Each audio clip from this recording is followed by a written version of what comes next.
ABC Sport.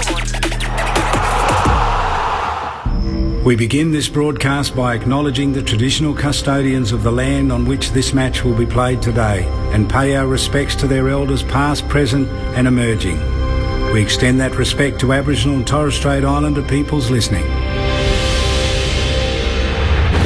It's all on the line. Here we go. And the moment of truth has arrived. What a matchup this is. What a game. The umpire holds the footy up. I wouldn't want to be anywhere else on earth. On ABC Sport, this is the AFL. Oh, there's a bit to get excited about. The intensity and the pressure on the ball is unbelievable. Take your moment. This is that moment of the game of footy. This is just football at its best. And that'll be it.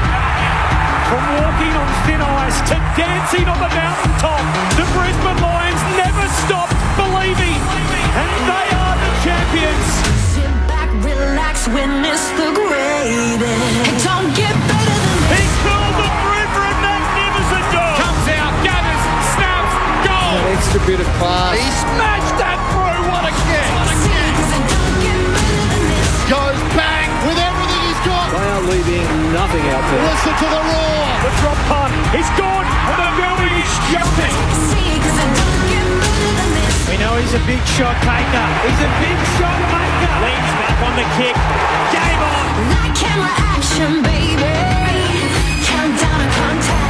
From the right forward on it. Oh, he's a sharpshooter, all right. Step up in the big moment. Close to the man on the mark. Drop punt. He's there. Gathers. Snaps. It'll bring the house down. Sit back, relax, witness the greatest. It don't get better than this. We'll put it on the boot. Kick up towards the logo. You take a seat, cause it don't get better than He this. defies the laws of gravity. He runs onto it 50 from goal. He's in Dusty's pocket. He shoots. Oh, he's as bloody good as Dusty. Oh, yeah. Rose snaps goal. The drop punt. It's good. And you can hear that body roar. See, cause it don't get better than this. Walks one way and the next and the snap. There's the finish. 60 out. Oh my goodness. That's a massive kick. Big time spot.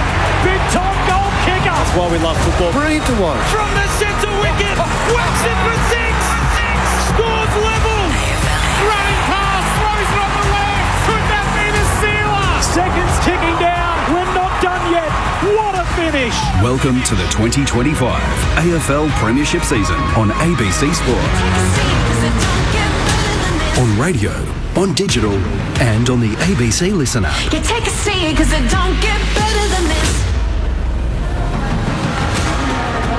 We are on the runway to September where you want to be winning and winning well in terms of both style and substance. And more than anything, in a round in which the top 9 are playing the bottom 9, you do not want to be the team that has a banana peel game. Welcome to this great gallery of the game, the Adelaide Oval. It's the Crows and the Demons on Sunday footy on ABC Sport. Ben Cameron in position on this Sunday afternoon, and there is a late change. Lockie Murphy is in as the sub and Wayne Miller is a laid out. No information as yet as to what that injury is, but we will find out as we move through the afternoon, or perhaps it's illness, but we will find out and bring that to you. Melbourne, there are no late changes. Personal reasons, right on time, as the reason that Wayne Miller is out of this game, so hopefully everything is A-OK there.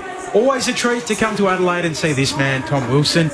Good to see you, Tommy. Good to see you, Benny. When it's on the roster and it comes through, and if Aaron's on some wonderful leave, it looks like he's having a great time over there in the States. If it's you coming across, it's always a win. And what a game. We've got Sunday afternoon footy, a fantastic time slot, I think. And Adelaide and Port Adelaide have played in it a lot in recent weeks. And one of those games was against Melbourne, who we saw go down by 4 goals or so to Port Adelaide. They did a lot right, but they really lacked that forward entry. And I think that's certainly going to play into Adelaide's hands, who've become such a wonderful defensive team. The Wayne Miller laid out is a blow. Certainly means they'll have to readjust their structure a little bit. But it's just a great opportunity for the Crows again at home to establish themselves in that top 4. They couldn't quite get Port to beat Brisbane over the line last night up there in the Gabba, which I'm sure we'll discuss a few things out of that game. But it means that they can, stay in third with a good win today.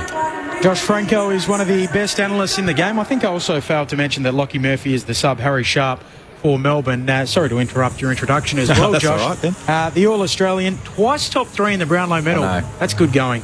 Welcome, Josh. What are you expecting today? Well, it's interesting. We called the Port Adelaide-Melbourne game a couple of weeks ago, Tom, and Melbourne were quite uninspiring. And I must admit, when I look at the makeup of Melbourne's list, their midfield, probably the envy of a lot of other clubs. Down back, they look really stable. But I think that they've underperformed this year, and I reckon they'd be really disappointed, the way that they've been playing throughout the course of this season. But it's a big opportunity for Adelaide. The jury's out for me just a little bit. I think they're the real deal, and I want them to be the real deal, but I'm not 100% sure. They've had a bit of a soft draw, I reckon, in the grand scheme of things. But today's, it's a must-win game, and it's another chance to tick off a win that they should win. Certainly. Great to welcome in Ebony Marinoff, who's in with us today. 7-time, 3-time, 1-time, however many ways you wish to break it down. It's 20-time. Yeah. I think every single award under the sun. Every single award. Ebony Marinoff, good to see you. Oh, thanks. I don't think we've ever called today, so I'm excited for it. But no, stunning day for footy. Super excited to see how this plans out. Like you spoke about, Melbourne have been uninspiring, and with the list and the calibre that you have, it's been a very underwhelming season. You weren't sure what you were going to get through the off-season with the chatter around Oliver. Was he going to go? Was he going to stay? Petrarca seemed as committed as ever to the club, but they just haven't been able to fire. I think it's actually the first time that I have seen you since the 2017 Brownlow Medal after party. Which you were dancing on the dance floor in your hotel slippers rather than your dress shoes from the night. So it was a big night. Mitch Cleary and I managed to get in the backdraft to the after party, and we stayed there as long as we could before anyone noticed. It's remarkable that you remember that from 8 years ago, an after party. That was fun. That was the first time I ever drank in my life. Is that right? Yeah. So I was probably well and truly dancing in my slippers. It was a big night. Sunday footy on ABC Sport. Lots of broad issues for us to sink our teeth into before we really hone in on this game. Both teams out there warming up at the moment. One of the big ones is the rising star and Daniel Curtin. I mean, we heard about him for so long. Now we know about him. Where does he sit in terms of the rising star calculations alongside the likes of Levi Ashcroft, Murphy Reid at Fremantle? Where do you have him, Ebbs? Oh, yeah. I try not to be biased because you have to be so impressed with Ashcroft in terms of being able to play in a premiership team. He's walked up into the premiership side and he's playing week in, week out. So I think that can't be underestimated in terms of the talent that Brisbane still have playing in their seconds and things like that. But you'd have to argue Dan Curtin's last month is putting absolute pressure on that rising star. And Murphy Reid over in Perth, you're not quite sure. Everyone keeps telling me Dan Curtin won't win it because he's not Victorian. Well, Murphy Reid might be out of touch with Western Australia. But no, it's super exciting. I think that's just a genuine player and a kid playing with confidence over the past month. What are you seeing from him, Josh, as a coach, and his, pliability to play just about anywhere on the ground? Well, the thing that stands out for Curtin is his height. Yep. And he's so flexible and versatile where you can play him. I know that he's played wing, he's played midfield. He's someone that potentially goes forward and can mark and really stretch an opposition's defence. I think he's such a versatile player. I reckon his form early in the season wasn't at the standard that he would have liked, and full credit to Matthew Nixon, the coaching staff. They've stuck with him, and now they're starting to see the fruits of that now in terms of his last month of footage. Just said Ebony, last week he was outstanding. So, look, he's right up there. I reckon another player that we haven't even mentioned is Nate Caddy. Yeah. Like, he's a genuine star of the competition as well. Levi Ashcroft, as you said. But I think Dan Curtin, he probably needs to do a little bit more on the back half of this season to actually get the chocolates. And he's benefited from the fact, I think, that you're right, Josh, I think he struggled a bit at the start of this year, and he certainly struggled last year. He's got the prototype body, and it took him a while to build into his own body, and he admitted that. But because the Crows weren't in finals contention, they were able to stick with him, and I think he's really benefited from that. And you look at Sid Draper, number 4 pick, who's shown flashes. He can't get into the team. Yep. Now, if he had been perhaps 1 year older and got drafted last year, he might have just been given that full run at it, but they've recruited, Peatling and coming into that midfield mix, even Alex Neil-Bullen, and it makes it hard where Dan Curtin's been able to find his spot. They tried him down back, a bit up forward, but that role on the wing, his one-on-one marking around the ground has been so impressive, and it really opens up that forward line. Do they see him as a midfielder potentially, or down the track long term? So, and how tall is he? 195, 196? 197. 197, yeah. Interesting. I don't want to take up too much time, but I remember coaching at Sydney. We played Carlton as Patrick Cripps was basically just coming on the scene. And he's 194. As a midfield coach, doing homework on the midfield. I remember walking out pre-game thinking, I've missed a ruckman here. John Longmire was going to kill me, and it was Patrick Cripps. I had to come back and double check, and he was 194, 195 centimetres. So you talk about the prototype midfielder. Back when I played, they were 183 centimetres, 83, 84, 85 kilos. Now they're 190 plus and 90 kilos. They're beasts. Well, even you look at the key position players. I mean, Sam Darcy, I think he is 207. So who plays on him? You probably need someone like a Rory Lobb who's on his team, so he can't play on him. Maybe a Mac Andrew is the best possible matchup from the opposition teams with his athleticism. So the key position players keep getting bigger. The midfielders keep getting bigger. Where does it stop, though? I don't know. Evolution. That's You've got someone like Ethan Reid as well, who's over 2 metres tall and runs a sub-6 2K time trial, which I always say, if you give me a kilometre head start, it'll be a ding-dong battle. That's like blitz ups, though, isn't it? Correct. So is that what Dan Curtin can be, maybe not necessarily with the ruck work around the ground, but is that what he becomes? Does he become that utility who can sort of swing forward, swing back, play on a wing? I mean, Mark Blissards is probably a good.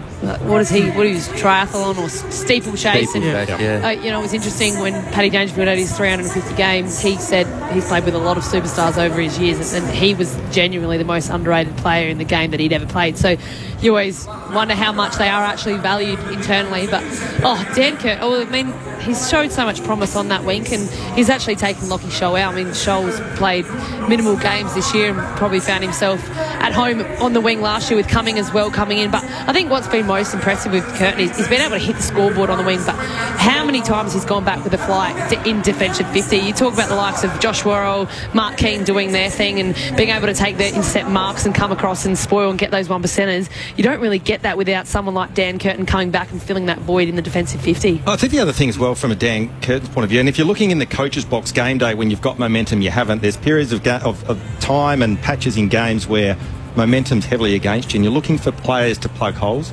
I reckon he's that perfect player. You talk about being versatile. He could go forward and take a mark. You can play him wing. Could you give him a burst inside to change momentum? Can he even play down back? He's just he's going to be an absolute diamond for Adelaide for a long time. He's going to be very, very handy. For those of you Adelaide fans listening as well, in the SANFL earlier today, we had the curtain raiser against Woodville West Torrens. 100-point victory going the way of the Adelaide Crows there. So mentioned Lockie Scholl. I saw him running around on a wing in that match.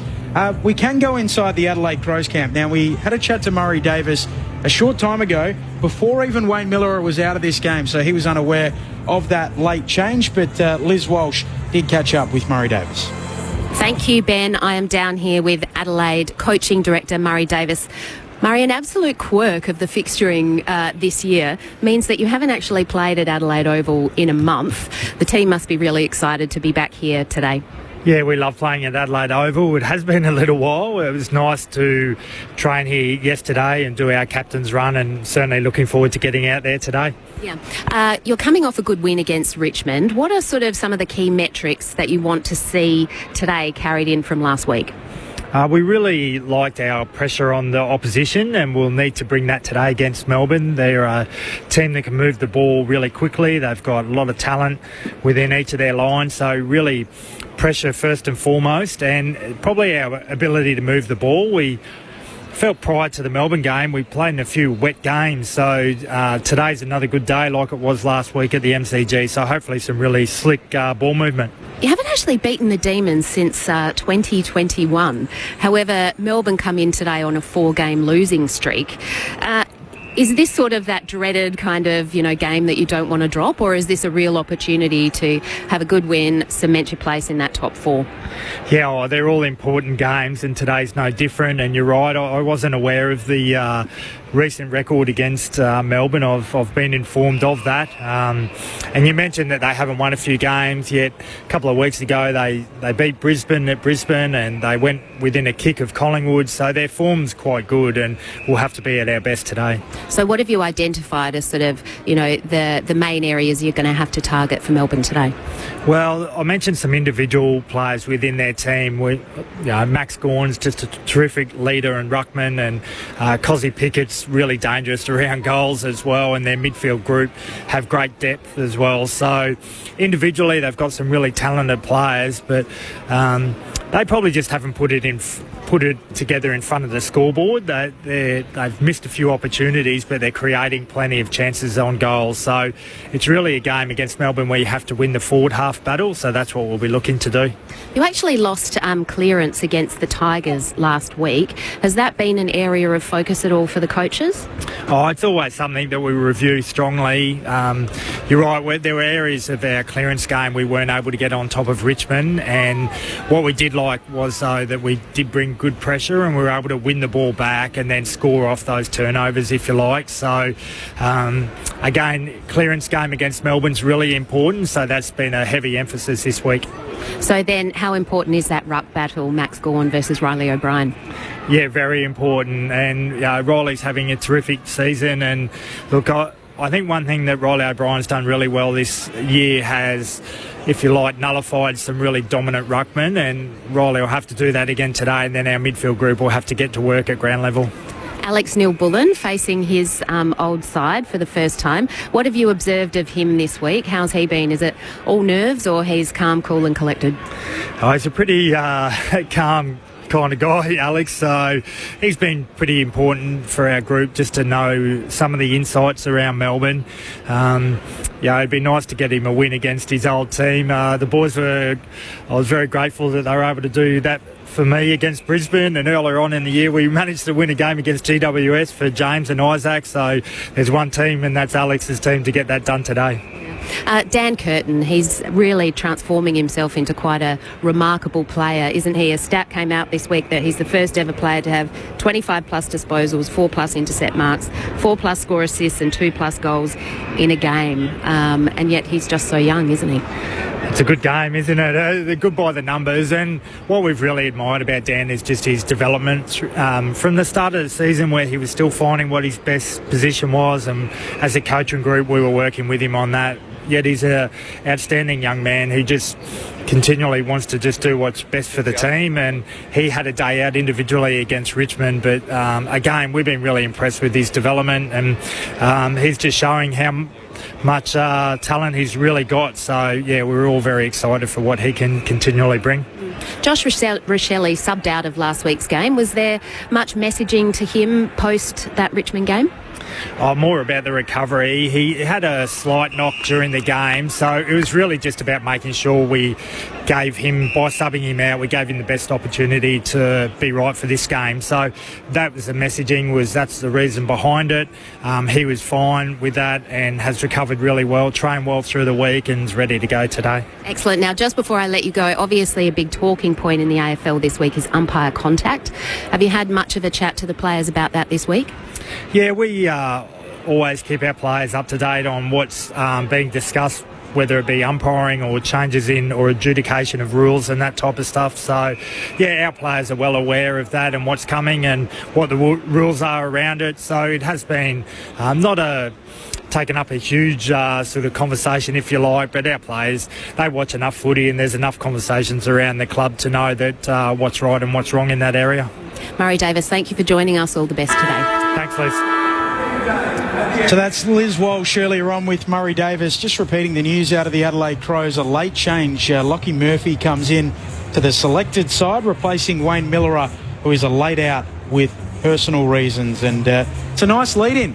The last question there from Liz Walsh asking Murray about umpire contact. So the AFL introducing a new rule effective immediately, which was spoken about by Clint Wilden and the team on the Sunday Footy Forum, that a player facing a fourth or more incident of careless contact with an umpire within a 2-year period will likely be referred directly to the tribunal.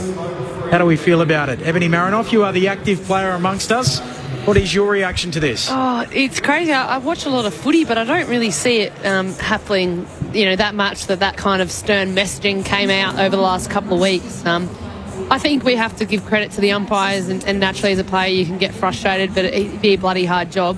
But I think that's probably taken a little bit too far. Like, how many incidents and incidents that have happened where a player has gone and hit an umpire not on purpose?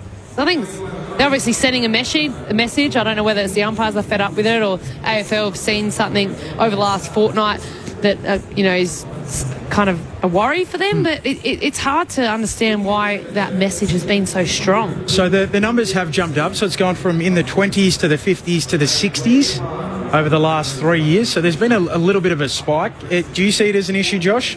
Did you say 4 times in 2 years? Yeah. Kind of like the merit points almost. Personally, I actually don't mind it, to be honest with you. I think a lot of the contact with the umpire would happen in the stoppage scenario when the umpire's backing out and opposition mids are wrestling and jockeying for that prime position at the stoppage. So players know exactly where the umpire's going to back out. The umpire actually says and points where he's going to back out, so don't get in his way.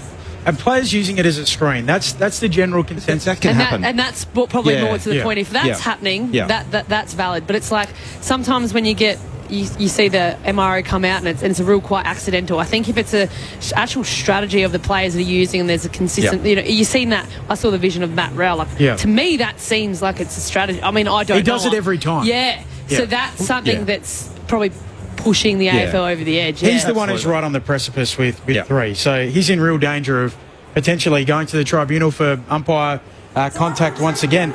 The bizarre thing is, and the AFL has a way of being like this, they're talking primarily, I believe, like we've all said, about stoppages, and particularly centre bounce stoppages. The umpires coming out, don't use them as a screen, and around the ground. Then we have a very unique instance yesterday in which Josh Caddy is sprinting inside 50. There's an umpire in the corridor. He collides with him, and this is what Brad Scott had to say about it post-game. I've lost count the number of times I've approached the AFL about moving the umpires out of the corridor. They sprint into the corridor and they stay there, and that's clearly where we want to get the ball. And even when I was at the AFL, I tried to move them out of the corridor and they still wouldn't move out of the corridor. So, we've been at them to move out of the corridor. And the last response I had from Steve McBurney was just pretend they're invisible.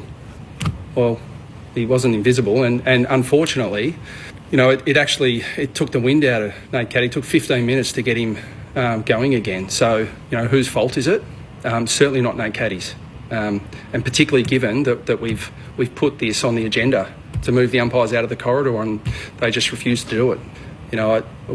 Who's responsible for this? I mean, is it Nate Caddy? Because we lost a player for 15 minutes, and then not only that, the ARC tells our doctor to go and check on the umpire and assess the umpire. It's like, and it's Nate Caddy's fault. It's like, I don't expect him to have anything to answer for that. Part of the reason for the 4 umpires was so they didn't get blindsided. So you could have an umpire on either side of the contest. And it would make sense if an umpire was in 4 quadrants on the outside of the contest, looking at the contest, but they insist on running into the corridor. And they're coached that way. And then we have a player and an umpire collide, and it's the player's fault. If Nate Caddy's held responsible for that, then we just throw our hands up. So we've made our opinion clear on this, and it keeps happening. But that's the Essendon coach Brad Scott yesterday speaking about that. What do you hear, Josh Franco? What about the sides that like to play not through the corridor? Like, in all seriousness, Nick Malthouse's 2011 team and even this Melbourne team tend to go around the flanks. So, where's the perfect place for them to stand? So, look, I think I saw the Nate Caddy one, and those sorts of incidents, I reckon, they're innocuous. Innocuous, let it go. Yeah, that's not one strike. No way. Don't conflate the issues, I think, is the issue here. Don't misconstrue that is the same as when we're around a stoppage. That's exactly right. That's my personal opinion. Agreed. Yeah, and that's what I was getting at earlier.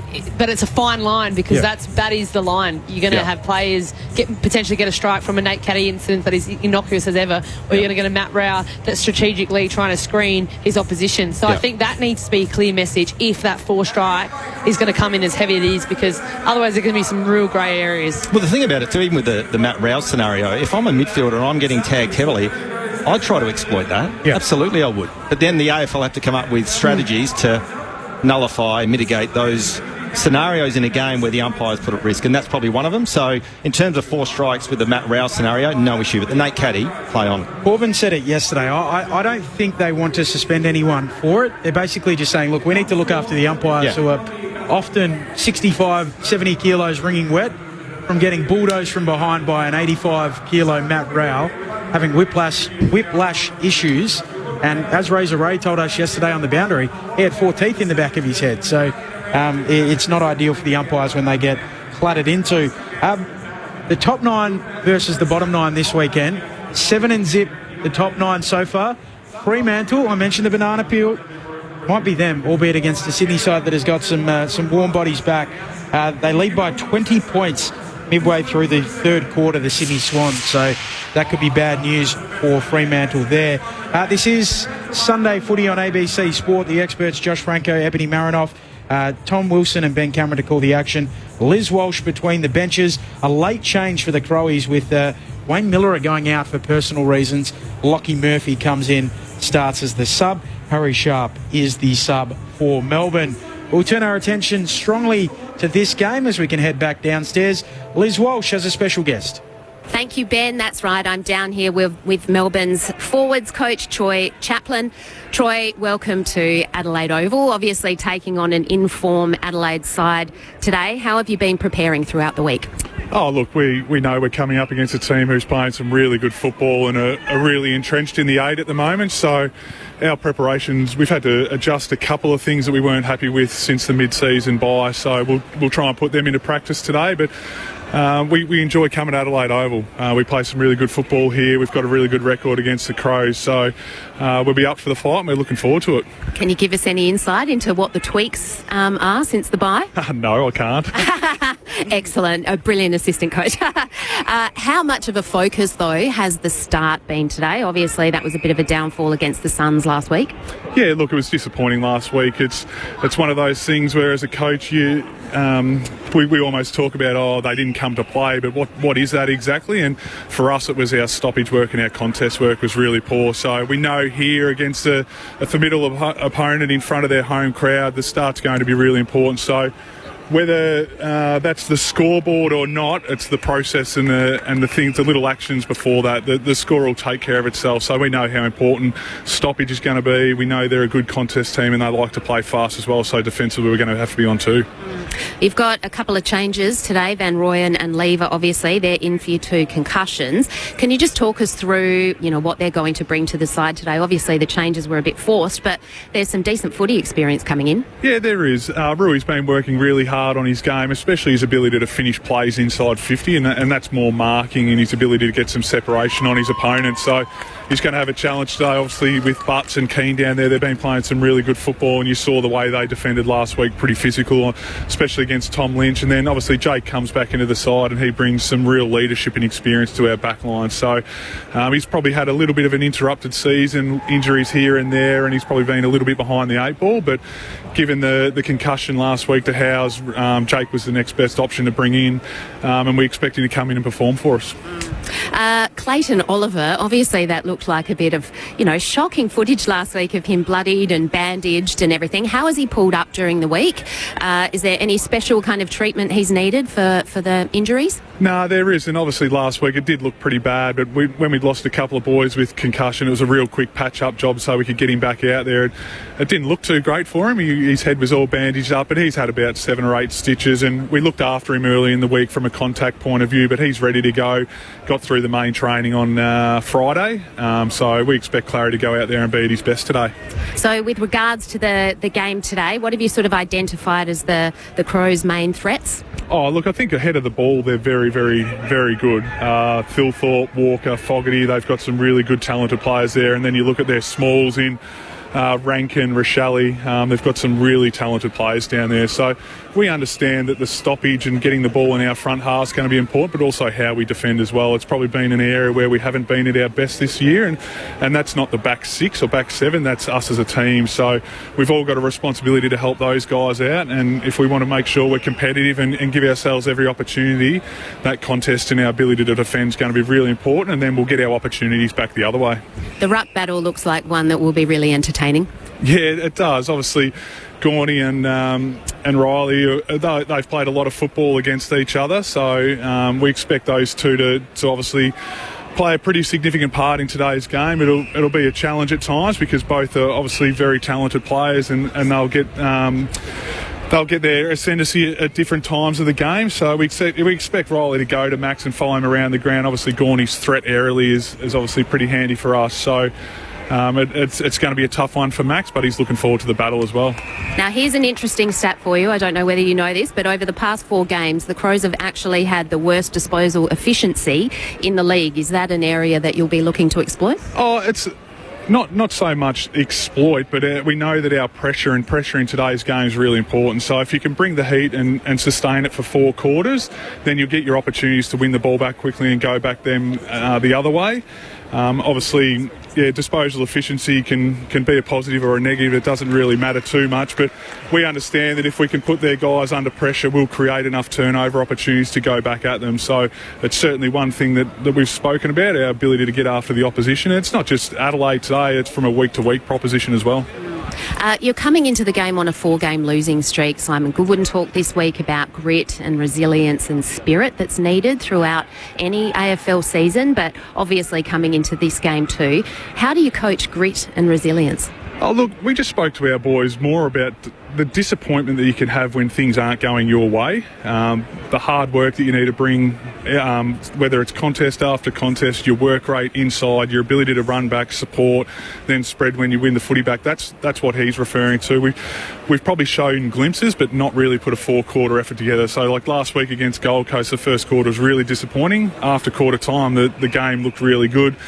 We gave ourselves an opportunity against the Magpies, just didn't finish our work in front of goal. So that's what we're referring to, our ability to just keep playing the game. Don't get disappointed for mistakes or errors. Just move on, fix it up and stay focused and in the moment. So it's going to be a challenge for our guys today. Obviously, Adelaide are in really good form. As I said, they're fully entrenched in the 8 and probably got one eye on what the future holds for them. So if we can come in here today and take one away from them and upset them a little bit, that's a great reward for us. Yeah. Just quickly before I let you go, obviously umpire contact has been quite a talking point across the AFL this week. Have you spent much time talking to the players about that? Yeah, we have. We've obviously the memo come out from the AFL. Obviously this week they've changed the rule around it and what that entails for the individuals. If we don't have anyone that's really around that 4 contact mark at the moment to be suspended. So we've spoken to our players. I think obviously the AFL will look at that throughout the rest of the course of the season, but obviously moving into next year around how we can actually protect the umpires. And my view on it is just don't allow people to set up behind the umpire. Just play a free kick. Players will set up, especially if they're getting tagged or if they're a midfielder, they'll try and push their opponent into them. So just don't let them sit up there in the first place. A lot of it happens at centre bounces and ball ups. So if we can clear that area to keep our umpires safe, then I think that could be an easy fix for the umpiring department and the AFL going forward. But our players are well aware of what the consequences are. We've got a lot of tight asses in our team, so they're not too happy with the fines, but that's a part of the game now. Oh, that's great. Troy, thank you for joining ABC Sport. Go well today. No worries, appreciate it. Thank you very much.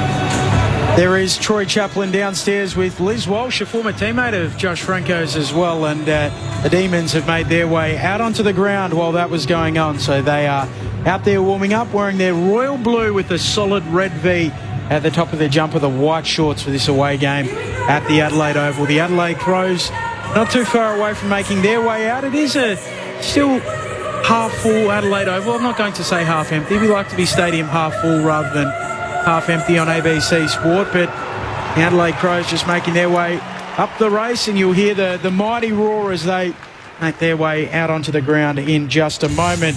It does allow us to really hone in on this game as the pyrotechnics go up, something that Ebony Marinoff has experienced as she runs out for AFLW games. But this match here, Melbourne have won their last 4 against the Adelaide Crows. The Adelaide Crows obviously in a very different position as it stands at the moment, hoping for a top 4 finish and a genuine run at finals.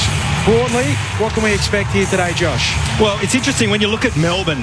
The things I think that are an absolute given are contested ball, clearances, the ground ball. So that's been a common theme over Melbourne's journey over the last 3 or 4 years. They are very, very good at winning the ball at the source. The big issues that they have had is their scoring efficiency. And we watched them play a couple of weeks ago here against Port Adelaide, and their ball movement was almost non-existent. So every time they either cleared the ball out of their back 50 or through the middle of the ground, they'd either dump kick it inside their forward 50 and basically leave it to a bit of luck. And there was no real method in how they wanted to move the ball. So if you're looking at the contrasting styles of play, Melbourne today, they've got to get an uncontested game going. And an interesting stat that I read this morning was that when they take more than 100 marks, they're 9-zip. In other words, they've won 9, they've lost 0. When they play, or they take less than 100 marks, their record isn't anywhere near as good. So in terms of that tells me if they can get a bit more method in their ball movement, knowing they're going to win the ball at the source, then that will potentially set them up for some more scoring opportunities. But that's an area where they've been really lacking in probably the last couple of years. What are you looking out for with the Adelaide Crows today, Ebbs? I can't go past Max Michelini. I think he's going to go to Pickett today. So we talk about Adelaide Crows and how well their offensive game's been going, but to see Max go into the forward line essentially to free Brodie Smith up to play a full game last week and hit the scoreboard and nullify, Richmond's backline a little bit. I think Pickett's in form of his life. He's signed that big contract. He's committed to the football club. I think he's averaging 3 goals and 15 touches over the past, month 3 or games. Yeah, 3 games. But you'd have to say his season it has been consistent as he's seen.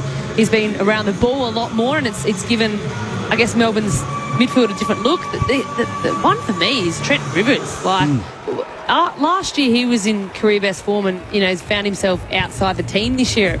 So they're obviously trying new things, but I'm intrigued for that matchup, and I'm interested to see where Langdon goes. Will he do a little bit of a tagging role today, or will he just be going up and down that wing? Well, the other thing about Adelaide is when we heard Troy Chaplin, the assistant coach at Melbourne, talk about how Adelaide like to move the ball quickly. We saw the contrast, and again I refer back to a few weeks ago when Port Adelaide played Melbourne here. They had 130-odd uncontested marks. They were very patient with the ball. I don't think we'll see that from Adelaide, particularly early in the game. They'll try to go quick, but if they go quick, then potentially that gives your Levers and your Mays an opportunity to help out in their back six in terms of Melbourne and rebound off the back of that. So it'll be really interesting to see how, Adelaide approach this game, but also Melbourne in terms of how they want to move the ball as well, particularly from their back half and into their forward 50. The thoughts of Josh Franco and Ebony Marinoff here on Sunday Footy on ABC Sport. We're about 8 minutes away from the bounce of the ball between the Adelaide Crows and the Melbourne Demons. There is a late change for Adelaide. Wayne Miller is out with personal reasons. Lockie Murphy comes into the side and starts as the sub. Harry Sharp, the boy from Ballarat, for the D's. Sorry, Josh. I was going to say that almost poses a question. We spoke about it off air, Tom, just a minute ago, that Michael Annie, he played forward against Richmond last week with Miller out. Does he now go back?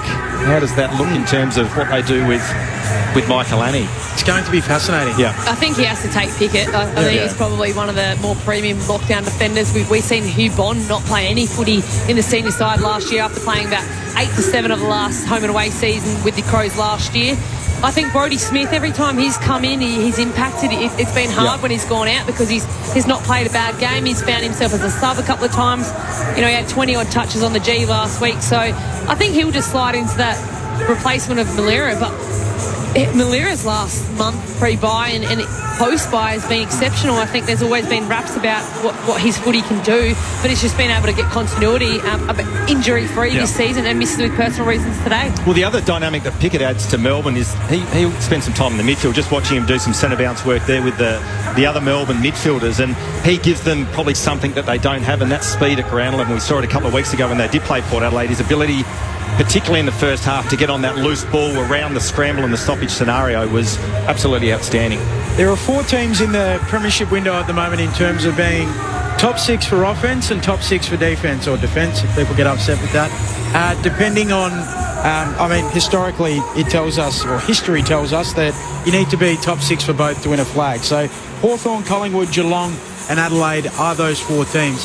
Mick Malthouse, who I work with a lot, is a little bit concerned, and he passed on his concerns free of charge to Scotty Burns, the Adelaide Crows assistant coach, that they're maybe not defensive enough, and with the amount of tools they have in their forward line, the ball can bounce out of there a little too quickly. Is that a concern that you, Ebony and Josh, share at the moment with the Adelaide Crows? I think it's statistically, and we've probably seen, I guess teams are able to rebound quite quick on them, and it's probably the forward pressure. I mean, Lockie Murphy has been renowned as that pressure play, but what does he do other than that? I mean, he's been in and out of... But you've seen Jake Saligo play a little bit more of that pressure forward, but it's probably something they've lacked. I mean, they're playing 3 tools. Dan Curtin spent a bit of time up in the forward line in the first half of the season, but you could probably argue, the likes of Isaac Rankin and Josh Rochelle like offensively running, but you're going to have to tighten that up when the ball's flinging outside the defensive 50. Well, interestingly enough, another stat. So I'm pulling stats out from everywhere. So another stat that Adelaide are ranked first at forward half pressure. So you go through some of the names: Rankin, Keys, Rochelle, Saligo, Berry, Neil Bullen.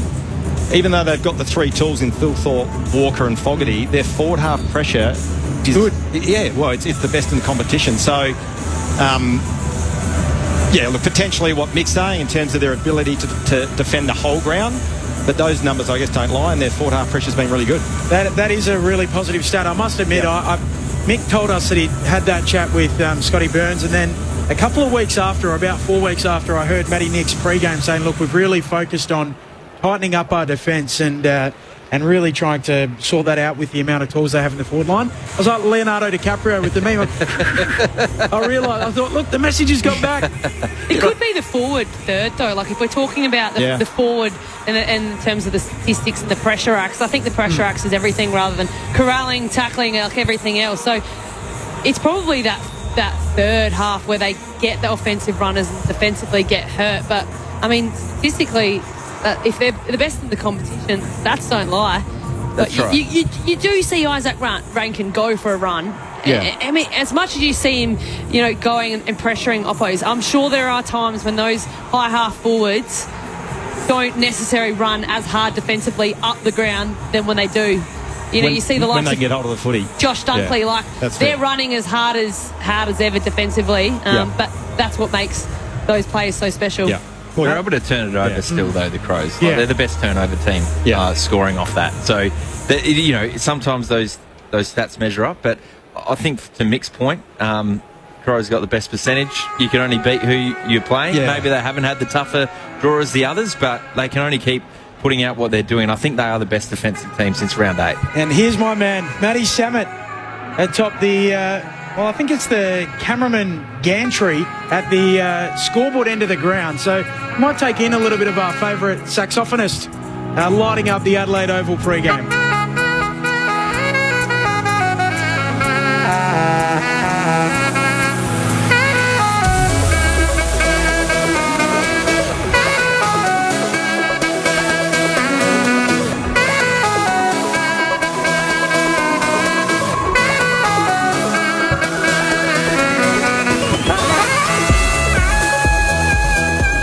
That is Matty Samet, the newest addition to the game day experience here at the Adelaide Oval. I reckon they've got to somehow incorporate the crowd in that.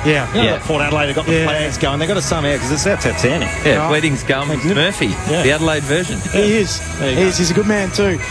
Just quickly on Melbourne. So Jake Lever comes back into the team along with Jacob Van Rooyen. So they stiffen up at both ends of the ground, albeit both are coming back in terms of from the VFL. So I must admit, I was very surprised to see Jake Lever omitted for last week, but he comes straight back in. Well, particularly for one game. Yeah, I find that a little bit strange. Clearly he was not doing something that the coach or the coaches wanted, so they sent him back, whether it was for discipline, whatever it was, to find some form. But it's a little bit strange. You flick him for 1 week and then bring him straight back in. But he should be playing AFL. Well, I think that's right, not to be. I think they've found Daniel Turner, so trying to work out how that works and how that looks for the Melbourne Footy Club is maybe an issue as well. And potentially matchups with the three tools for Adelaide is probably a must-play. Jake Lever.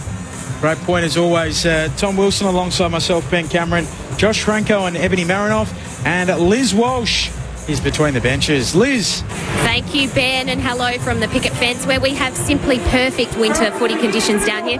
Sun's poking through some white clouds. There's very little wind. We're expecting a top of 16. Currently, it's 14 degrees. As you mentioned, the crowd is definitely looking a little bit light on today, but it is continuing to build. A funny little thing I have to tell you about that did happen. Dee's assistant coach, Nathan Bassett, kind of forgot which team he's on today and headed straight to the Crows coach's box. He was turned around with a smile on everyone's faces and has made his way to the right box, which is great.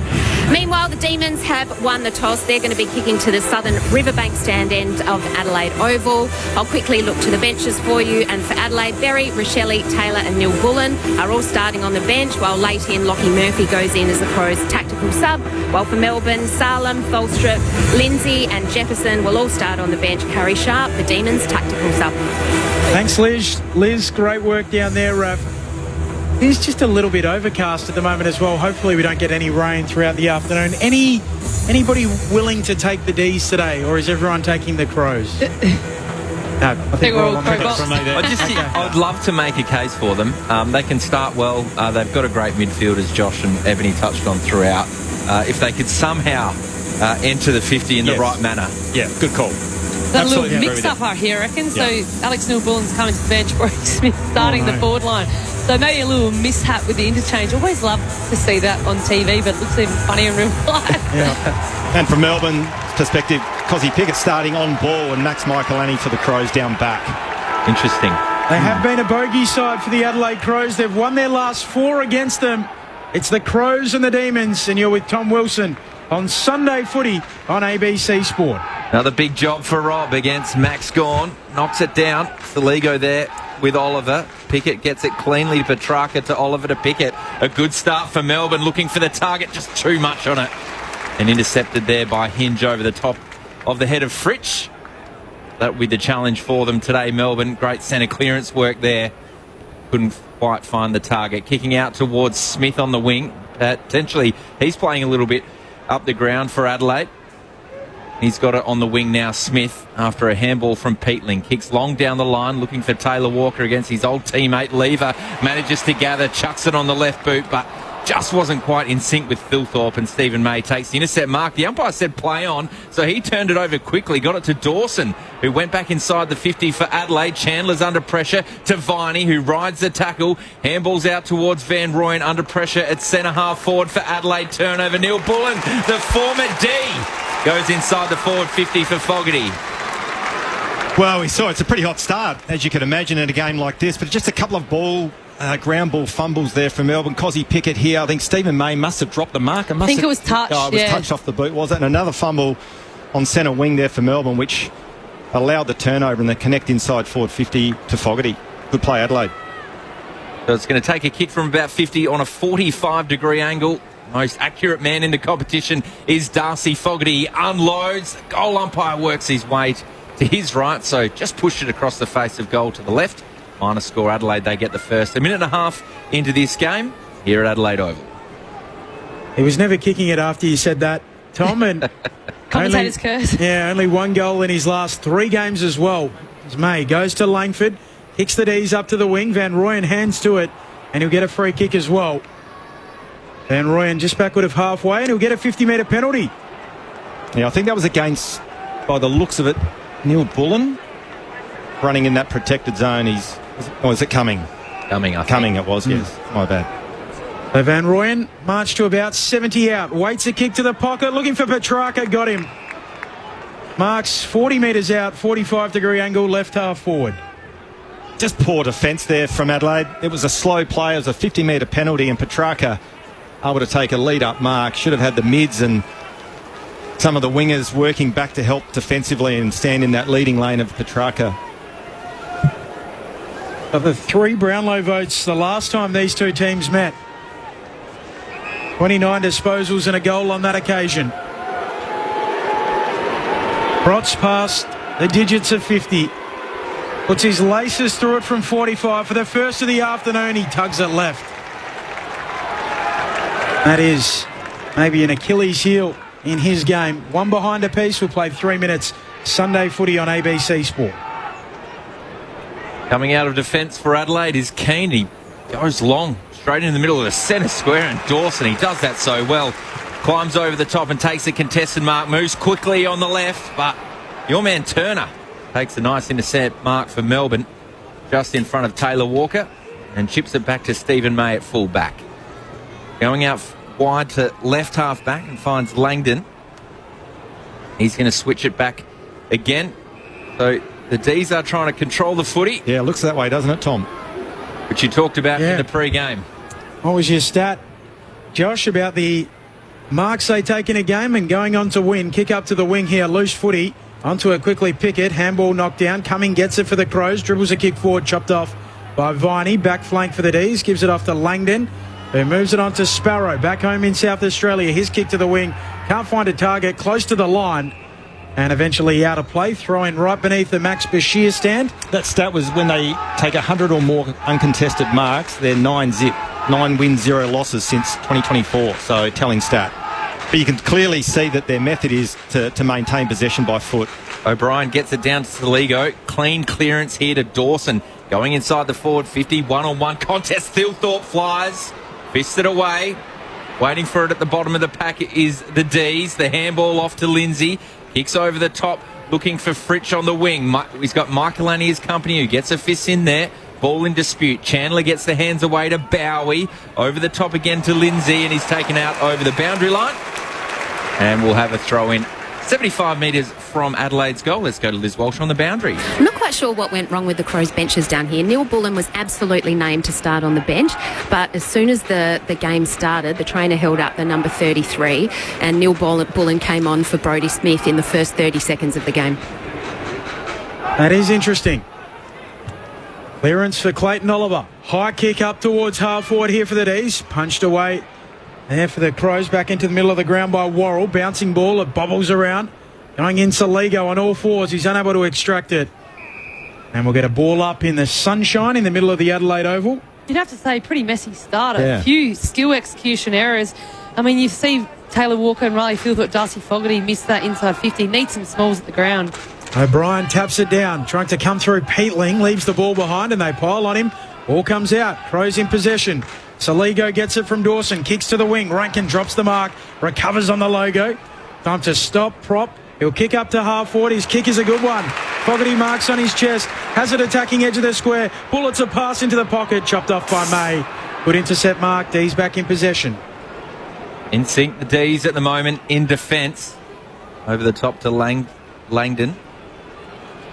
Handball from Sparrow to Langdon again. So he went the 1-2. Outer side of the ground. Looking inboard, but his pass is too short there for Piggott. Intercepted by Saligo. He quicks quickly to right half forward. Thilthorpe takes a bounce. Runs inside the forward 50. Centering ball looking for Keys, but intercepted again. Play on, says the umpire. Drop mark. Keys' soccer. Away to the left-hand side. Almost capitalised. Another minor score. Adelaide go to 2 behinds. Melbourne 1 behind. We're 6.5 minutes into this first quarter. Bowie with the kick in, moves it to Disco Turner in the back pocket. He kicks up to the wing, and Riley O'Brien virtually unopposed. Marks just forward of the logo, which is a wide logo here at the Adelaide Oval. It's virtually on the boundary line. As O'Brien kicks up for Taylor Walker, it skids out right at the elbow of the 50 in the boundary line. We can't execute any kicks here, but one matchup is interesting. Riley Thilthorpe's in career best form, and Stephen May is one of the more experienced defenders of the competition. That's going to be a great matchup today. Umpire hurls it back into play. Half forward for the Crows. O'Brien tapping it down, trying to get onto it quickly as Langford gets it out towards Oliver. Dribbles a kick forward. Fritsch. Clean hands away to Pickett. He's off and running through the logo. Berry was chasing hard. He kicks towards the forward 52-on-1 contest. Poor kick from Pickett there. He put the afterburners on, but just kicked to no one. Keane was able to intercept. Dangerous ball from Keane. Rivers over the top. He sockers for goal. But goes away to the right-hand side. So both teams have had opportunities from turnovers inside their forward 50. And we're locked away at 2 behinds apiece, 7 minutes gone. One other thing I've been watching, I reckon Oliver's actually got the job on Dawson. Looks like he's actually got a tagging role. He's manning him up at stoppages and around the ground in general play. Oliver is definitely going to Dawson, so we'll keep an eye on that matchup. Has done a little bit of that as Michael Laney moves it out wide to Thilthorpe, who turns it over half forward for the D's. Sparrow onto Langdon, kicks inside 50. Petrarca picks it up on the half volley, dispossessed, shovels it out at full forward for the D's. Chandler gets rid of it to Lindsay, to Fritsch. All handballs. Petrarca, the bull, fends off one, feeds the handball back to Rivers, off a step, eyes the sticks, finishes for the first of the afternoon. It goes to the visitors. 1-2-8 the Demons, the Crows 2 behinds. We've played 8.5 in the opening term. Sunday footy on ABC Sport. Well, just Melbourne's ability to keep flicking the hands around and find an exit in Trent Rivers coming off the half back was super impressive. But you'd have to say poor defence from the Adelaide Crows, not being able to lock that in. Christian Petrarca's strength really just to expose that fend off and find Trent Rivers. A pretty handy finish, you'd say 48 metres out. A little bit of a scrappy game to start from both teams. Well, it was interesting as well. The entry inside forward 50 for the Demons initially, I think it was Petrarca was the target, but it actually hit the ground. And they're those little things when you're going inside forward 50, you've got to hit that target. Anyway, Melbourne were good enough to be able to keep possession of the footy. Adelaide unable to keep enough pressure on the ball, and a terrific finish there.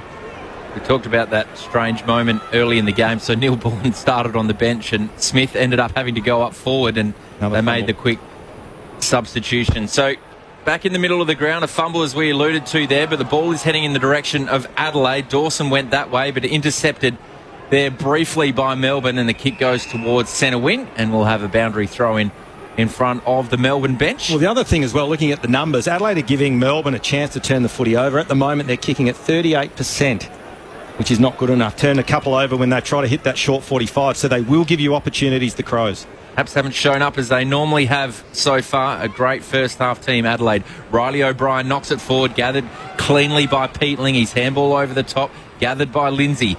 It went straight back to Peatling, and it was a clever dribbling ball to Keys. He goes to full forward, but just not enough on it. That disposal efficiency intercepted again by Stephen May. Goes with the outlet kick out towards the wing. Bouncing ball for Tolstrup. He's able to gather for the D's. Back feeds a handball. Back to Langdon, who retreats. A kick to Salem. That's about 3-4 kicks in that inside 30 that Adelaide haven't been able to hit, and been a turnover from either Lever or May. Salem kicks for Tolstrup, who juggles the mark just in play, right on the centre line, wide out. Just inside the boundary line.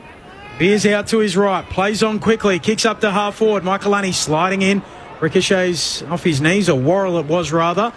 Spills out to Keane, who moves it on short to Cumming, pokes it over the top, and the mark taken by Saligo. Right on that centre line again, Max Bashir stand wing. Kick short to Rochelle. Got the green teal boots on. Kicks towards the 50. Melbourne do have an extra number there. The mark dropped there, gathered quickly, turned around the corner. And again, as you alluded to there, Eb, a poor kick inside 50. So this one's taken by Lever, left forward, or left back pocket, I should say. He kicks out of defence. Flying high was Van Rooyen, roved at the front by McVie. Back to Viney, goes on that left foot, fisted down by Keane. Smith there, looks like he rode a high tackle, and he was taken high. He'll get a free kick. Right half forward for Adelaide, about 80 from goal. Brodie Smith unleashes on one of his bullet-like kicks inside 50, turns it over. Yeah, that's not the kick there, Ben. What don't you like about it? Well, the long high ball in is just set up for Lever and May to intercept, as they did on that occasion. Those intercept markers of the D's defence doing their job early. Bowie fighting for it on the wing, scrapping for it. Langford gets it out to Gawn. Kick smothered. Ricochets to Neil Bullen. Rushes a kick inside 50. And Turner marks at fullback for the D's. They've taken a number of intercept marks early on.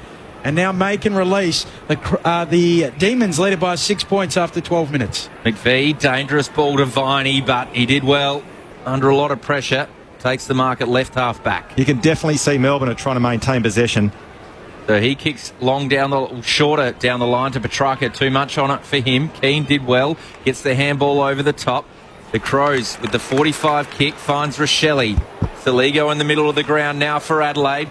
Quickly plays on. The kick's not perfect. It's a wobbling ball towards Fogarty, and the fist is in there. And running again is Rivers. Almost a 1-2 to himself. They've got the numbers here, Melbourne, if they keep moving. Rivers handballs to Salem to his advantage. Takes it on the bounce. Quick handball to Van Rooyen. 50 metres out. Sees Cozzy. Pickett in the pocket. Marks 25 metres out in a 45-degree angle. Well, just looking at some of the numbers. So inside 50s. Oh, and he's played on quickly and kicked it across the face on goal. I was looking up how many goals he's kicked this year, and a rash decision out of bounds on the full. Goodwin would be spewing with that. You were snoozing on the mark, and he ran around. I was going to say, too quick for you, Tom. That was excellent transition from Melbourne. Their ability to get the 1%er in the defensive 50 and get it inside 50. Worrell with the clearing kick, punched down by Lever. Viney gets a handball that goes inside 50, but they fight after it, the Crows. Lindsay coughs it up, and now the Crows come away with it, but turn it over. They look on, Melbourne. Rivers gathers the footy, gives it off to Petrarca. Wide out, Melksham, centering ball, great kick. Langdon, it was like a heat-guided missile right onto the chest of Langdon. 35 out directly in front. Well, what I was going to say before Cozzy played on and kicked it out on the full, the inside 50s, Adelaide have gone in 11 times for just the 2 points, and you can see that they're trying to go quick. And the temptation is when you go quick, you've got Phil Thorpe, Fogarty and Walker, the big fellas, to bring the ball to ground. But at the moment, Melbourne are set up really well defensively, and May's having a real impact as well with 6 disposals to this point in the game. Directly in front. He's not a big goal kicker. Ed Langdon. His drop punt is poor. That's a poor miss. Out to the left, and a real let-off for the Adelaide Crows, who are late arriving. 1-3-9 plays 2 behinds. The D's lead. We've played nearly a quarter hour in the opening term. Sunday footy on ABC Sport. Just an interesting stat as well. We talked about uncontested possessions from Melbourne. At the moment, they're plus 30 in uncontested ball, Melbourne, so definitely a different mode of playing. Long kick out towards the wing. Oliver's on hands and knees for Melbourne. Handballs. Dispossessed. Keys grabs it. Got some support incoming. Kicks it out to space towards Fogarty at right half forward. He unloads with that beefing ball. Looking for Rankin. Takes a great contested mark on the chest in the right forward pocket. That's a much better kick going inside 50. I mean, Darcy Fogarty's probably on the end of some low flat balls. He just put enough height on that for Isaac Rankin to be able to jump and launch at it. The other thing as well, Ebony, when you get so much speed on the ball, Melbourne's defence couldn't get back to air assist, so you get a one-on-one with Rankin v his direct opponent, and as you said, he was good enough to take a terrific contested mark in the end. They're playing a lot more midfield this season, but 17 goals from 15 games. Is going to take a kick 20 metres out, 45-degree angle right in front of the scoreboard. Isaac Rankin puts the Crows on the board. They get there first, certainly against the flow. 1-2-8. Melbourne are 1-3-9, leading by a point. The D's, the visitors, were halfway through this first quarter for ABC Sport. Well, it's interesting as well, just looking at some of the other numbers. If we're looking at kicks and handball ratios, so Melbourne at the moment have had 41 kicks, 36 handballs. So instead of dump kicking, they're looking to use their hands, definitely, and more so out of the scramble situations, whereas Adelaide at the moment are 38 kicks and 12 handballs. So looking to kick the ball more, but also I reckon that's a bit indicative of the pressure that Melbourne have been applying. But really good, as you said, transition there from Adelaide from their D50 into their 450 to be able to create that one-on-one with Rankin, and he was good enough to finish, to kick Adelaide first. 11-point swing as well from the Langdon miss. They're the coach killers, aren't they? Miss from 20 out directly in front, they kill you. Absolutely kill you in terms of scoreboard plus flow of the game. You're the former coach who's lived it, as Riley O'Brien wins the tap back in the middle. Cozzy Pickett swoops onto it, gives it to Oliver, rushes a kick to half forward for the D's. Swatted away by Worrell, bouncing ball. Berry gathers, gives it to Michael Lanny, kicks out wide, trying to get it to Rochelle. Right there with him, Judd McVie, and it sits up for him. He goes and picks it up. D's ball, handball to Langdon. Out wide, Tolstrup, tripped up, taken down in the tackle, taken high. Free kick to the Demons, wide out, half forward, as they attack the Malcolm Blight statue end of the ground in the opening term, the Riverbank stand end. Tell you what, the contest from McVie on Rochelle was outstanding, wasn't it? Kept his feet and got a second bite at it. Holstrup's going to kick this to the top of the goal square. Mark this, Max Gawn. It was fisted down. Gathering at the front of the pack. Overrunning was Rankin. Puts his teammates under pressure. Melksham went in there, was tackled. So too Worrell, who's just outside of that pack. But it was Neil Bullen, the former D, who was tackled to the ground. Ball up here, 20 out in front of their goal. Watch out for Cozzy Pickett. So Gawn knocks it down. It was Cozzy Pickett. Just worried out of it in the end. Keane handballs back to Neil Bullen. Got the experience there and feigned a handball and just ran it over for a rush behind minus score. Melbourne 1-4-10, Adelaide 1-2-8.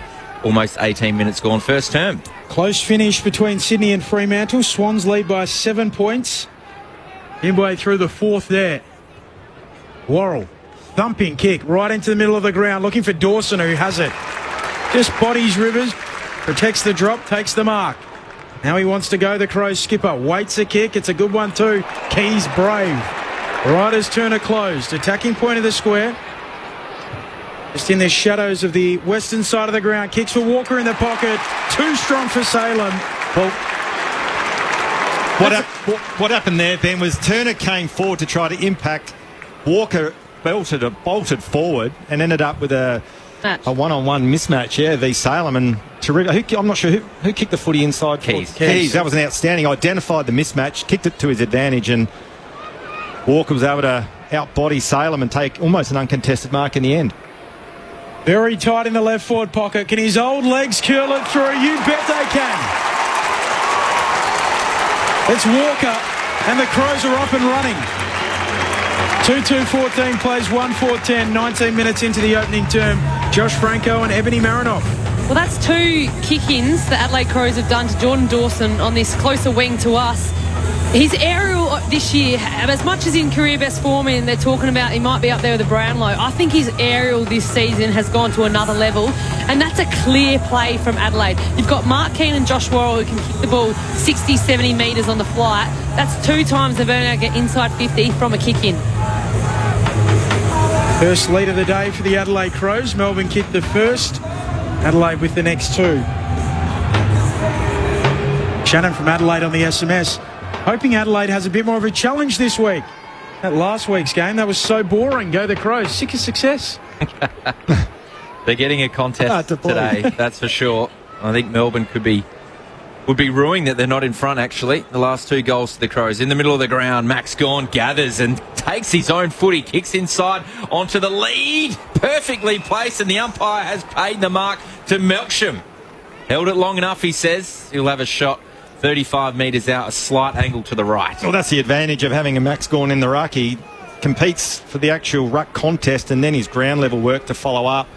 And he actually had full face of goal. He could have kept running, almost had a bounce and had a ping himself, but a terrific mark there. All sorts of heat on.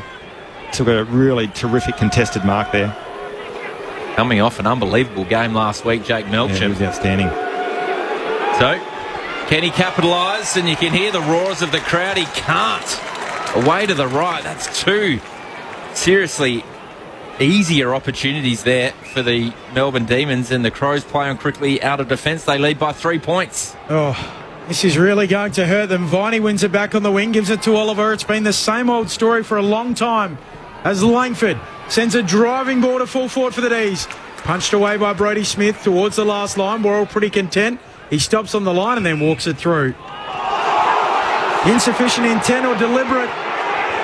He was on the last line. He did have a chance to get rid of the ball, and then he elected not to. Waited for the pressure in Jefferson and then walked it over. Now, we have heard Ray Chamberlain speak about this on our broadcast, and if you have had prior opportunity, they will adjudicate it as such. That's just silly from Worrell. You've got to get rid of it there. How many times have we seen this year they've given free kicks away?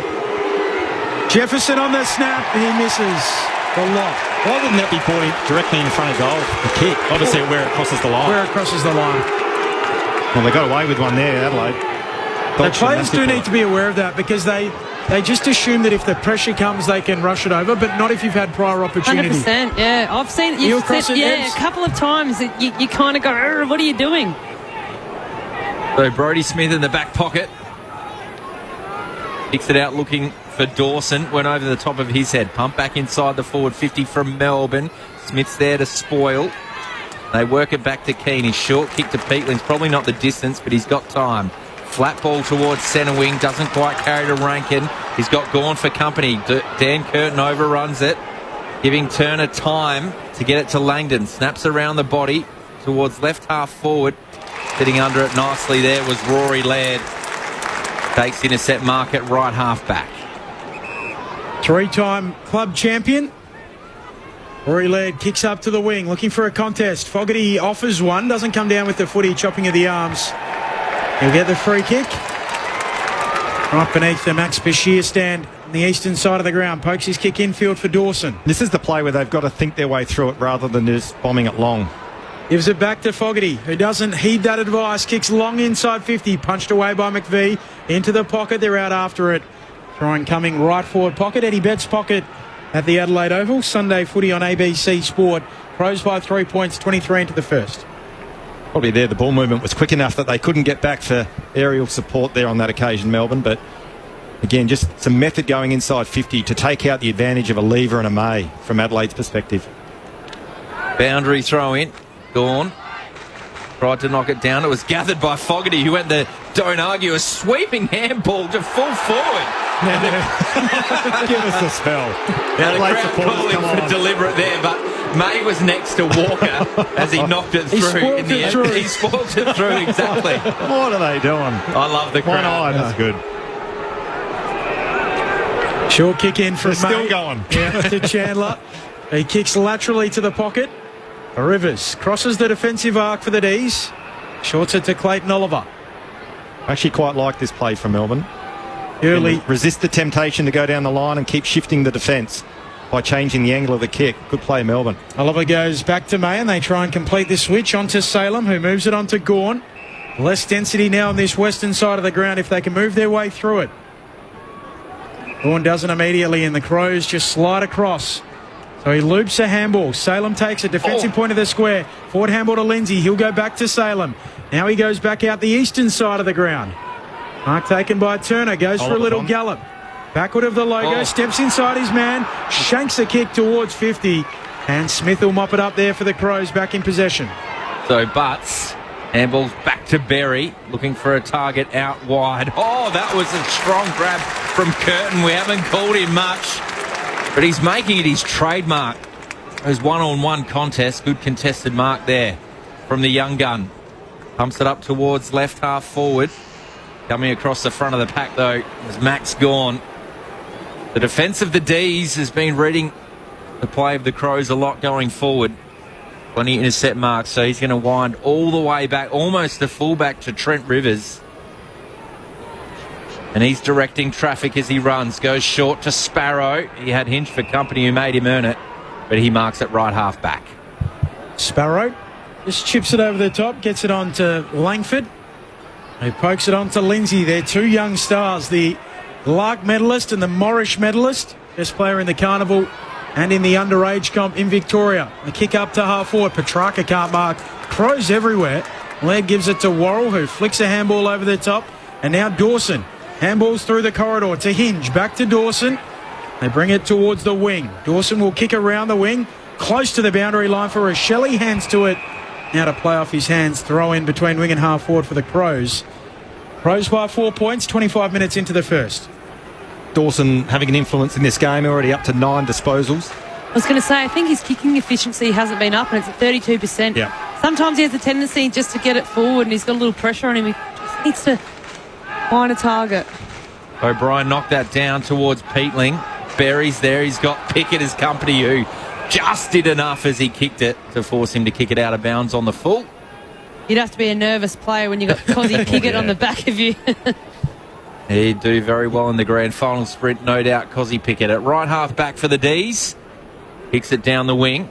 Gawn in the front spot. It's fisted down, though. Gathered by Peatling, who is reading the taps and the spoils very well. Hinge's kick was partially smothered by Lindsay, but he got a knock on towards Chandler. Over the top. Langdon in the middle of the ground. There's time. Petrarca marks. 45 metres out at centre half forward, directly in front. Red time goal would be a killer. Well, you talk about in the context of the game and this quarter, this is a massive kick. They missed, 2 easy set shots. Langdon missed one, I think. Petrarca another one. I even Pickett kicked one out in the full. So just to settle the nerves, because sometimes when you keep missing, just sets a really bad tone and adds layers of pressure to the next kick. So it's really important Petrarca goes back and nails this with a major. It's been a short quarter. We're not even in the 27-minute mark. But only 3 goals. Can this be a fourth and a real momentum builder for Melbourne? Christian Petrarca, the superstar, touches the paint of 50, sets sail for home. No good. Away to the left-hand side, and he's cursing himself, Christian. Well, he's missed 2. He's got 2 points, yep. So an easy one, and to Petrarca and Langford. So missed opportunity. You'd have to say, as a Melbourne coach and Simon Good would have to be pretty happy with that first quarter. Their inaccuracy in front of goal, which is, it's like the definition of insanity. The same thing over and over and expecting a different result. They struggle going inside 50. They struggle converting when they get their chances. Well, I'll tell you what, Simon Goodwin, he would be really happy with the way that Melbourne performed that quarter, but I reckon deep down he'd be seething that they've missed those easy shots. They kill you. Your old mentor in Mark Choco Williams, he's the kick doctor. Oh. He'll be down there trying to hand out some doctorates. There wouldn't be too many in the Melbourne team the way they're kicking at the moment. No. Unfortunately. So Adelaide lead by 3 points. This is Sunday footy on ABC Sport. Australia's Test Tour of the West Indies is on now. What about that? Unbelievable. Catch every ball on the ABC Listen app. Just look for the cricket button. This is the 2025 AFL Premiership season on ABC Sport. They have been a bogey side for the Adelaide Crows. They've won their last 4 against them. It's the Crows and the Demons. The Bull fends off one, feeds the handball back to Rivers, off a step, eyes the sticks, finishes for the first of the afternoon. It goes to the visitors. Kicks it out to space towards Fogarty at right half forward.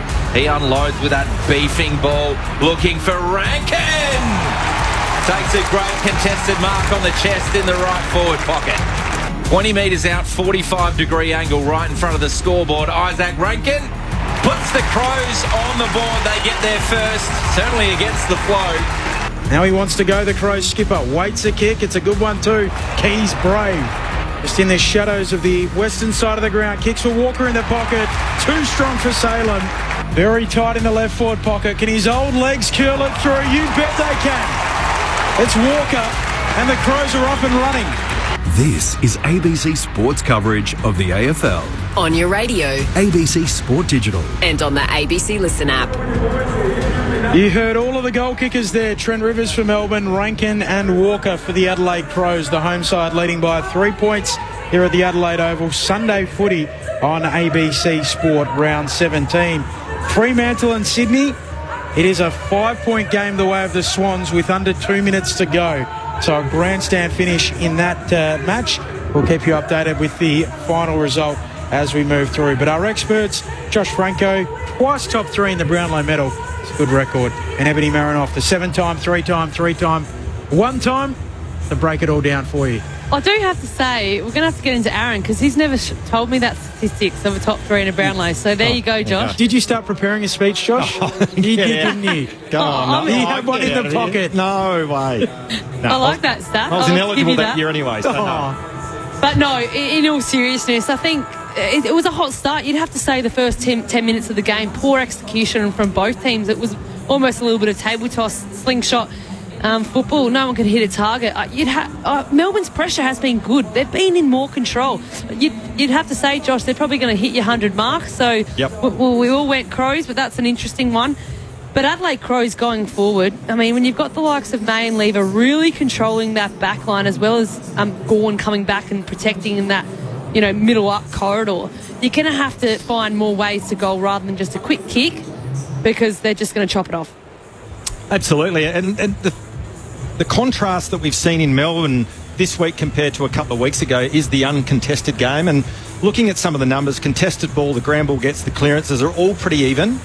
As you would probably expect, Adelaide a good contested ball-winning side as well, but the uncontested possession, which is made up generally of marks, it's 78-43 in favour of the Demons. So they've had 34 marks at quarter time. So they're on track for 136, which is unlike the way that we've seen them play in recent weeks. So they've definitely come into this game with a different mode of wanting to move the footy a little bit slower, maintain possession rather than just blast and hack the ball forward and dump kick the ball forward. And they've actually been quite effective. They've just missed some opportunities as they've gone inside forward 50 and some really poor opportunities in front of goal, which they'd like to have their time back and obviously convert them into 6 points rather than just the minor score. But from Adelaide's perspective, and I think you hit the nail on the head, Ebony, is that their method going inside forward 50, they've got to get their balance right between going quick. We saw one opportunity where they transitioned it from their D50 to their forward 50. They got a one-on-one, Rankin v his direct opponent, took the mark, kicked the goal. Other times they've gone quick. Melbourne have been able to get numbers back, particularly May, who's been quite influential and airily helped their defence out. So it's getting more bang for buck as Adelaide enter their forward 50 is probably on the agenda at quarter time for Matthew Nicks. Yeah, it seems to be something that they'll need to sort out. I mean, people get very upset when we speak about lowering your eyes, but changing from looking very deep inside 50 and high and long to what's right in front of you, short, to avoid those intercept markers. Yeah. Even the method with Dawson we've spoke about a couple of times, but you know, if you're a good coach or a good team, good system, you pinch that off. I mean, Dawson's been tagged them numerous of times this year. If you're seeing that's kind of a play that they've been doing, that's going to be cut off by the second quarter. Absolutely. Who gets upset? Some people on the SMS line. So the second quarter about to get underway. Adelaide leading by 3 points. O'Brien and Gawn. O'Brien reaches over him, taps it down to Saligo. Dispossessed there by Oliver, then turns tackler Clayton. And a secondary ball up outside of the bullseye. No, a high free kick picked out. So Jake Saligo with the free kick. He'll set it up inside 50. A high ball going in. Thilthorpe trying to contest it. Knocks it away towards centre-half forward. Berry coming through. Pinched there by Oliver. Handball knocked down. Back into the mark. Pickett. Handball for Petrarca. These extract the footy out into the open. Sparrow running laterally. Kicking further laterally and finding a target in Jefferson up on the wing. These ball on the eastern side of the ground. Had enough on it to find Salem, so they work their way back to centre-half back. May. Can I just say that play from stoppage was outstanding from Melbourne. They used hands instead of dump kicking it forward. Now they retain possession and are looking to move the ball forward. I just noticed as well in that kick that went high again inside 50, Thilthorpe contesting. That might be another point. Yep. Make sure you contest if it goes in long and high. Get it to ground. Absolutely. At least halve it. So leave it to Langdon, almost back where we started, defensive side of centre wing on the outer side of the ground. Yeah, there comes a point where you've got to penetrate the game and go forward. At the moment, they're just racking up the numbers there. Fantasy points going lateral. Leave it. Takes your advice, Josh. Kicks towards right half forward, and Sparrow takes a nice mark. Quick kick to Petrarca, looking for Pickett. He wasn't sure if he was having a shot or going for Pickett, and it did neither. That's the cream on the cake. That's the cherry on top they just can't get right. Oh, dangerous kick in, broken up there by Langford. Spills to Pickett this time. He snaps it through the major opening. He puts the cream on the cake. He did. Finally for the D's. And we have a second lead change in this game. The Melbourne Demons by 4 points. 2-7-19 plays 2-3-15. 2 minutes into the second. Ebony Marinoff and Josh Franco. As good as Mark Keane is and how good he is aerially and how many times he protects, there's so many times where you just hit that 20 to 30 metre kick, trying to come out your defensive 50-30, and you've got to be able to hit it.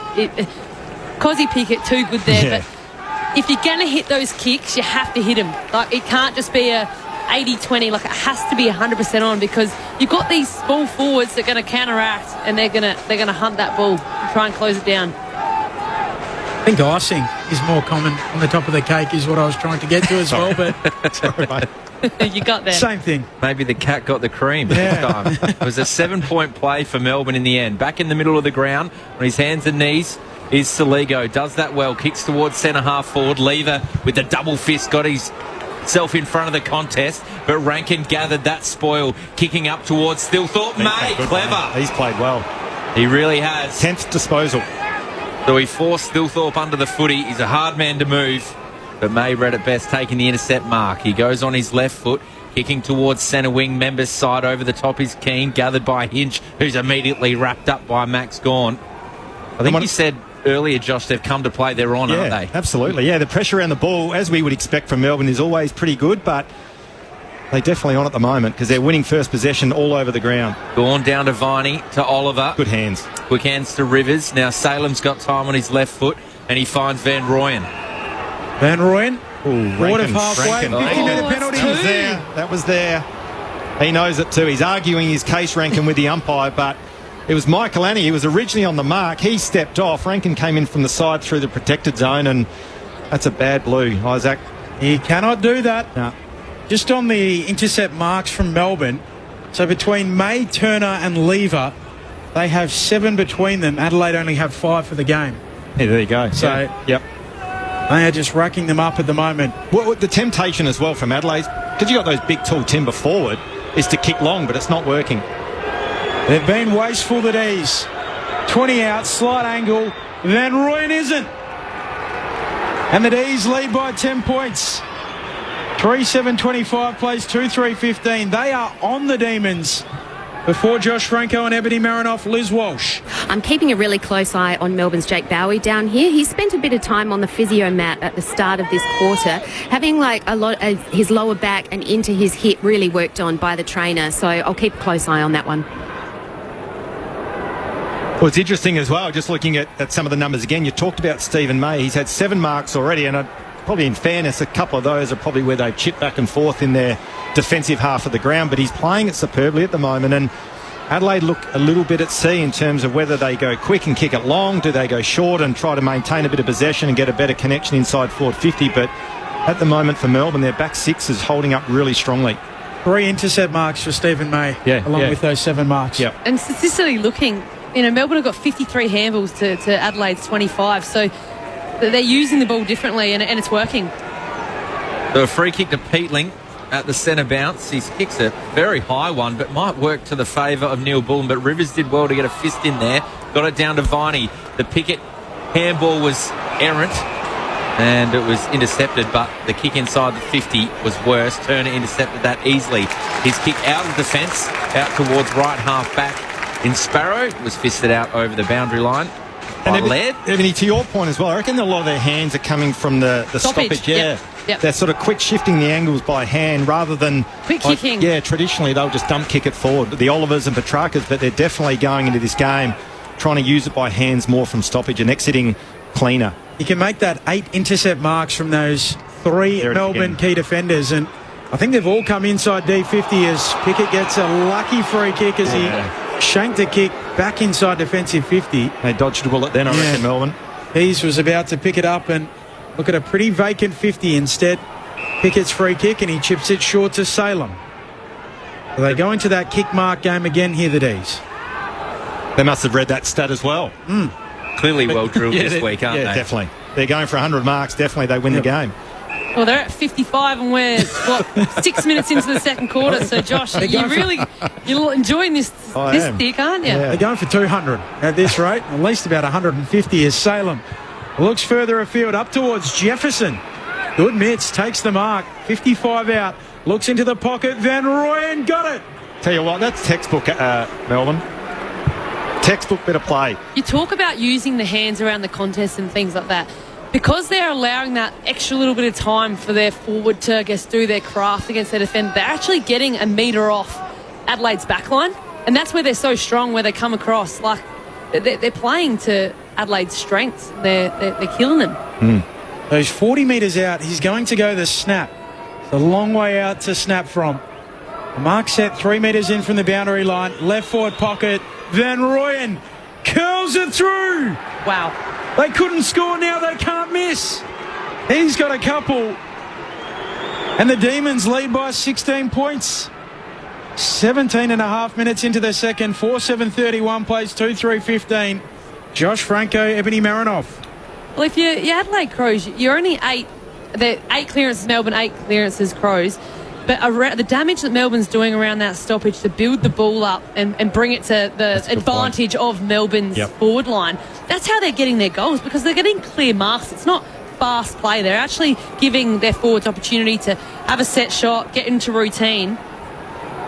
And I think the other thing as well to that, as you said, their hands are so good around the scramble. Then their vision to find a mark rather than blasting it forward has been outstanding. And I think from Adelaide's perspective, defending that would be really frustrating, and they can't get the game at all on their terms at the moment, Adelaide. They've got to find a way to get the ball back off Melbourne when they're going into that kick mark style of play.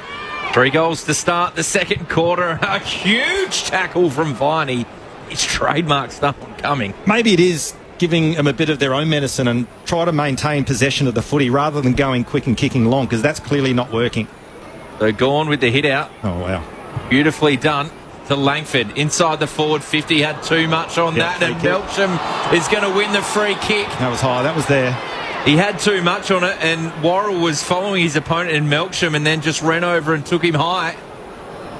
So he's going to have a shot 40 metres out, just slightly to the left. Well, I'm looking at Worrell's body language, and he looks frustrated by that, but again, that was there. It was high, and it was quick play from the kick forward, puts the defenders under the pump, which it did on that occasion, and on the Melksham back did a free foot, kick. so they're running, behind. They're not where they want it. They're not, back shoulder, half a shoulder in front. Big kick this one in terms of the margin, isn't it? He is. Missed an easy one earlier. 40 metres out. Now they're He's coming. readjusted his sights, Jake Melksham. And the D's have got 4 on the bounce. They kick out to a 22-point margin, 5-7-37. Adelaide 2-3-15. I'll give you some numbers. So it's 14 minutes and 15 seconds of actual game time left in this quarter. So we're nearly, 5 minutes and 45 seconds of actual game time. Disposals. Adelaide have had 5 disposals this quarter. Melbourne have had 33, and 18 of them have been marks. Inside 50s, 4-3. But Adelaide, one, can't get their hands on the footy. And in terms of uncontested possessions, it's 24-zip. And that's where they're hurting Adelaide at the moment. They're just really dissecting them, tearing them apart and ripping them apart in terms of the method, the way that they want to move the ball. It's a clinic at the moment for the D's, and Adelaide need to somehow get the ball back off Melbourne and not allow them to get the game on their terms, which they have at the moment.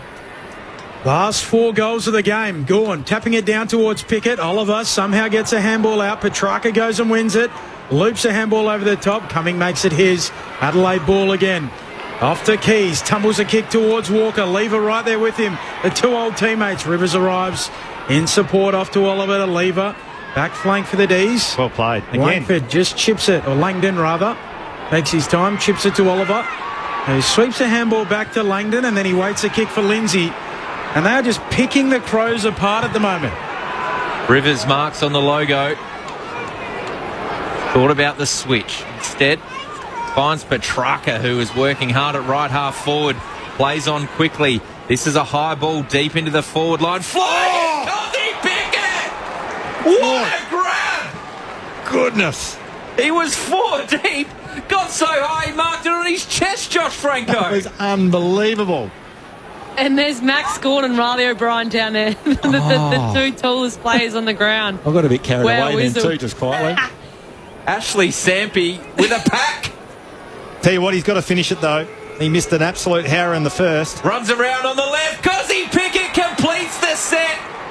And he's got his second after one of the marks of the year. The D's have kicked 5 on the trot in this second term. They're running away with it. That's as impressive as it gets. But just looking at the statistics, Cozzy Pickett's had 11 touches, 2 goals. Isaac Rankin's had 3 touches and he's kicked a goal. And the top 10 disposal getters are all Melbourne, bar Jordan Dawson. So that's a clear message of Melbourne are getting their hands on the football. And that's why they're in front, because their stoppage game has been brilliant. Their ability to use their hands and their calmness around stoppage has been so impressive, and they have this game on absolutely all their terms. And they do, and it was set up there from, I think you called it Langdon, just his ability not to just bang it forward to a contest. He just had real composure with ball in hand. He changed the angles, found a mark, and then they were able to set up their entry inside forward 50 off the back of that. It was, again, really good play from the Demons, really composed and thought their way through it. Only lost 1 second term all year, the Adelaide Crows, and currently down 5 goals to zip. Tell you what, second quarter today. Other sides will be watching this as well, no doubt, how you pick apart Adelaide and get the game on your terms and deny their game. Both second rucks in the middle. Van Rooyen tapping it down for Viney. Squeezes a short kick. Pickett again. Flying through a pack. Nearly takes another high chest mark. Chandler gets it. Kicks inside 50. Punched away from Jefferson by Keane. Spills to Fritsch in the long sleeves. Port holding the ball. That could be 50 as well. No, not going to pay it. So the Irishman, Keane. Well, 48-7 possessions. 48-7. Excuse me? Adelaide have only touched the ball 7 times this quarter. We have played 12 and a half minutes and their 8th disposal is about to come up. Melbourne have 48. It's extraordinary. That is unbelievable. I don't think I've ever seen that. Clever from Curtin. Can he spark them? He takes a bounce, runs towards 50, kicks to the space, perfectly placed for Isaac Rankin, who marks in the right forward pocket, 25 metres out on a difficult angle. And just like a true forward, he's looking to pass off, but he's got zero intentions of passing that ball off Isaac Rankin. And you know what? Don't go back and nail the goal yourself. And this is a moment, right? You've seen Cozzy Pickett have his moments and shine. We're talking about the superstars of the game. This has to go through the big sticks for Isaac Rankin. Will he go drop punt or checky? I think he's going to go drop punt. So Melbourne have kicked 5 goals this quarter. The Crows have had 9 touches. Possession number 10, Isaac Rankin. They needed that, didn't they? And Rankin steps up with his second, their first of this second quarter to stop the Rock.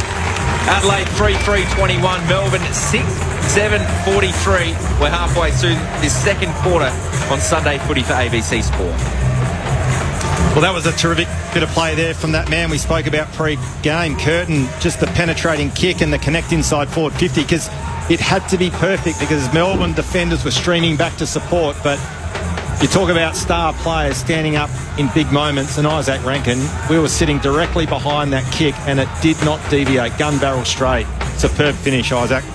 Averages more goals against Melbourne than any other opposition, 2.3 against the D's. Looking at that, so 48 to 7 disposals. Baffling, the D's have they've nearly kicked as many goals as disposals the Crows have had in the opening 12 minutes of the second quarter. What does that come back to? Is that leadership? Is that setup? What is it? Honestly, Yeah. Melbourne just absolutely have this game all on their terms.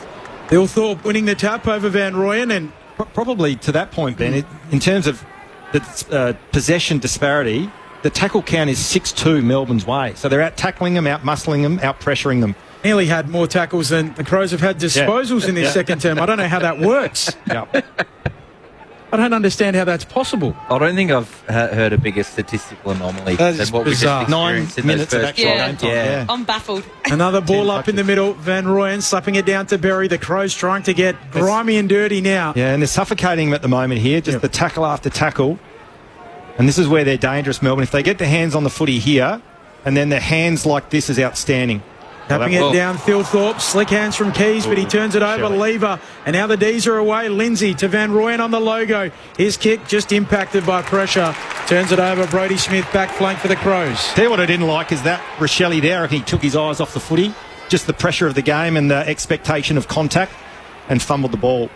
So Worrell kicked it down towards left half forward, and May was able to fist that over the shoulder of Taylor Walker. So we'll have a throw in outer side, about 80 metres around from Adelaide's goal. He's got that in his game a bit though, Rochelle. He's got to get it out of his game. Oh, I'm a big Rochelle fan. Yeah, that's happened likewise. a couple of times Yep. last year, and was criticised on innumerable TV shows, etc.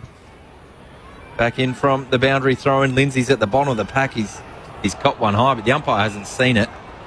And he's down there holding his head, but we'll have a ball up. I think the big, obviously, trend of the game is that when Melbourne go into the kick mark, Adelaide can't get the ball back off them. And that would be frustrating Matthew Nix and his coaching staff. Especially being a great turnover team. So McVee's quick kick forward. Gathered by Smith, who fell. And Fritsch was able to tackle.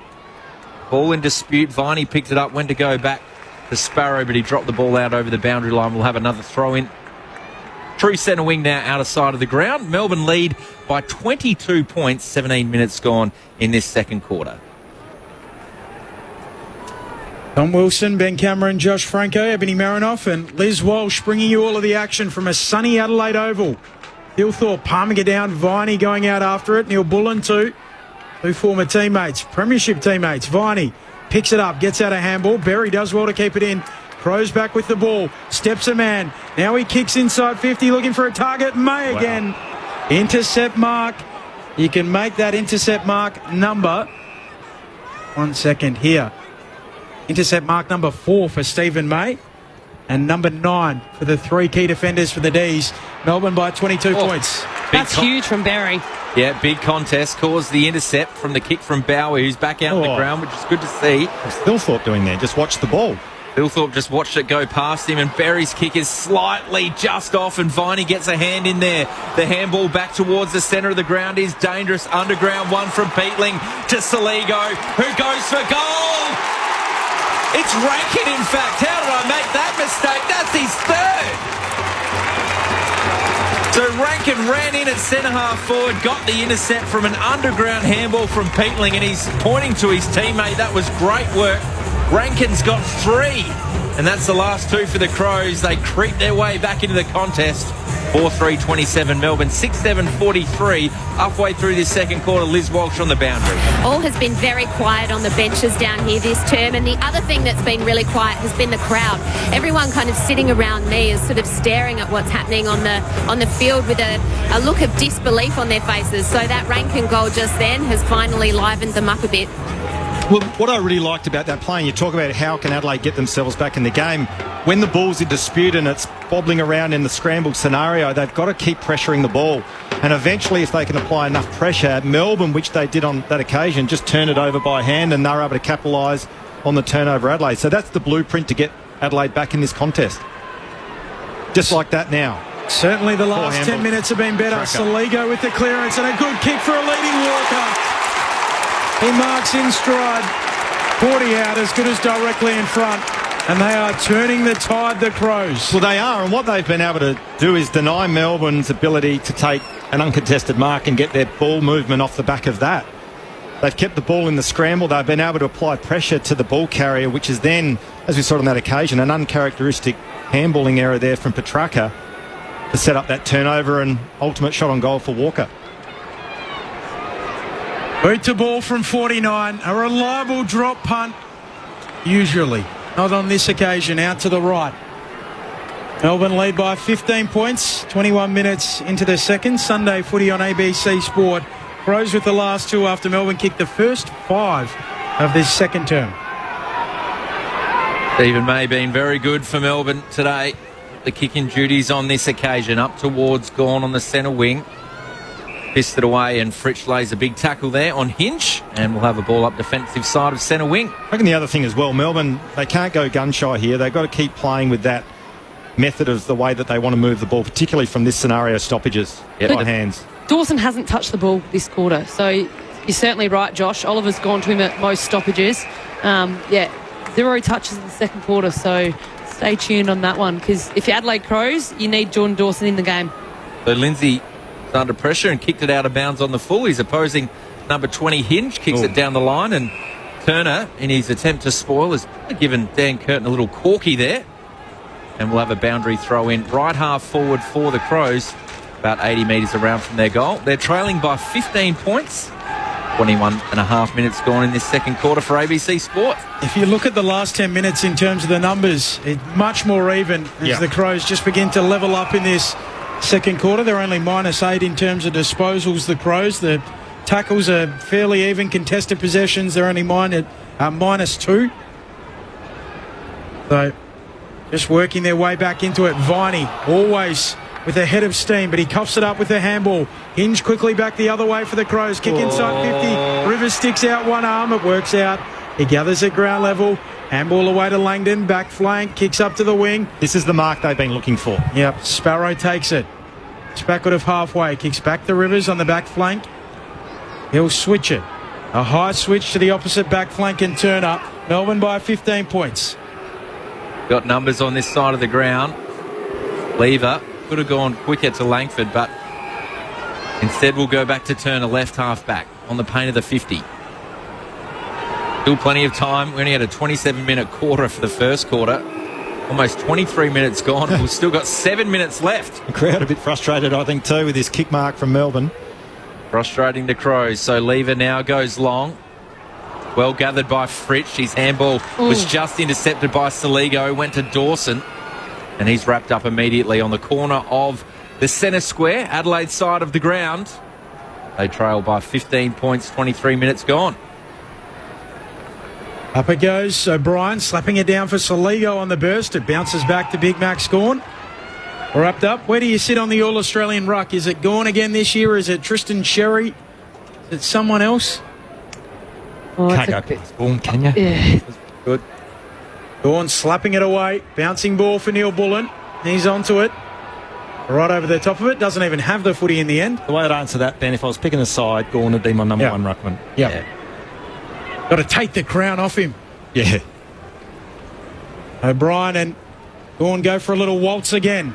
Slap down to Michaelani, the famous surname. High kick into the middle of the ground. High ball, Rivers can't trap it. It favours Walker. Adelaide ball, gives it off to the runner Saligo. Handball behind Keys. Centre half forward here for the Crows. Snaps it inside 50. Bouncing ball. They're onto it quickly. Taylor sweeps a handball away towards Neil Bullen. Overshoots the target. Fogarty. They were queuing up. And it lands in the waiting lap of Lever. At fullback for the D's. They lead it by 15. Well, the chase of Langford there. Just enough pressure to force that kick to go over the head and land in the hands of the Melbourne defender.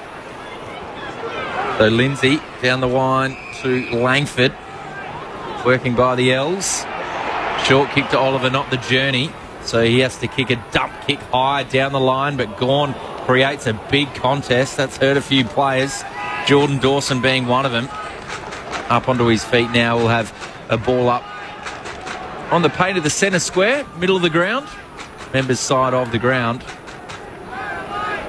Had a score for a little while, so bit of an arm wrestle after a hot start from Melbourne. Clever knockdown. Here's Dawson with a touch. Kicks it to space for Rochelle. Can't quite hit the target. He's got May as his opponent. Rolls around onto the 50. Wow, centering ball.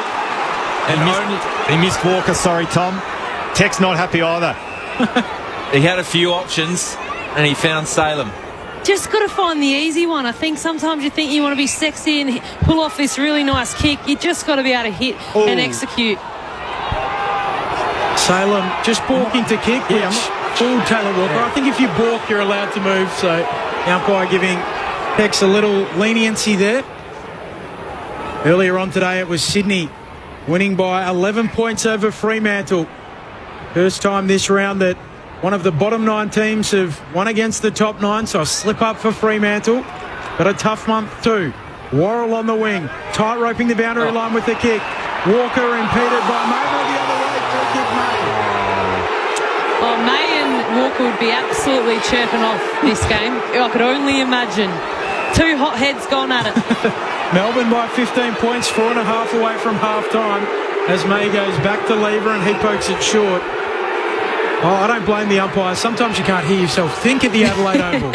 In that one, Walker's standing still and May runs into him. I mean, that's not a block.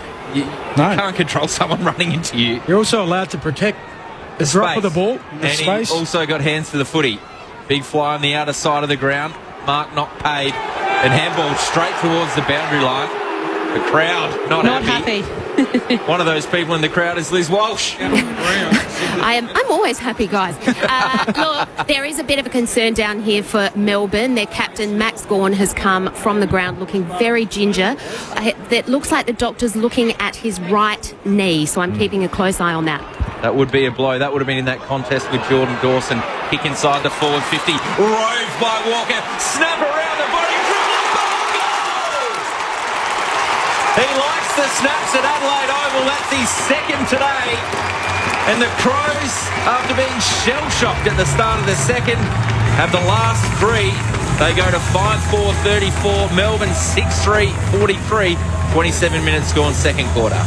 Well, superb play there. I know we were critical of a contest or a lack of a contest from Rochelle about 5 or 6 minutes ago, but his ability to bring the ball to the ground in that marking contest was outstanding, and Walker cashed in the goal. And just looking at the screen now, Walker identified that, went over and congratulated his teammate in being able to bring that ball to the ground and finish off with a major. But the thing about Melbourne at the moment as well is that the game has definitely flipped in the second half of this second quarter.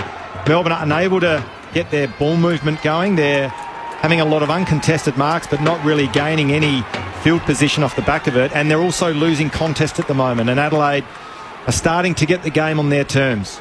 Yeah, 5 goals in 12 minutes for the D's to start the second quarter, and then 3 goals in the 13 minutes thereafter going the way of Adelaide, and they get the clearance here through Keys to restart. Kicks inside 50, Rochelle pumped off it, drops the mark, Thilthorpe flying shot, floating, drifting, missing.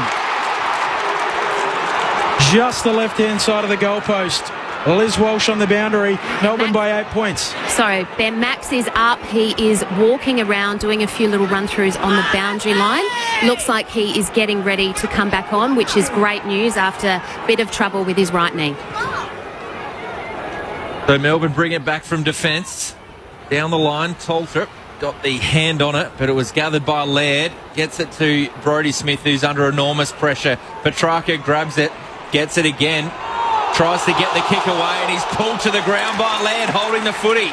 Important tackle from Rory. Wins the free kick because Melbourne were out. Well, the tackle count's evened up this quarter.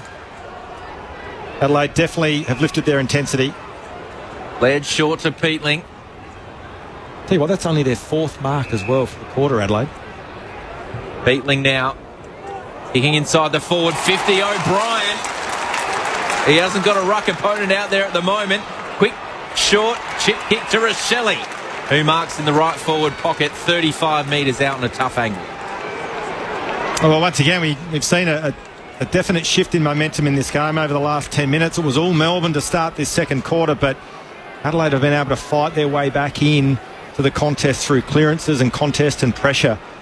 And now they're starting to cash in on the scoreboard. And again, we're sitting right behind Josh Rochelle with this shot on goal. He's probably thinks he's made for this moment, doesn't he? He wants to be he made, probably is. not. Yeah. He's kicked some goals there. I reckon he pointed to his teeth in this pocket I once. think you're right. Josh Rochelle, we're riding it behind him, and it started to move left and then bent right very quickly, so just snuck in for a minor score. Adelaide 5-6-36, Melbourne 6-7-43, but they have responded to definitely. big question marks, and it's not like they were able to get a lesson from the coach. They had to manage it out on field, so they trailed by 7 points late in this second quarter. Kick in from Stephen May went about 7.5 metres to Christian Salem. Kicked it laterally to Jake Bowie in the pocket. The man they call Bowser picks up to a contest. Punched away by Butts. It spills down. Viney just hacks it into the middle of the ground. And Saligo, the first responder, outside of the boot. His kick actually works. It bounces to Keys. Sends the Crows back inside 50. Rochelle and Bowie. Hands to it, Rochelle. Bowie keeps his feet. Rochelle saw in back plate. Back to his feet as Salem receives it from Bowie. Clear and kick. Up they go. Coming. Roves his own drop mark, gives it to Dawson, to Keys, from the digits of 50, right to the goal line, punched through by May. Liz Walsh on the boundary. Looks a real concern with Josh Rochelle, who has fallen to the ground in the hands of trainers at the moment. It's the other side of the oval, so I can't quite see what is troubling him at the moment, but we're obviously keeping a close eye. You'll see now the Crows doctor and a trainer are also running out to just assess him on the ground. Yeah, he's in a bad way. Yeah, straight holding to his knee there, I Josh. initially thought it was an ankle, but... Sorry, I just hyperextended. Oh, you've seen the replay. Yeah, up on the replay just here. So yeah, it was interesting, though, because he tried to get to his feet naturally, as you do when you get knocked back down, and he kind of actually fell back to the ground. So he looks in a lot of discomfort, like Liz just stated. So he's got to his feet. They're going to try to walk him off the ground. You're spot on there, Eb, because he sort of wanted to get back into the action, but went back down on his haunches. We've seen some hyperextensions that are more of the bone bruising type. We've seen some ugly ones over the time that only end up, sort of that 2 to 3 weeks, which is, it looks horrific. Well, you saw Pal Pepper's last night was nothing, wasn't it? It looked nothing. Yeah, the ACLs tend to be very innocuous and a change of direction. Yeah. Hopefully that's similar. I mean, Sam Darcy earlier on in the year had the bad hyperextension, and everyone that night thought it was the worst case scenario, and it ended up being just a bone fracture, I think, in the end for Darcy, and he came back quite quickly. Liz Walsh. Yeah, he's coming off the ground now. It's good to see him. He's actually walking off the ground. He's flanked by trainers. He's sort of getting into a bit of a run. What I was going to say is he's not being helped at all. So you'll be able to hear me. All of the Crows fans right behind me are giving him a real cheer off the ground. I was about to say something I'll probably regret, so I won't say it. We like that here on ABC Sport. As May kicks long up towards the wing, looking for a contest. Van Rooyen slapped down towards Chandler. And he's tackled. He's doing the silly salmon at the bottom of the pack. While the game's still going on, just some of the numbers for the last 10 minutes. Inside 50's 9 zip. Yeah, so they've definitely turned it around, Adelaide. Dominating field position and contested ball and clearances all in their favour. O'Brien wins the tap. Bowie just whacks it out of bounds on the full. Free kick going the way of the Crows, and I think either Brodie Smith or Jordan Butts will take it. He's still ringing for poor old Jordan from the clip around the chops from Tom Lynch last week. Liz Walsh. Yeah, Josh Rochelle now on the doctor's bench having a test done on his knee. He's pointing at his left knee. So roved out the back of the pack by Keys. He kicks a dribbling ball. He had enough on it to get past Langdon, but it was away to the left. That was brilliantly roved. Minus score, though, 5-8-38. Melbourne 6-7-43. You've got to be better there if you're Keys or you're Taylor. You've got to let him know that he actually had more time than he did. Like, that's an easy goal and missed opportunity for the Crows there. He had all the time in the world. Melbourne's lead was 28. It's now just 5 points. Long kick in. A long quarter as well, up towards 35 minutes. They often run this long now as Rivers roves the pack, handball towards the logo. They play volleyball. It ricochets away to Max Gawn. He rushes a kick. It falls to Pickett. It goes with the spiral, just hoping for someone to run onto it. The Crows will through Worrell. Back pocket, tumbles to ground, gets it off the Hinge. Hinge stops props, waits a kick and finds a target. Peatling on the exit kick beyond defensive 50, has it on the back flank. That's been the shift, Ben, as well. That kick from Pickett, I reckon first quarter and a half they were composure with the ball, find a mark. He just hacked it forward again, just highlighting the pressure of the game and the turnaround in the pressure that Adelaide have been able to apply. Oh, and Peatling, he was born at night, not last night. He kicks it to the umpire to make sure he gets the stat as well. He knows what he's right? Yeah. Do you not know that? No. You take a mark at the end of a quarter, Ebbs, you got to kick it back to the umpire and get your stat.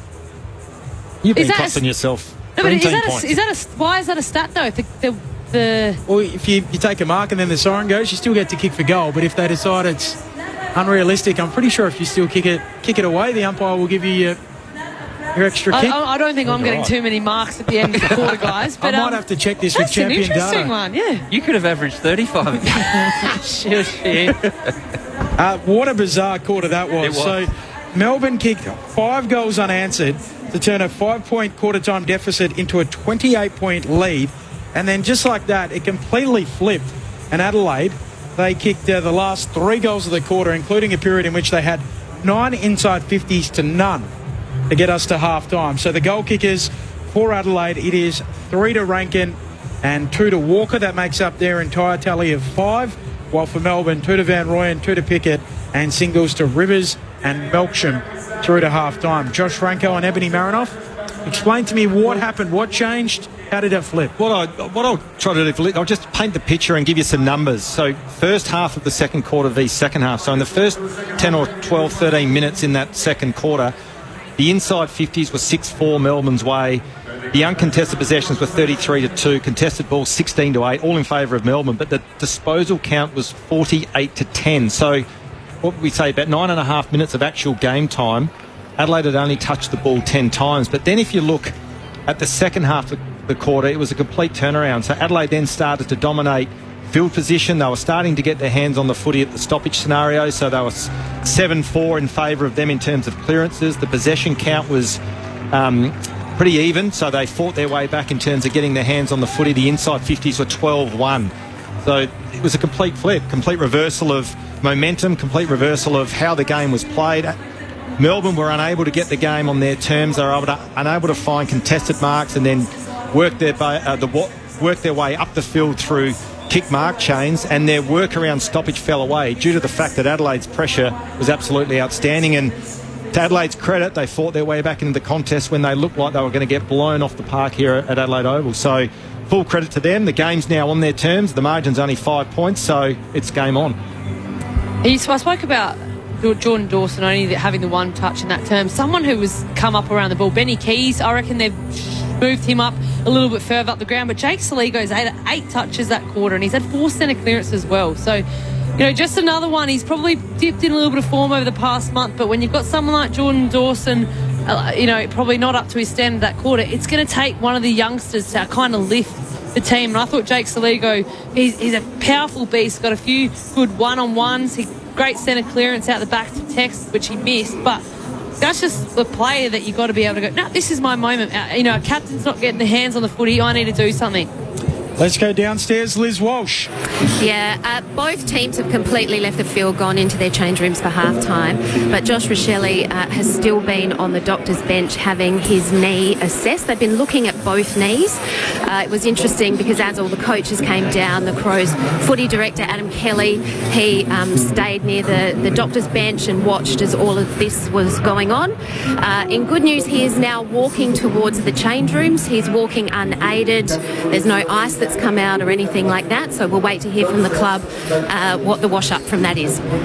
Yeah, I wonder if they were, I hope not, but wonder whether they were checking their stability in both knees. I think so. They would be doing that. Comparing them? Absolutely. Is that what they'd be doing? Is it an ACL sufferer? Yeah, look, it's interesting. I remember when I did my first ACL, the doctor actually came out and did the test on the ground, and he knew then and there that it was gone, and I didn't believe him because the pain had gone. I was walking pretty similar to. Well, that's what they Rochelle. say, isn't it? They're Yeah. instant pain for about a minute, and then it gone. completely dissipates. Yeah. So they would definitely be doing the ACL test, and just looking at his body language, and there's not a lot of support around him. I think that's a positive thing. Yeah. Because if everyone was around him and arm around him, it would be not great news. It looked bad. Yeah. Like when you watch the replay and there's a sideways lateral movement there, wasn't there? I was like, oh, looked a little bit gross. But I think even when he came halfway off the ground, you kind of could see that, whether the pain had worn off or he felt, but he ran off. Like he didn't look like he was proppy. So that's kind of positive. But like you just touched on, you're not really sure because you have that initial shock pain, and then you can run straight lines. So, but it'll be interesting to see what the prognosis is. So whether they just call, because it could he could have just hyperextended it 5 minutes of pain and then you're good. If he saw last week, it'll be interesting to see how that call that if it's not an actual prognosis of an ACL or something. It certainly will be fascinating to keep our eyes on all of that. Sunday footy here on ABC Sport. The thoughts of Josh Franco and Ebony Marinoff. More coming up as we move through the afternoon. It is Melbourne leading by 5 points at the half. So that's where we land. Earlier on, Sydney, they won by 11 points over Fremantle. So a slip up there for the Dockers. But right now, it's time for us to pause and get the latest from the ABC Newsroom.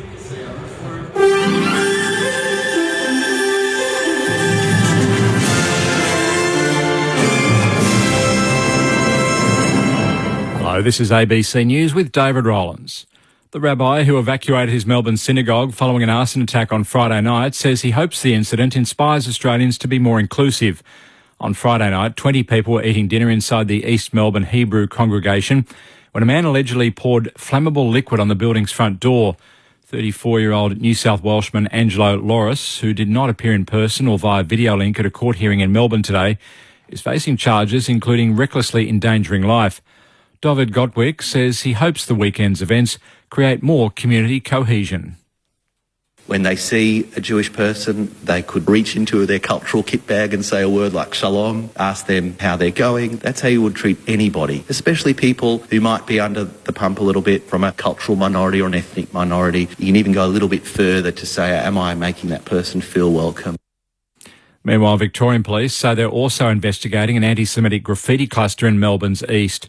They say unknown offenders used stencils to spray paint offensive images on pillars and walls near the Melbourne Holocaust Museum in Elstonwick. Authorities in the US state of Texas say at least 850 people have now been rescued following Friday's flash flooding.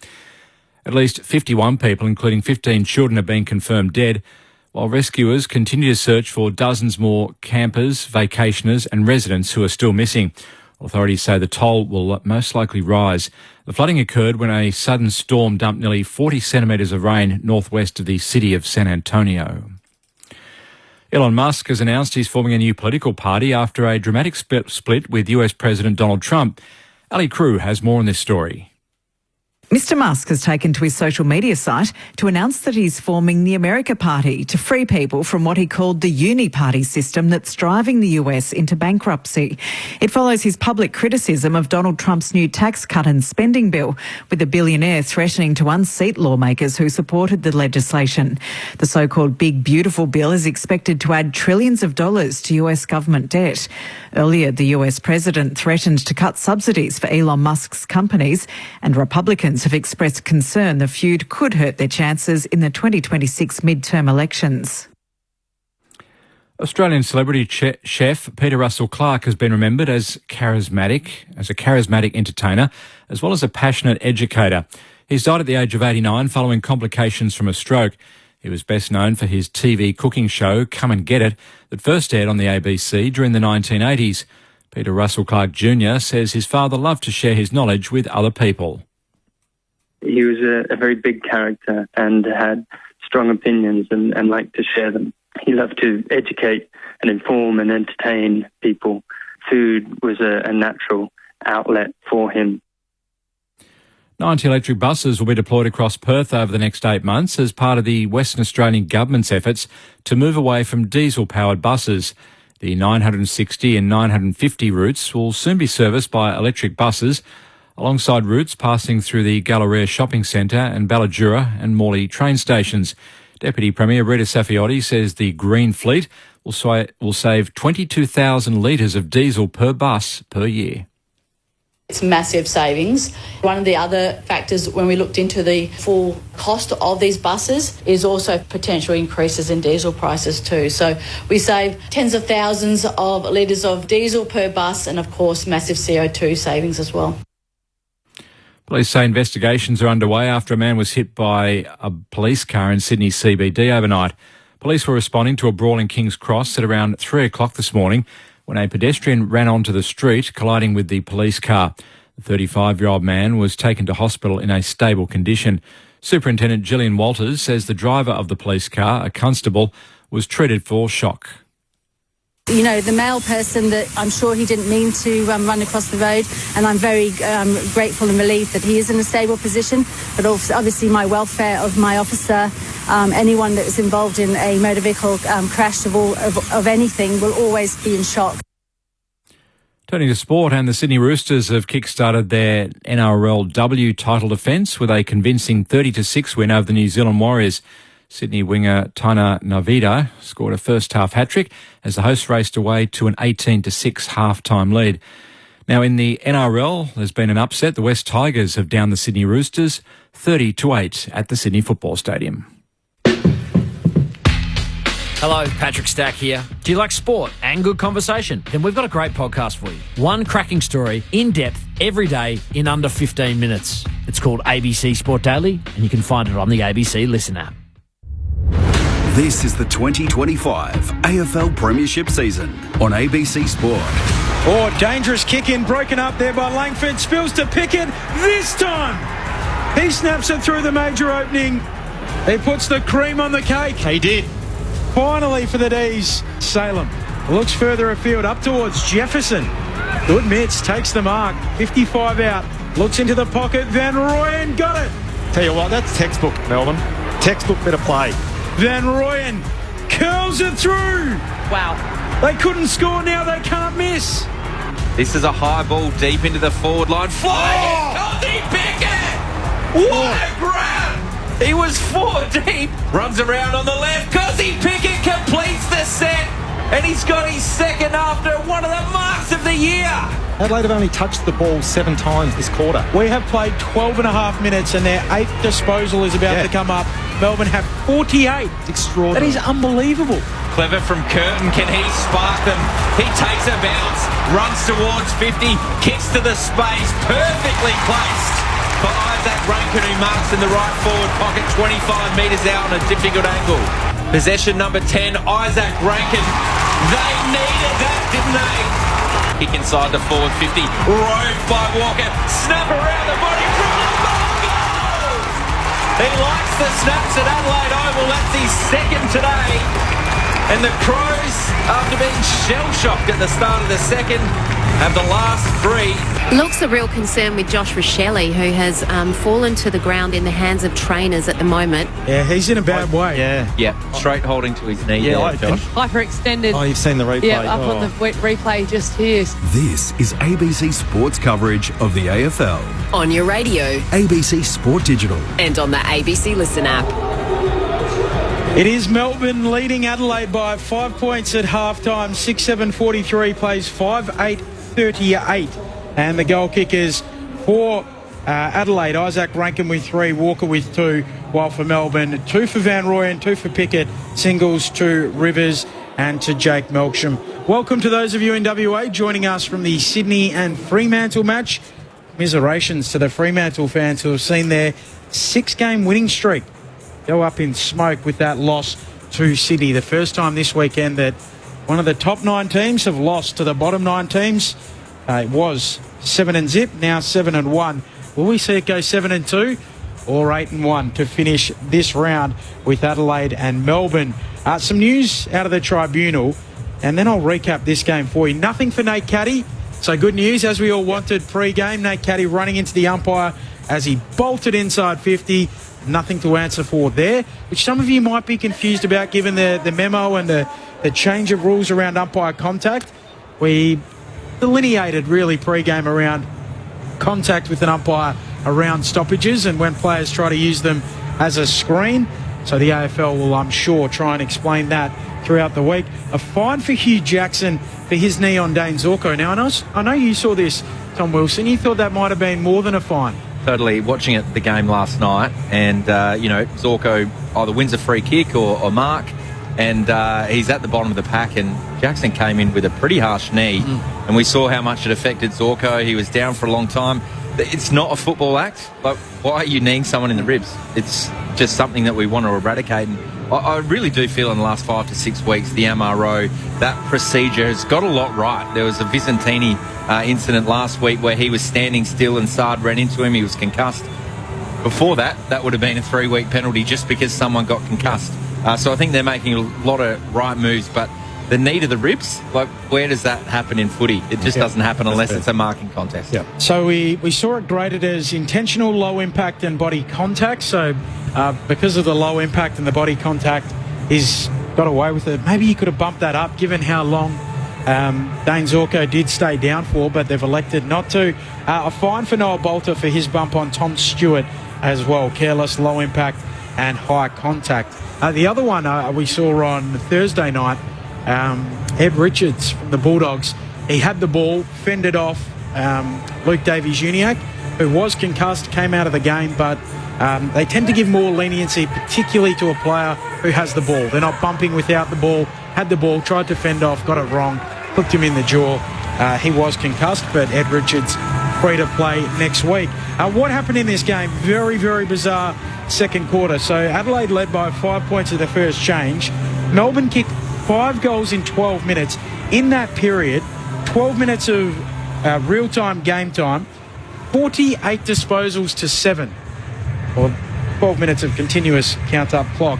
And then in the remainder of the quarter, Adelaide nearly completely flipped it. They had a patch in which they had 9 inside 50s to 0 and booted 3 unanswered goals to get us back to a 5-point difference at the half. Bizarre. It was. So Melbourne had 6 shots in 12 minutes.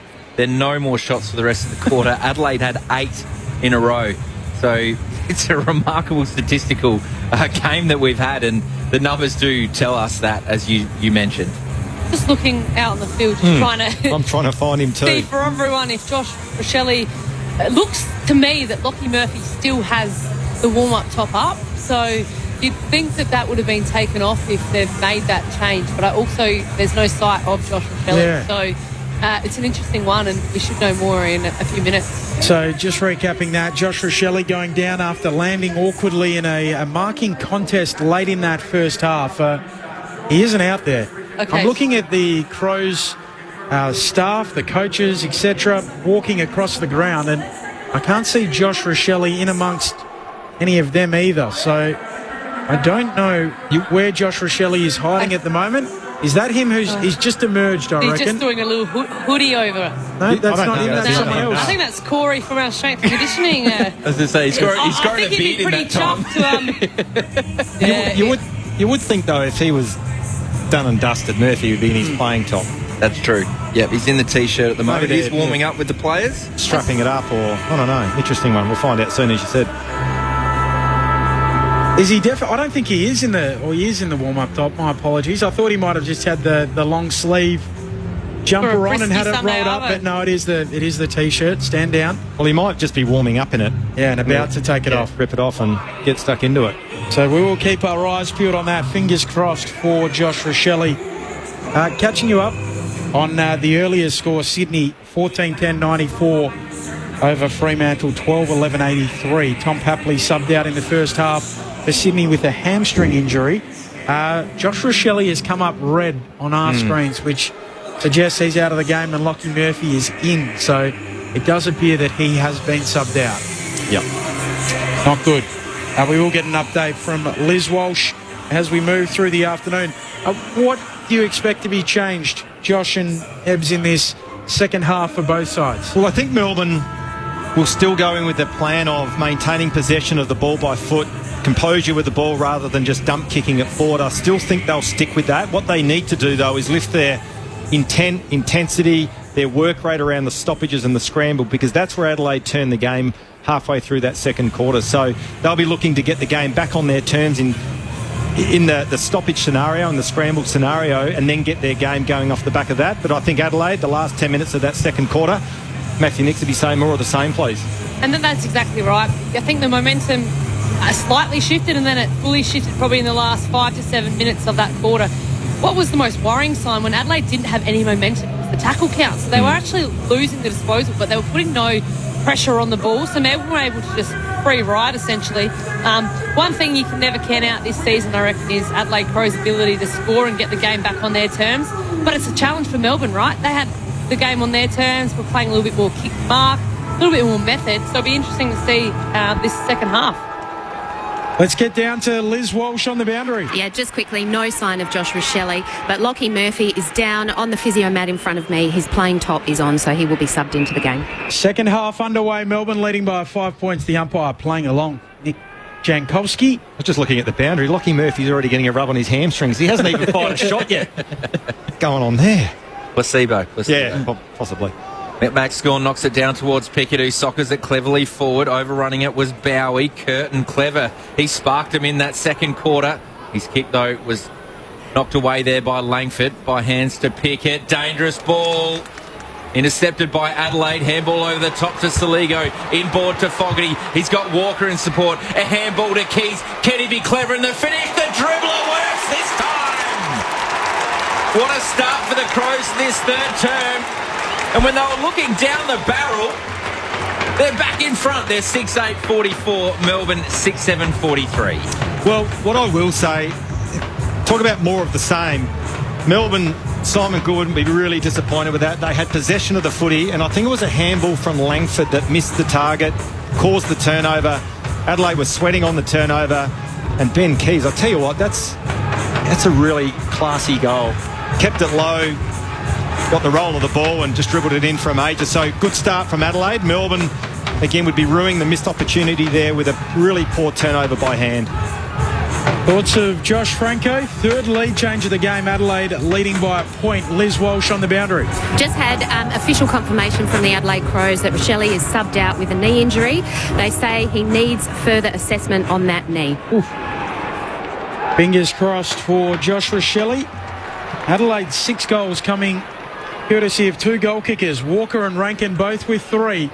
They've got it out of the middle again. Saligo backfeeds a handball to Dawson. He goes to Kevin Bartlett, handball to himself.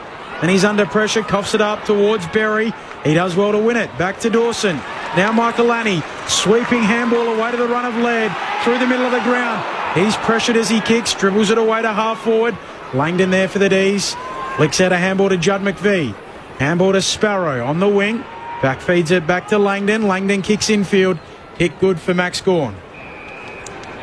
He's got it at centre half back for the D's. They'll trail by 1 point after the Keys goal to start this third term. They've got to go forward now, as they did with that kick there. But they need to go forward, Melbourne, with their ball movement, because if they're just going to kick lateral, that's playing into Adelaide's hands. So Langdon's got it, and that certainly plays into Adelaide's hands. He's kicked it straight to Riley O'Brien. Marks defensive side of the outer wing. Goes all the way back to Worrell. Inside the defensive 50. Got a target in Laird. Doing well with Sparrow, putting him under pressure. If he can get it out to Chandler, they can get forward. A tough contest out there on the wing. Both players are down and out for the moment. Mike Lanny back to his feet. Ball in dispute out wide. Cleverly done by the Crows. They kick a dangerous ball forward. It gets past Gawn. They've got the numbers, Adelaide, but Gawn did well. 2 against 1. Ball remains in dispute. Langdon for the D's. Handballs to McVie. He was tackled by 2 Crows, 3 Crows.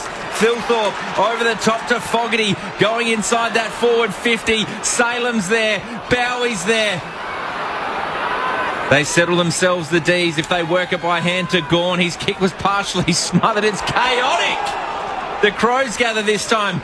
Walker throws it on the boot. Langford got time, got support with May, who goes to full back and kicks long out of defence. Just wants to get it out of there, but going back, Hinge. He marks high half forward for Adelaide.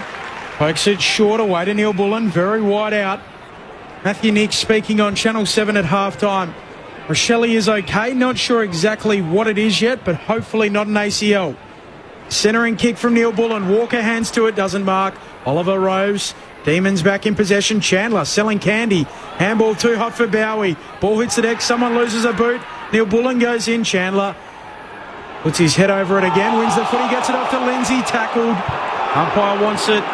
Centre half forward for the Crows. They lead it by a point. Melbourne under siege at the moment, just in terms of the pressure that Adelaide are able to apply. Handball targets not hitting their mark. O'Brien knocks it down. Laird gathers. Handballs back to Michaelani. Immediately tackled by Gawn. Sparrow's there as well. He's spit over Zealous in his tackle, though. In the back there of Rory Laird. Just near the centre circle. The Crows leading by a point. Another player's lost their boot. Handballs back to Worrell. Inside the forward 50 he goes. Flying is Fogarty. Got hands to it. Roving is Neil Bullen. Deep in the pocket of Eddie Betts. He snaps. Too far across the face of goal. And it was touched near the line, but it had already gone over the boundary line on the full. So a free kick to the D's. Langford will take it. And the trend continuing. Early stages of this third quarter. Inside 50s. Adelaide 4-zip. Melbourne's kicking efficiency just at 40%. So feeling the heat from Adelaide. Kicked the last 4 goals of the game after Melbourne kicked 5 unanswered. Long kick to Gawn, who takes a strong pack mark. Max Gawn kicks around the western wing, up to a contest again. Van Rooyen at the back takes the mark. Free kick. Marquin got a shove from Melksham. Adelaide ball again. Sunday footy on ABC Sport. Keane bites off the kick into the middle. Good kick right onto the chest of Butts. He can open it all right up, but he slightly overshoots Fogarty. Gathers on the bounce. Crosses the 50. Steadies. Eyes the sticks. Shanks it.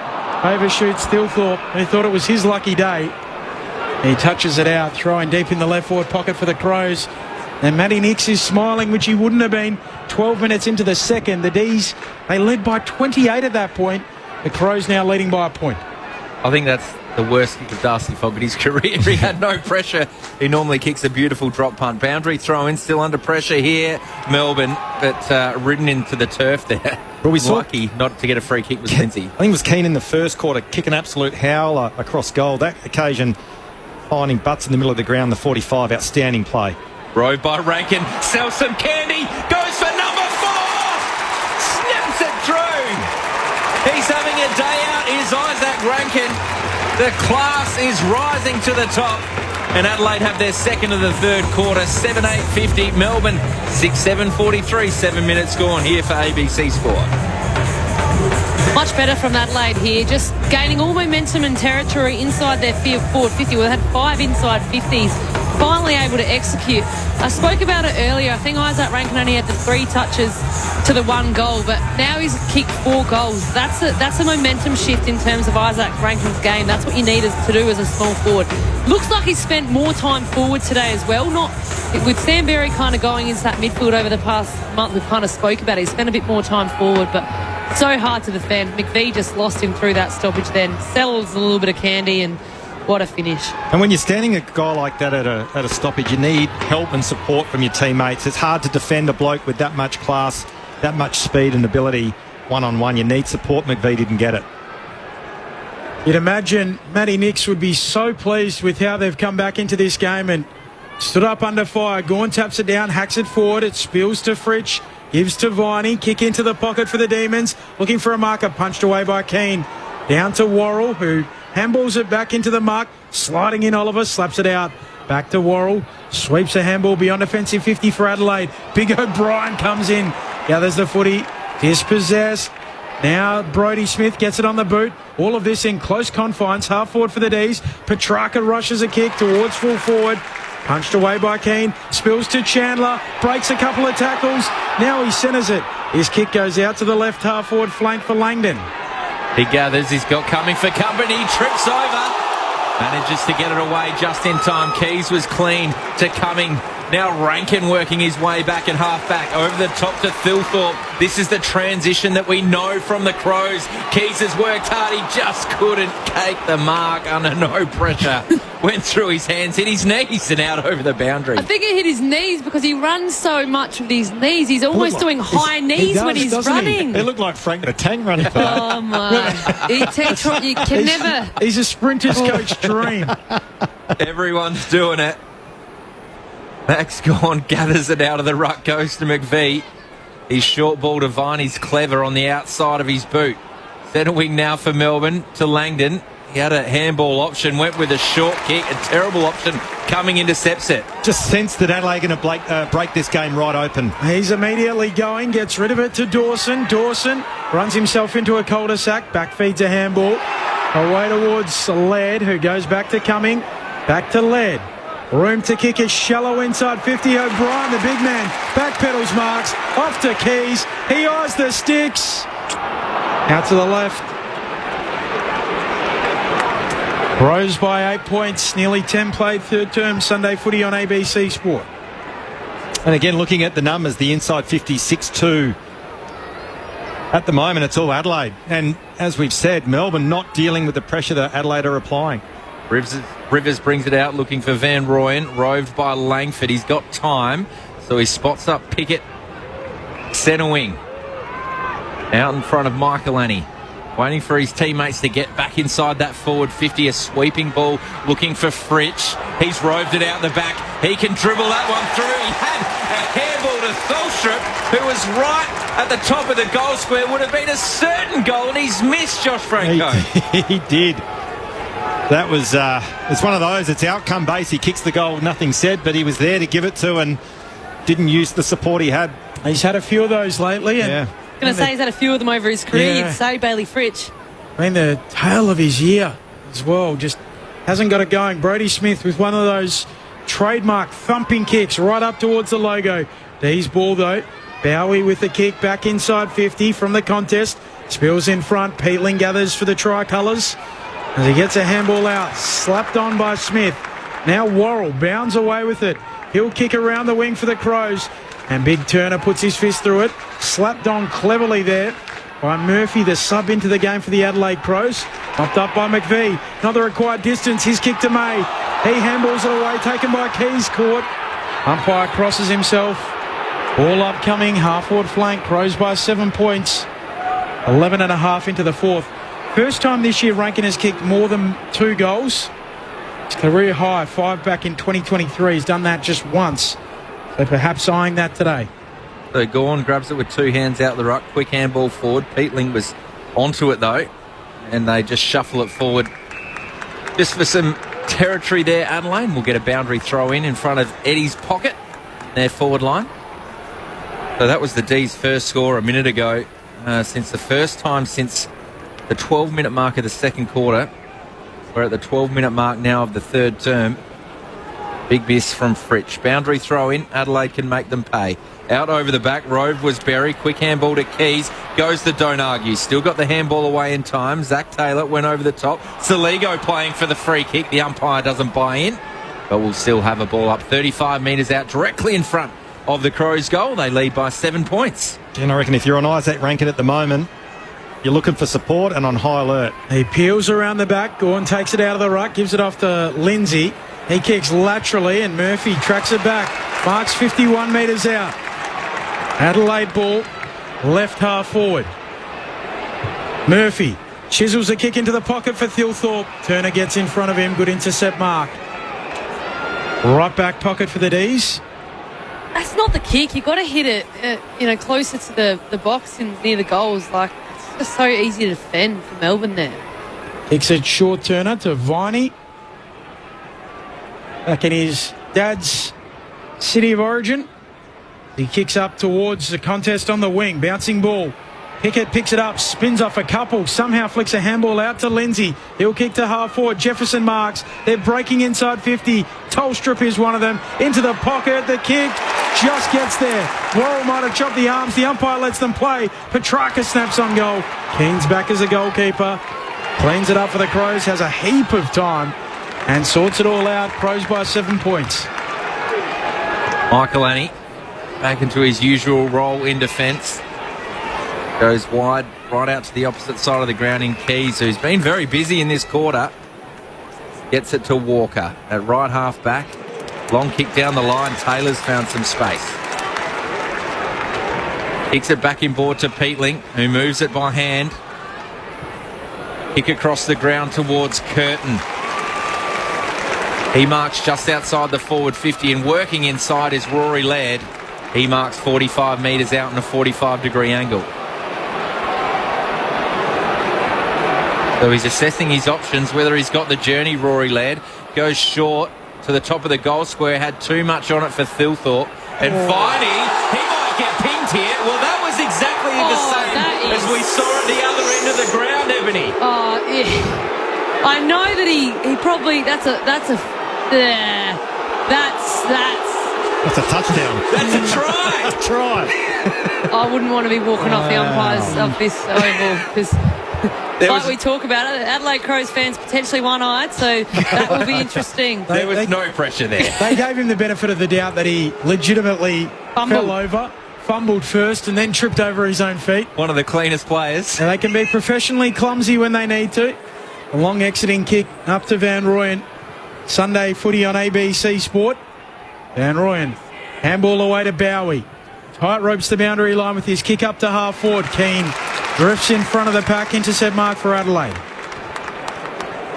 Josh Franco, Ebony Marinoff, Tom Wilson, Ben Cameron, Liz Walsh downstairs. Keane chips it short. What's been the turnaround from the 12-minute mark of the second term when the D's had kicked 5 on the bounce to Adelaide kicking the next 5? What's changed, Josh and Ebbs? Well, they've taken away Melbourne's mode of wanting to move the ball by winning the contest and pressuring the opposition. That's what they've done. Now they've got the game on their terms. Peatling kicks up to a contest. It comes down in front of the pack, roving it. Petrarca off to Viney to Lindsay. Kicks laterally to Jefferson on the wing. One-on-one contest with Butts, who did very, very well. Was able to win the ball back, but his handball missed the target incoming, went straight to Langdon. He goes to Tolstrup. He's got runners in Lindsay. Oh, cleverly done there by Worrell. Caused the turnover at centre half back. Bullocking through is the captain in Dawson. Kicks it out wide to Riley O'Brien on the wing. The big fella goes for a short stride. A short kick to Fogarty. He marks, looking for options at centre half forward. Instead goes longer over the back to Keys, but Rankin marks. Oh.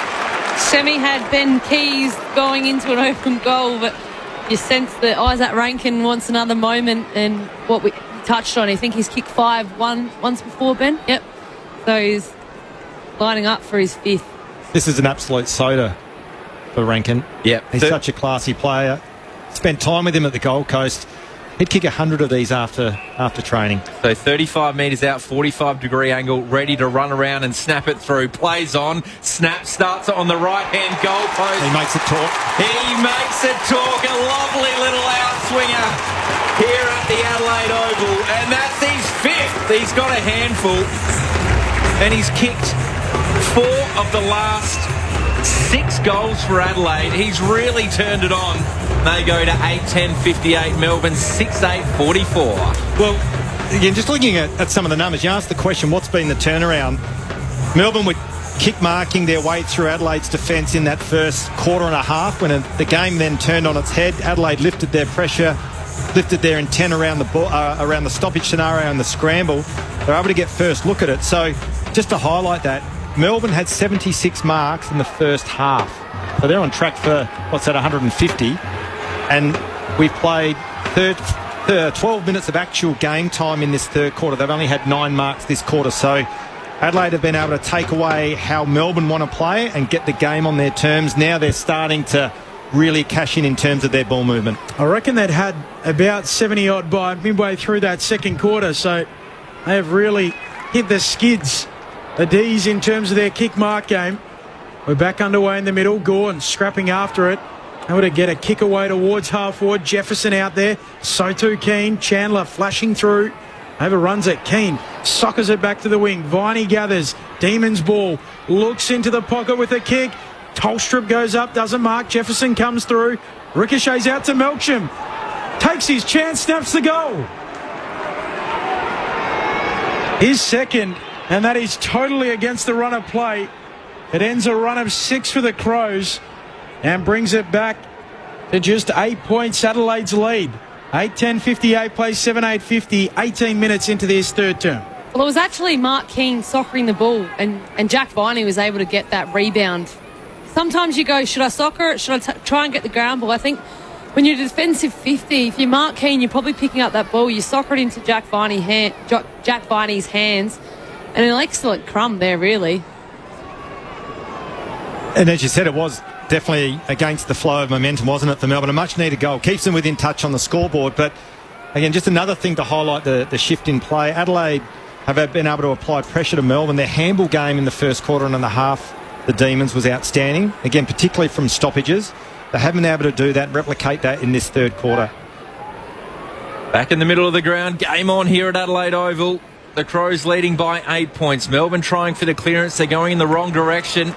And that was clean from Peatling. Fleet-footed. Gets it back to Neil Bullen.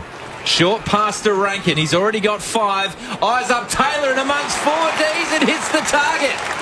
He marks 35 metres out in a slight angle to the left. Isn't it amazing too, when the ball's live, you want it in the hands of the guys that make good decisions. I reckon someone else, if you're in Rankin's situation, the risk or the potential is just to blast it long forward, which would play into the hands of the Melbourne defenders, but just able to lower his eyes and spot up a teammate. Really good play there again, Isaac Rankin. You reckon he's not having a game? And that kick actually attracted 5 Melbourne players to collapse into the contest, and Taylor essentially worked for an uncontested mark. So he hasn't had to do too much today, Zach Taylor, but a big opportunity to get one straight back for Adelaide. Kicks from 35 metres out, and you get the immediate feedback from the crowd and the immediate response. Taylor gets his first. Adelaide 9-10-64, Melbourne 7-8-50. We're into red time here in the third quarter for ABC Sport. Boundary to Liswell. Yeah, I'm keeping a really close eye on Saligo at the moment. He's just been brought off the ground by the physio, now talking with the doctor who has been reviewing some vision.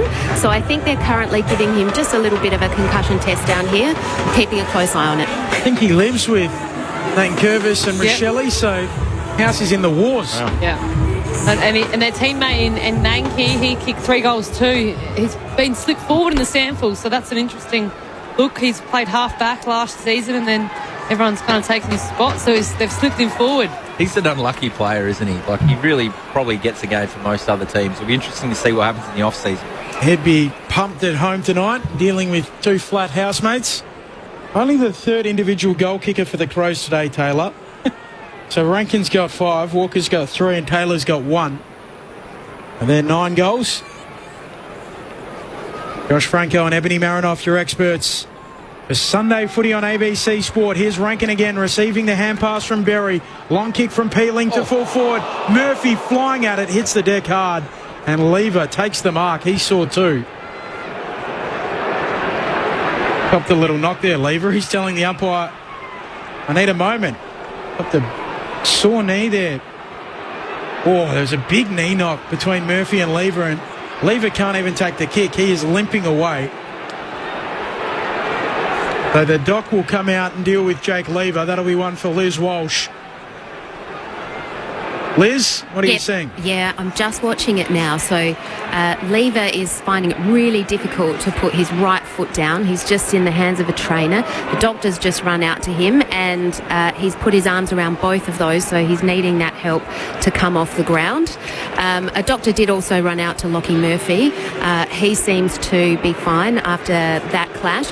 The other one who's also fine down here, as Jake Lever is given a bit of a cheer to the bench. Some Crows fans not exactly cheering. Saligo's also fine after having a little bit of a head assessment by the doctor. Stephen May kicks it out of defence, taking Lever's kick. As well marked there by Keane. He's certainly getting busy this quarter. Takes the intercept mark.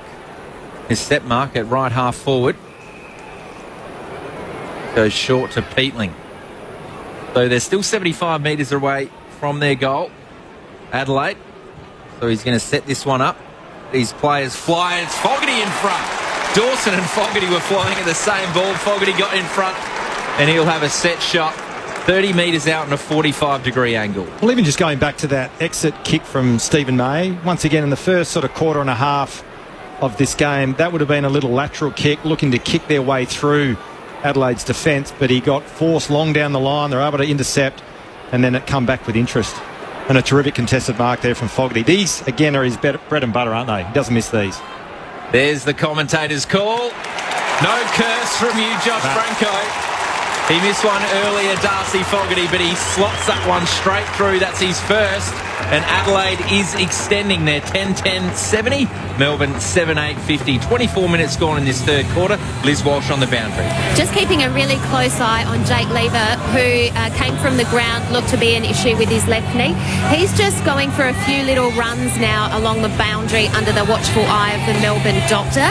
So I'll keep a really close eye as he follows through with that.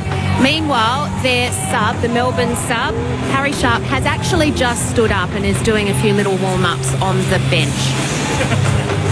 Just looked like a good old-fashioned corky, doesn't it? Definitely. From Lever. Yeah, a brutal. You get one of the brutal ones. Gee whiz, that you don't keep them moving, they seize up pretty quickly. Well, they does seem to be moving okay on the boundary line. Whether we see him again, who knows? But yeah, it's a tough ask to come back with a big knock in the thigh like that. Back in the middle. We're underway and Dawson runs away with the footy. Long left-footed kick towards full forward. Thilthorpe's down there. Rivers drops the mark.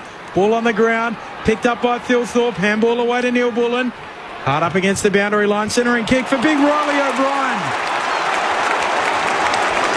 40 out. Slide angle left of centre. An unselfish play there from Neil Bullen, wasn't it? Just a poor missed tackle there from the Melbourne defender, and he gives it off to Michael Annie, who kicks into the pocket to his fellow redhead in Bowie, who kicks towards half-back and it bounces out. Throw-in coming 45 around from the attacking goal for the Crows. They led it by 20. And I said unselfish. O'Brien probably just go back and have a shot. Does he have the distance probably from? Not. Yeah, that's fine. He probably should, hey. Yeah. So boundary throw in, right half forward for Adelaide. Gawn and O'Brien go at it. Ball hits the deck. Curtin got it to Dawson. We know he's got the distance. Kicks a high ball, though. The trajectory on that. And Thilthorpe had the arm of May. The other arm was able to punch it out over the boundary line. We'll have a throw in the left forward pocket. I thought it was almost a free kick to May then. I think so. Yeah, I thought he had his arm. Probably the worst result here for Melbourne. He's a boundary throw in with Rankin. Having a very good game, Stephen May. On the bench, actually, Rankin. But Thilthorpe, no goals so far. So Bowie roves this. Keys was in his back. Langford gets the handball off to Salem. To Lindsay. Over the top to Oliver, who's under immediate pressure. Got a handball away. Bowie. Langford cops some pressure from Michael Annie, who won the footy. Handballs back to Dawson, who threads the boundary line. Kicks up towards Salem and Neil Bullen. Salem got it to Petrarca. He's got some run now. Kicking towards Sparrow at centre half forward. Almost takes the mark but loses his feet. The numbers are in favour of Adelaide. Curtin back to Cumming. And it was Keane. He was spun in the 360. Melcham wins the free kick and pushes Keane back down on the ground. That is risky, because we know he's had some bust-ups with his teammates at training.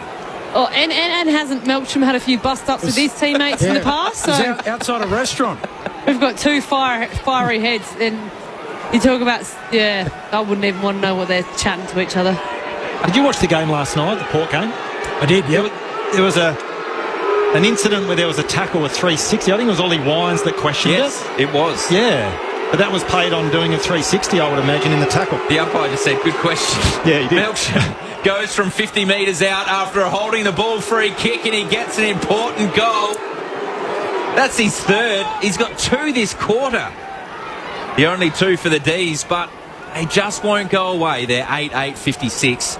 Adelaide 10-10-70. 28 minutes gone, third term. Liz Walsh. Yeah, good news for Jake Lever down here for Melbourne. He is about to come back onto the ground after taking that knock. It looked like for one moment that Harry Sharp was about to be subbed into the game, but he's got his training top off, but he's now sitting back on that second bench. But it looks like he will be subbed into the game soon. And just looking at the the Adelaide Crows interchange. They've got the boxing glove up again. I'd like to know what that means, whether that means we've got to fight our way. There's not long left in this third quarter, a bit of momentum against. Finish the quarter off strongly and no red time goals for the Crows, but great finish there for Melksham. Maybe keep your guard up. Yep. In terms of defence, protect yourself. Who knows? Out of the middle, Saligo flicking out a handball, looping it over the top to the advantage of Berry, who gets it to Cumming, dabs it inside 50, squeezing at Fogarty. A vice-like grip, 47 metres out. We know he's a thumping and accurate kick. And if you're a young person watching this and you play on the wing, Langford, I think number 19, Langford, made an absolute cardinal sin. He collapsed into the contest, didn't influence. It was just the handball over the top to Cumming and a good connect inside 50 to Fogarty. And again, we talk about how good a kick this bloke is. Definitely within range. Been a little bit out of form. Only one goal in his last 3 games. Has a goal today. He'll put his tree trunk through it and thump it right through the major opening. 2 for Fogarty. And the Crows lead by a very handy 20 points. 11-10-76 plays at 8-8-56. Right on the stroke of three-quarter time, Ebony Marinoff and Josh Franco. Well, there's not been too many games where they haven't blown away in the fourth quarter if they've got the momentum, but we've touched on before, Melchcombe's kicked 2 this quarter. Melbourne's still sniffing around, but you can sort of sense that in this last quarter coming that Adelaide might be able to break this game open to hit the ton. Yeah, I agree with you, Ebony. It just sort of smells a bit like that, doesn't it? Almost looked like Melbourne have thrown everything at Adelaide in that first sort of half, or the first quarter and a half of the game, but now they just don't seem to have any answers. They don't look sure with ball in hand, particularly when they get their handball around the stoppage and around the scramble. They're turning the footy over, and then Adelaide are starting to get, and have started to get, the game on their terms in terms of getting their ball movement going and looking dangerous every time they go inside forward 50. 6 behinds in that first quarter from Melbourne. Yeah, that hurts as well. And Adelaide, as you said, they've kicked 6 goals, 2 this quarter. They're looking really ominous at the moment. I think they're just reviewing the score as well. Oh, vibration. Snicko. Wow. Snicked the edge of the post. Slow jog. Don't get a ball. So we were getting excited about Fogarty's accurate kicking, but we can scrub that one out. A reminder that day 4 of the Test match is coming up later tonight from 11:30 Eastern, so 11 p.m. South Australian time or Australian Central time. Brett Sprigg and Robin Chipperfield bringing you all of the action. The Aussies in a good position. Just find it on the ABC Listen app. Also Wimbledon action. It's all happening. Bowie brings it from fullback. Long ball, 3 Crows fly, one of them Dawson fisted it away, and we'll get a boundary throw in just forward of the Crows bench. Well into red time in this third quarter, 32 minutes gone. Still a little bit of time though for both teams to jag one and take some momentum into that last quarter. O'Brien knocks it towards Rankin, but Bowie ran over the top. Gawn on his hands and knees to Oliver, to Bowie. He was tackled when he kicked it and fell over. So Rankin was on the bottom of the pack that whole time, and it fell in his lap. Handball back to Dawson. He goes inside the forward 50. Gawn has worked his way back there, and he was taken out by Fogarty, but May took the intercept mark anyway. And Gawn's taken a bit of time to get up. Bit of help from his teammate in Lever, who's back on the ground. And Kind of looks like he's limping though, Lever. Working himself into a bit of a pickle there, Turner, but able to get out of it as he kicks up to the wing, dropping the Mark O'Brien, and Pickett pinches it. Gives it off to the runner, Van Rooyen. He carries the ball for the D's towards the 50. Spots up Fritsch, punched away. Great defensive effort there from Hinge. And the Crows clean up on the last line. Smith goes short to Curtin in the back pocket. And that might have been a goal-saving spoil from Hinge. The kick out towards Berry. Very wide out. That was an unbelievable spoil, wasn't it? Defending to the death. Had no right to get his fist on that, but Hinge was superb. Thought Fritsch could have got his hands out in front. Hassaman not happy with that. Sunday footy on ABC Sport, and the Adelaide Crows leading by 15 points, 10-11, 71 plays 8-8-56. So it was 5-2 in that third term. Melbourne did kick 5 goals unanswered in the second quarter. Adelaide responded with the last 3 of the first half, but then 5-2 in the third. The goal kickers, 5 for Rankin, an equal career high.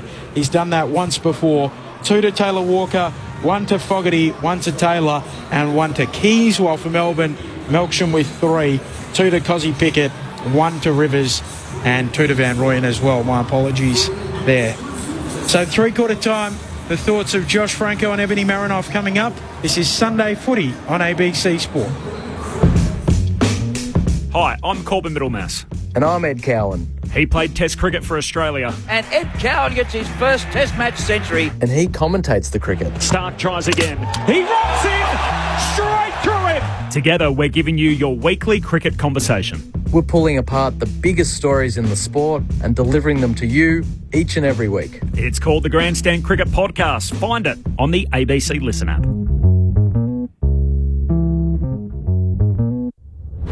This is the 2025 AFL Premiership season on ABC Sport. Intercepted by Adelaide, handball over the top to Saligo, inboard to Fogarty. He's got Walker in support, a handball to Keys. Can he be clever in the finish? The dribbler works this time! What a start for the Crows this third term. Rode by Rankin, sells some candy, goes for number 4! Snaps it through! He's having a day out, is Isaac Rankin. The class is rising to the top. A short kick to Fogarty. He marks, looking for options at centre half forward. Instead goes longer over the back to Keys, but Rankin marks. This is an absolute soda for Rankin. Yeah, he's such a classy player. Ready to run around and snap it through. Plays on, snap starts on the right-hand goal post. He makes it talk. He makes it talk. A lovely little outswinger here at the Adelaide Oval, and that's his 5th. He's got a handful. Viney gathers, Demons ball, looks into the pocket with a kick. Tolstrup goes up, doesn't mark. Jefferson comes through, ricochets out to Melksham. Takes his chance, snaps the goal. His second, and that is totally against the run of play. It ends a run of 6 for the Crows. Goes short to Peatling, so he's going to set this one up. These players fly, and it's Fogarty in front.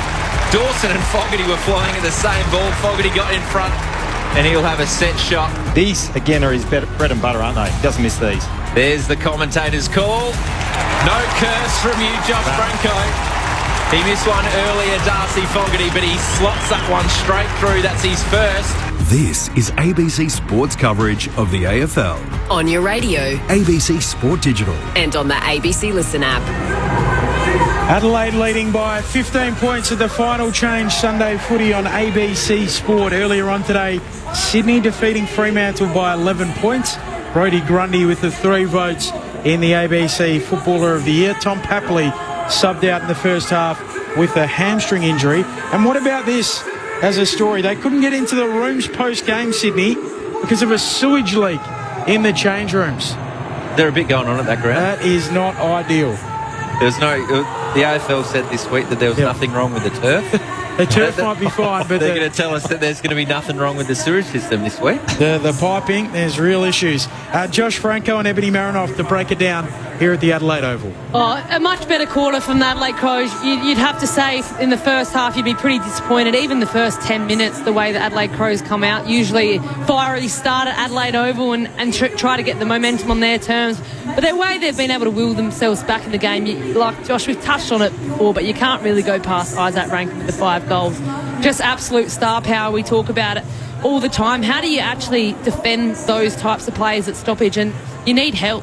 So if you're Melbourne defenders, I mean, aerially they've been so impressive. Their intercept marks have been, as good as I've seen them over the past month, you'd have to say, with Melbourne. They probably knew coming into the game that Adelaide Crows play with the 3 tools. That's something that they might have been able to manipulate, and I think they did that in the first half. But in the third quarter, you'd have to say all Adelaide Crows momentum, and certainly the likes of Jordan Dawson got in top. He had the 10 touches in that quarter. He only had the 1 there, but it's going to be even. Like, I know I've said that the Adelaide Crows are itching to break this game open, but if Melbourne can stay with them, they can actually stay competitive and not have this blowout. Adelaide don't concede over 60 to 70 points much this season, and they're flirting with 56 points. So Yeah, I tend to think that Adelaide Crows will run away with this in the last quarter, though. Yeah, look, I tend to agree with you, Ebony. And we talk about the total reversal in the way the game has been played.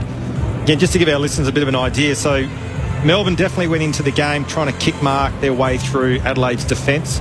For a 10-minute patch in that second quarter, at the start of the second, they were irrepressible. Every time they went inside 50, they looked like they were going to score. They had 76 first half marks, which is a huge number. If you double that for a full game, you're looking at 150, which is well above the AFL average. But in that third quarter, they're only able to achieve 12 marks for the quarter, the Melbourne Demons. So one thing Adelaide has done, and we've sort of harped on it in that third quarter, is that they've lifted their pressure and their intensity around the footy. The contested ball numbers, the ground ball gets, the clearances are all in favour of Adelaide.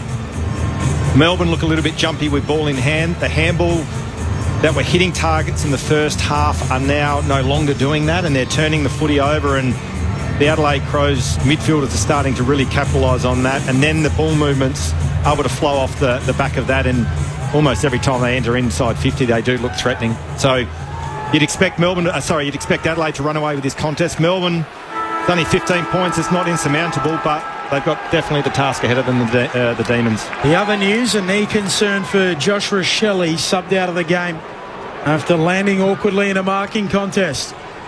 A restart in the middle, slapping it down O'Brien, onto it quickly Berry to Dawson. They're going backwards with handballs here. Peatling, away to the runner, Michaelani, kicks up to half-forward. Big collision coming from all angles. Murphy goes down, might have clipped Tolstrup, and the D's emerge with the footy. Sharp, the sub into the game as well. Here for the D's, it was Sharp rather. Tolstrup might have been subbed out of the game. We'll get down to Liz Walsh in just a moment. A free kick for the D's, and Bailey Fritsch with it on the wing as he gives it off towards Rivers. Kicks inside 50. Bouncing ball, hits the ground. The Crows are there in numbers. They work it out through hands. Handball was too hot there for Butts, but it landed in the lap of a teammate, which worked out well. That kick goes long down the line. Roving was Rankin, but good pressure. That was excellent from Bowie. Kept up with Rankin, who was away and off to the races, so they caused the turnover, the D's. Rivers, handballs to Viney, goes the fend off on Worrell, back to Rivers. Now kicks it at centre wing, up towards a contest inside that forward 50. The ball was allowed to bounce, and it landed in the lap of Keane, who goes to Hinge, who did really well out there, gets into the left. Just a lack of forward pressure there from Melbourne. Cozzy Pickett was drifting, not enough pressure on the ball carrier there. Adelaide able to find a mark and exit their D50 with this kick. So left half back was Taylor, and he's kicked it straight to his opponent in Langdon. Langdon runs away with it inside 50. The kick for Melksham, right onto his chest. Deep in the right forward pocket, 30 metres out, 5 in from the boundary line. Well, Ben, I was thinking, what would Simon Goodwin do coming into this last quarter? They've got to close the gap on the scoreboard. Do you just go or fight fire with fire and start to take the game on, which it looks like Melbourne have started to do, and forget about the kick mark and get speed on the ball and lock it in your forward half and create scoring opportunities off the back of that? Deep in the right forward pocket with the drop punt in front of the scoreboard, slides it through for his fourth. And Melky shows him the way back. Back to 9 points. 10-11-71 plays 9-8-62. 2 minutes into the fourth, Liz Walsh before Josh Franco and Ebony Marinoff. The news down here is that Harry Sharp has been tactically subbed into the game for Melbourne, with Colton Tholstrup now sitting on the back bench. The other thing, Lockie Murphy, who looked to hurt himself in a marking contest before, he hasn't come from the ground, so he seems to be fine. Was it Zach Taylor that exited that kick? He'd like his time again there, kicked it straight down the throat of a opposition player, and then Melksham, gee whiz, that finish. We saw him miss an absolute sitter in the first quarter, but that kick there, tight on the boundary, a much needed goal for the Demons. And we talk about scoreboard pressure, the margin now 9 points, definitely game on. Gawn knocks it down towards Petrarca through his legs. Dawson gathered Peatling. He's fleet-footed, isn't he? Handballs to Michaelani. He's got some support there in Brodie Smith. His kick's off the side of the boot, but it will stay in. Underneath it was Rankin. Got hands to it. Handball to Peatling, who looked to be taken high. Handballs to Keys. Back towards the logo at centre wing with Smith. Pops the ball inside the forward 50, flying in the back was Thilthorpe. Got one hand up, and that's all he needed. And takes a mark inside forward 50 over the top of Stephen May at right half forward. He's quickly played on. I get caught out watching these players. Just thinking they're going to have a set shot on goal, and he's turned it over because Petrarca got a hand in and he gets it to Langdon. Langdon with the kick up to the wing here for the Demons. Looking for Gawn, drifting in from the side, brings it down to the front. It's all Adelaide. Inge will kick them back inside 50. Big pack will form. Fogarty in the front. Lots of it, doesn't complete it. Roves his own drop. Snaps on goal. Just brings it back. 2 for Fogarty, and Adelaide have the answers. Back to 15 points. 11-11, 77. Plays 9-8, 62. 4.5 into the fourth. Josh Franco and Ebony Marinoff. Well, you almost sense that he ate that up before he had it, but just Darcy Fogarty's ability to stay on that ball after he dropped the mark. It was absolute dart coming inside 50. It's an excellent finish, and I've actually really enjoyed watching Darcy Fogarty's game today. I almost feel that he's come up the ground a little bit more. I mean, Riley Philthorpe's been well held by Stephen May, but Darcy Fogarty, his work rate today has been super impressive. And I think that's the advantage of the forward line of Adelaide. They've got, I think they call it the three-headed monster. They use that analogy, but if Philthorpe's not getting a hold of it and Walker's not influencing, you've got a Darcy Fogarty, as you said, Evan. He's been super today and carried the workload of the three tools up forward for Adelaide. Been very good in this second half. And a bounce from the umpire. Riley Philthorpe, 45 metres out. Have a shot, though. Yeah, that's fair. And centre bounce clearances. At the moment, it's 2-zip this quarter Adelaide's way. Big one here for Melbourne. So Gawn knocks it down. Coming off the wing was Sharp. He's immediately tackled there by Curtin. No prior opportunity. Ball it up. And if you can win centre clearance, or this clearance now, you get field position, and then you can start to apply some pressure. Umpire throws it up. It's going to be a free kick pulled out of the contest. A holding free kick going the way of Peatling, who's really worked his way into this game. It's going to be possession number 21. Free kick from the centre circle, kicking towards centre half forward. And Lever read that best, takes the intercept mark. They're not wasting any time. They don't have as much as they had earlier in the game, so they get it to right half back Sparrow. To McVee. Kick mark game. Adelaide set up well behind the ball. Asked to play on by the umpire, so McVee goes long down the line. Melksham's flying at that one through the hands of Butts, gathered by Dawson. Chip kick over the top to Neil Bullen. Not 15, says the umpire. He was spun 360. Turnover. Pickett's running towards a 50. What a chase from Hinge. Shrugged the tackle. Handballs it off to Sparrow. Can he get the finish and the response? Yes! The local boy celebrates in front of the scoreboard. We've got a game here. We're getting response after response. It's a rally at Adelaide Oval from the D's. 10-8, 68. Adelaide 11-11, 77, 7 minutes gone. Final term for ABC Sport. Well, it's interesting as well when just looking at the replay. Cozzy Pickett just put the afterburners on. Couldn't stick the tackle. I wasn't sure who the Adelaide player was there, but Sparrow, a great finish in front of goal on the run. Much needed goal. Keeps the margin within 9 points. And again, we sort of keep harping on this centre bounce clearance to get field position off it. So it's a big clearance here for both Adelaide and Melbourne. Melbourne looking to press even harder on the scoreboard and get a bit more forward pressure and scoreboard pressure on the Adelaide Footy Club. Mike, just looking at the disposal efficiency, I mean, they're both up around the 70%, but Adelaide Crows have had 49 inside 50s to Melbourne Demons 33, so just really haven't been able to capitalise. Here they go out of the middle, through Pickett, low ball inside 50 for the D's. Jefferson fumbles it a couple of times, goes again, nearly gets rid of it, dispossessed. Crows arrive through Hinge. Michaelani under pressure, coughs it up. Sharp gives it away. On their attacking arc here, the D's. Losing it, Fritsch a little too easily, and Rankin emerges, kicks short, and now the Crows are away down the wing. Gets it off to Saligo. Centering ball towards Fogarty. Marks at centre half forward. There's three players on the mark, not Pink.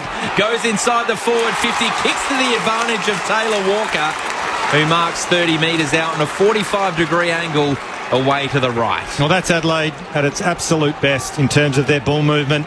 I think it was the fumble or the mistake from Fritsch. Just took his eyes off the ball at the last minute, caused the turnover, and then hold on to your hats, Melbourne, because their ability to create speed on the ball, hit targets, end in the hands of Taylor Walker. Superb bit of play.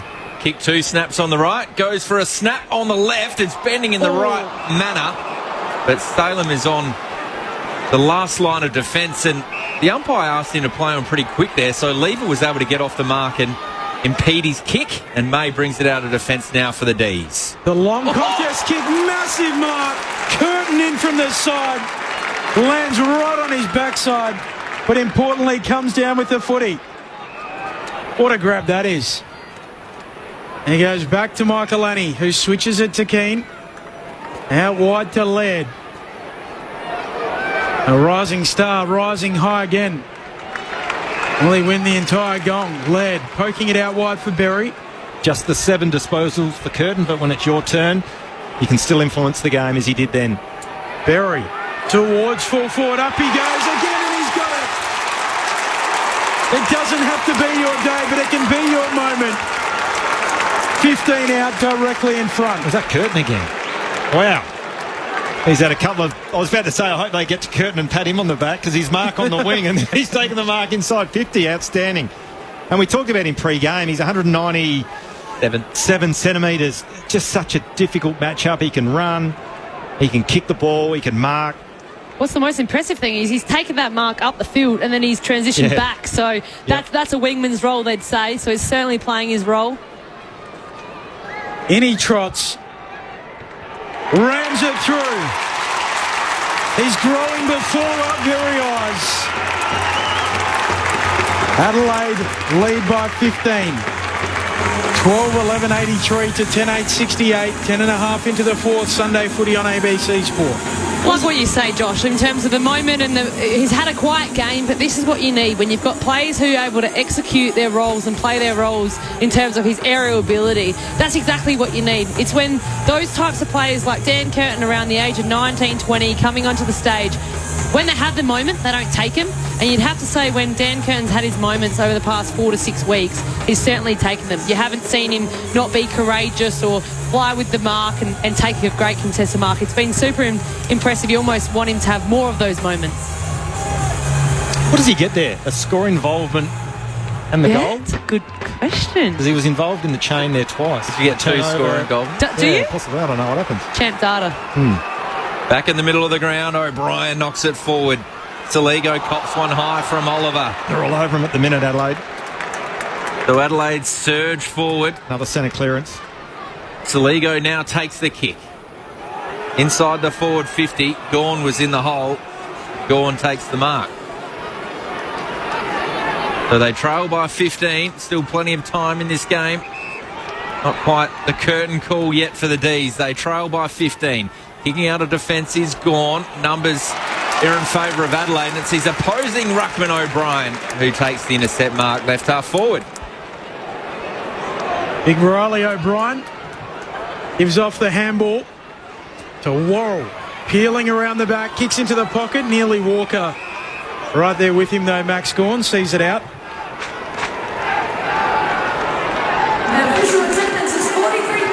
43,306 in attendance.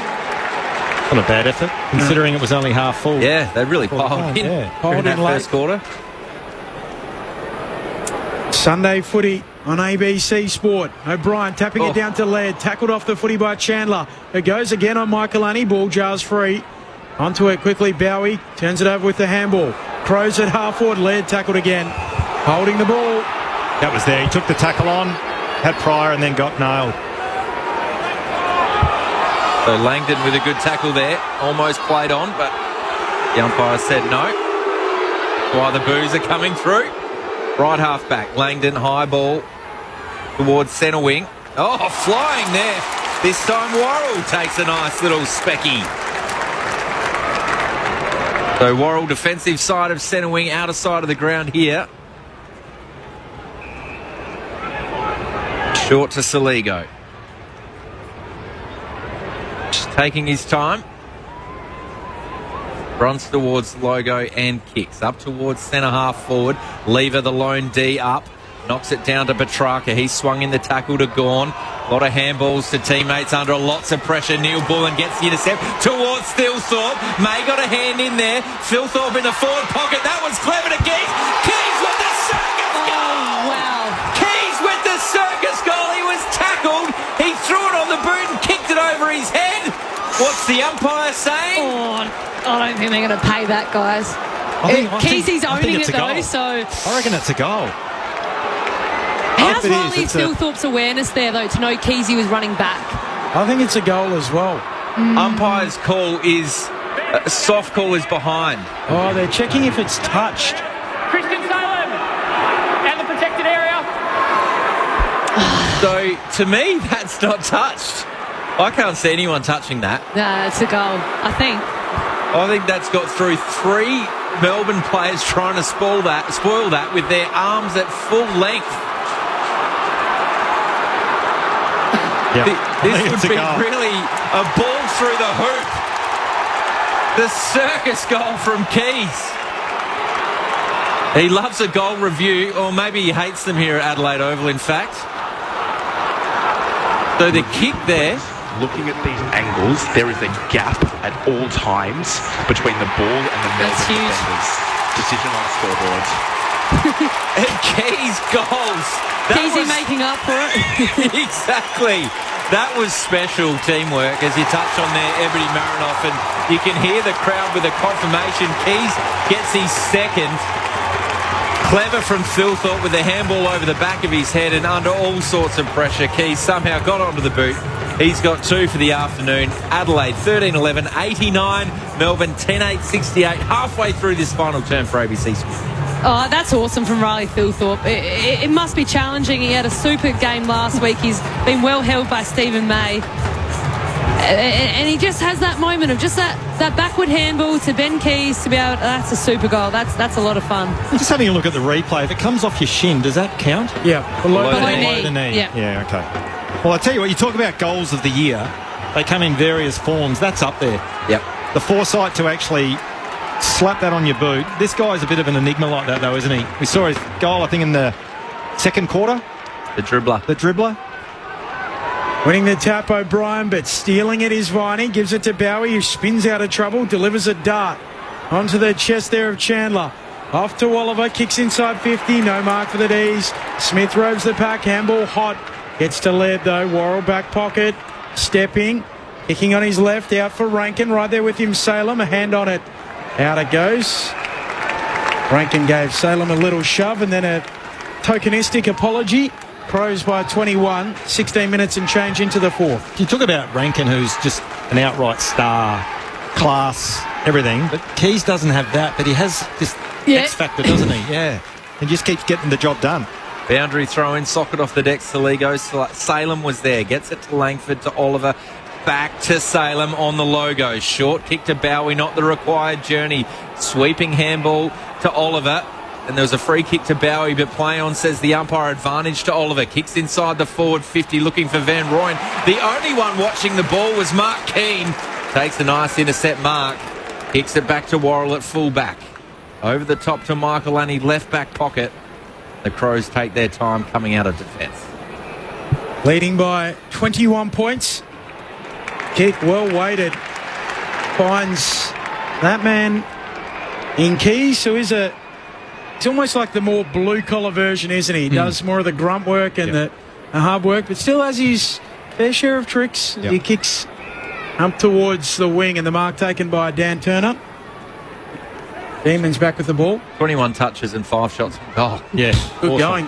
Yeah. They try and switch it here, the D's. They shape it back into their defensive 50, and May will kick it back out to the eastern side of the ground. Bowie marks, looks out wide for Viney. He never stops trying. Takes the mark and gets a little shove, 50. So they'll be marched up towards half forward. And they find a target inside 50. Viney strides away. Yeah, the umps might need security getting off the ground today. But Pickett cruises by, receives the handball, eyes the goals. Cuzzy! No. Misses right. Adelaide by 20. 18 played, fourth term. Sunday footy on ABC Sport. So a quick kick from Smith. Gets it to Mike Lanny. Out over the back is Saligo. He's got some support here in Murphy. Trying to draw lever over the top to Murphy. Now he wants his left foot. Didn't have one. So handballed over the top under enormous pressure. His second effort was good. But I would have loved a right foot there to get a kick inside the forward 50 and perhaps at a scoring opportunity. Instead, we'll have a ball up. Choco Williams would be happy with the cornscrew there, Josh. Do you remember the old cornscrew? How do you know about that? Oh, got my sources. Well, what is We'll it? explain that in a moment. Riley O'Brien slapping it down. Onto it quickly. There is Langford for the D's. Chandler back feeds a handball to Viney. Viney kicks up to the logo. The Crows are there. Butts hands to it. Doesn't mark. Ball hits the deck. Out after it, Michael Lanny. Umpire has picked out a free kick. It'll go to Butts on the wing. So Mark Williams not happy with Chad Corn's second efforts at times. So he created a drill where you explain it, Josh. It was basically sort of one out, and he had to keep giving repeated efforts to high balls, work ground on balls, everything, and getting bashed by a bag at the same time. And getting bashed by a bag to work on his second efforts. Yeah. Sounded exhausting and terrifying. Probably was. Particularly with Choco yelling at you. Well, you all got exposed to the corns drill. Did you? It wasn't just for Chad. I love that it was named in his honour, though. Crows by 20 points, 19 and a half minutes into the fourth. So Butts had the free kick, kicked it down the line, and Pickett, Cozzy, and got a free kick at left half back for the D's. Van Rooyen gathered that long kick from Pickett, then tackles his former teammate Neil Bullen out over the boundary line, just in front of the Crows bench. We'll have a boundary throw in. A random stat, but Disco Turner's had 14 marks today. That's, for a young, he's certainly rising the Disco. I love the nickname. Oh, how can you not? You just want to say it more, don't you? He gave it to himself as well. Like T-Bone from Seinfeld. Correct. So from the boundary throw-in, Smith, the veteran, did extremely well. Got it to Neil Bullen, who goes to Peatling. The recruits in turn work well, and Lockie Murphy's throwing his body around, no doubt about that. Got in the back of Lever and gave away a free kick. So the switch is on. Disco Turner takes mark number 15. Goes out wide. Almost green time now for Melbourne. They can't play this chip mark game. Margin's 20 points. They've got to get some speed on the ball and score quickly. So McVie went all the way back to Turner for mark number 16, and then his kick puts Salem under pressure. Really good work there from Isaac Rankin. He's not just an attacking player. He's got some defensive stuff too. They're going for holding the ball, and he's going to get rewarded. He knew exactly what he was doing then. That's going to go in the clips bin. The pressure he put on Salem, and then Salem just dived on top, and Rankin was able to hold it in. He's going to have a shot 25 metres out along the boundary line of the right forward pocket. I originally thought Rankin could have been at risk for holding the ball, but he did it, as you said, did it Smartly. Did it really well, didn't he? Yeah. He wants his 6 for a career high. He's feeling it. You called it, Eb. This will bring the house down. This is a tough shot on goal. What can he add to the Rankin file? He's already got the Rankin 5. Rankin comes in for number 6. Drop punt on target, but just drifted away. It looked good halfway through. He did that in the second quarter, exact same spot. This time a minus score. 13-12-90, Melbourne 10-9-69. Hey, with the short kick into Salem, and still there, kick mark here that is. I'm with you. You might as well lose by 40. Take some risks. Long kick from Salem to a contest by Van Rooyen. Petrarca roves the pack, chips it short. Hit good for Lindsay. Off to the dash of Sharp. That's the play. Loops the handball. Viney, half forward, steps his man, kicks to full forward. Fritsch is down there one-on-one. Can't take the mark, free kick. Superb play. Melbourne, really good play. The work of Petrarca was outstanding, and then the speed on the ball with hands. One-on-one, Fritsch drew the free kick. So they were slow to get going, but it was like a boulder rolling down the hill. It built speed. And now Fritsch directly in front. To breathe some life into this game, he does it. 15 points, Adelaide's lead. 13-12-90, plays 11-9-75. 23 minutes into the fourth. There's plenty of time. 5 minutes remaining for the D's if they're good enough. Well, much better play. I mean, Josh, you touched on before. Melbourne are going to have to play in kind of green, get the ball going with a little bit more speed, and that's what Jack Viney did. I mean, an excellent one-on-one there, but unfortunately Hinge gives away the free kick. But haven't really been able to stretch this game open, have Adelaide Crows? Melbourne have just hung around. It's been an impressive performance, you'd have to say, from Melbourne. Yeah, look, absolutely. I think just to stay with them. Yeah, absolutely. And now you look at this centre bounce, Petrarca. You know, the heat comes on the senior players now. Petrarca, you've got Cozzy Pickett in there. You've got Viney in there as well. They need to do whatever they can to win this centre bounce clearance, get some field position, because what have we got? 5 minutes of actual game time left and the margin's 15 points. Back in the middle of the ground, O'Brien gets his hand in. Cozzy Pickett pushed off it by Dawson, still in dispute. Viney's been good. Handballs to Petrarca under immediate pressure there from Peatling, wearing him like a glove. Tackled in the contest, and we'll have a ball up. No prior opportunity. The umpire just saying, I'm going back. Don't bump into me. Throws it up now. Petrarca lost it in the tackle. Chandler over the top of Laird. Both of them just hugging each other on their hands and knees. And we'll do it all again. Ball up in the centre square. The D's trail by 15 points. They need 3 goals to win it. Can they find them? Tapping it down, Gawn. Clatters in this time clumsily. Gives away a high free kick. Laird to take the kick. Laterally out wide to a sliding Worrell. Has it in front of the Jack Odie stand. Sunday footy on ABC Sport. The Crows happy to take some time out of it. Worrell kicks it straight to Gawn. He'll have it on the back flank. He had to hit Jake Saligo, Josh Worrell inside. He just absolutely burned him to take the longer option.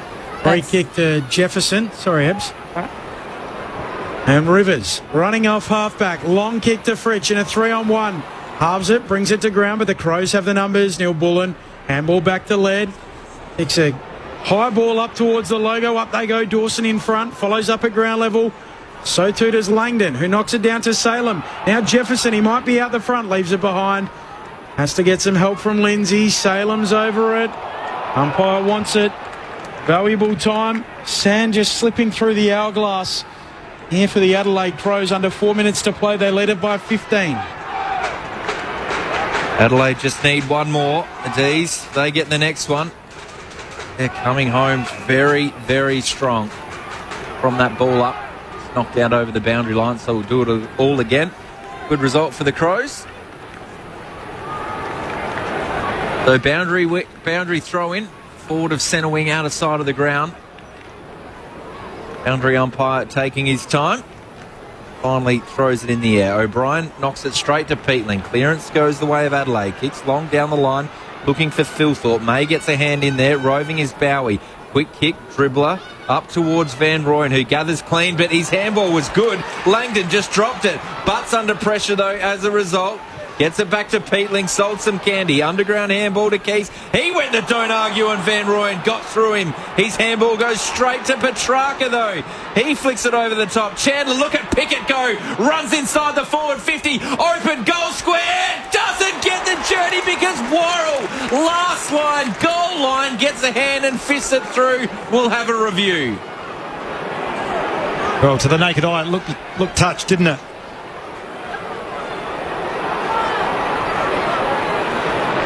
So umpire's call is touched. Yeah. Well, desperation. He's had some desperation moments this season.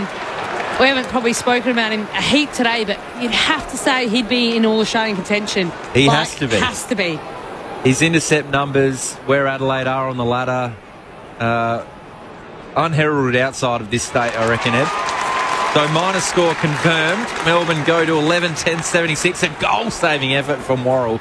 They trail by 14 points. Adelaide 13-12-90. 27.5 minutes gone, final turn. It might just about be enough. Long kick in from Smith up towards a contest on the wing. Berry coughs it up with a handball. Bowie with some go forward here for Melbourne. Chips it to the pocket. Can't find a marker.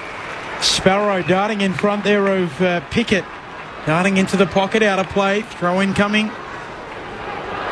Crows by 14. Yeah, Melbourne, they got to lock it in their forward half here. Only 2.5 minutes of actual game time left, and this is okay for Melbourne. You got Cozzy Pickett potentially buzzing around there. Petrarca, who's a game breaker as well. They need a score, you'd imagine, from this stoppage. He'll get on the move. Will Cozzy. The tap doesn't go to him from Gawn. Out ground level, Viney out to Lindsay. Lindsay, high kick into the pocket. Wants a marker down there. Melksham out-bodied. And the mark taken by Butts in the back pocket. And the Adelaide Crows might have done enough. That's the worst case scenario for the Demons. Just Melksham had to do everything he could to bring it to ground, but got outmarked. Two strong big Butts. Kicks it long towards Fogarty. Out over him. The boundary line in front of Lindsay and also Neil Bullen. We'll have it thrown 70 metres around from Adelaide's goal. Left half forward. Got to roll the dice here, Melbourne. So Oliver coming into this stoppage. Dawn knocks it down, goes straight to Oliver, but it was tackled straight away by Saligo. Handball's off to Petrarca. Viney's in there too. Chandler to Pickett. Inside ball to Rivers. He just taps it to himself, gets it forward. Oliver with a second effort back to Viney. Out wide to Chandler. Runs to 50. Handballs to Fritsch. This time gives it off to Van Rooyen. Steps inside, working by hand to Chandler. Fritsch set sails for home. It's touched, I think, and was touched on the line anyway by Cumming. So some desperation stuff from Adelaide works again. Melbourne 11-11-77. Adelaide 13-12-90. We're touching the 30-minute mark in this final term. Shouldn't let them get a clear shot on goal, Adelaide, and did it well. Might have just about prevented a goal there. Long clearing kick, contest kick onto the wing. At ground level, out after it, Viney. Over the boundary line it goes. Alex Neil-Bullen, their former teammate, seeing it out. Crows by 13 points. 100 seconds to go. Brendan from Hobart says he's only the second best disco behind the original disco, Michael Roach. Dawn palms it back boundary side and out over we go again. High free kick. So Peatling to get the footy, and they are closing in on victory, the Adelaide Crows, and third spot on the AFL ladder. Looks like they've got Isaac Cumming as their +1 behind the ball as well, Adelaide. Clearly in saving the game mode. Peatling goes long ball up towards Thilthorpe. He knocks it down to ground. Keys is at the bottom near the logo. Handballs to Neil Bullen, misses the target. Chandler gathers, gets it to Rivers, forced onto his left. And good pressure. Van Rooyen was running for the shorter kick, but because of the pressure, Neil Bullen was outstanding, wasn't he? Certainly was. And the kick went out over the back, and Worrell takes the mark right half back for Adelaide. He's going to send it straight back. Looking for Thilthorpe and O'Brien again, gathered by Saligo. He stepped through traffic, but was wrapped up from behind by Viney, who's had a game. What a player he is. And he gets the free kick. Defensive side of the logo and goes back to Bowie at centre-half back. And Thilthorpe just coming off sore as well. So that's a little bit of a concern late as Bowie chips it to May. Melbourne possession. Kicks up towards Van Rooyen. Wide out, fumbles it out. And a boundary thrown. Free kick for Van Rooyen, though. He chips it into the pocket. Looking for a marker down there, and they see it out again. Throwing in the left back pocket. Crows by 13 points.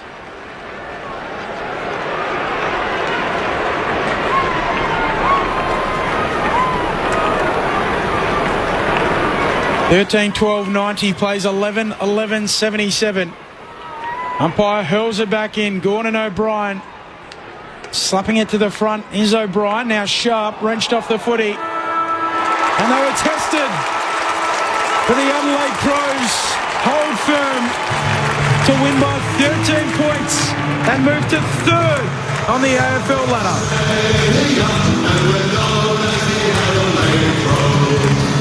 Courageous, stronger, faster, and respected by our foes. Admiration of the nation, our determination shows. We're the pride of South Australia, we're the mighty Adelaide Crows. Isaac Rankin with a career best, equal career best, 5 goals. Then it was 2 the way of Fogarty, 2 the way of Walker, 2 to Keys, singles to Curtin and to Taylor. While for Melbourne, 4 for Melksham, 2 to Pickett, 2 to Van Rooyen, singles to Rivers, Fritsch and Sparrow.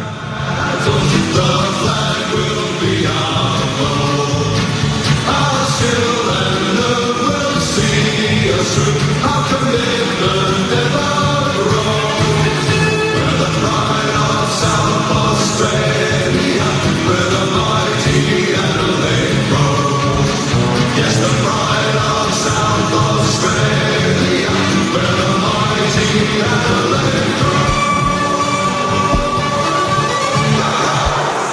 Crows avoid the slip-up with that win over Melbourne, as Fremantle did against Sydney, losing by 11 points to the Dockers. He does move them up into third, as I said. And that's what you've got to do if you want to finish in the top four. You've got to be beating the teams below you on the run home, particularly when you're on your dung heap. Josh Franco, Ebony Marinoff, how did you see it? Oh, it was kind of a tale of two halves, you'd have to say.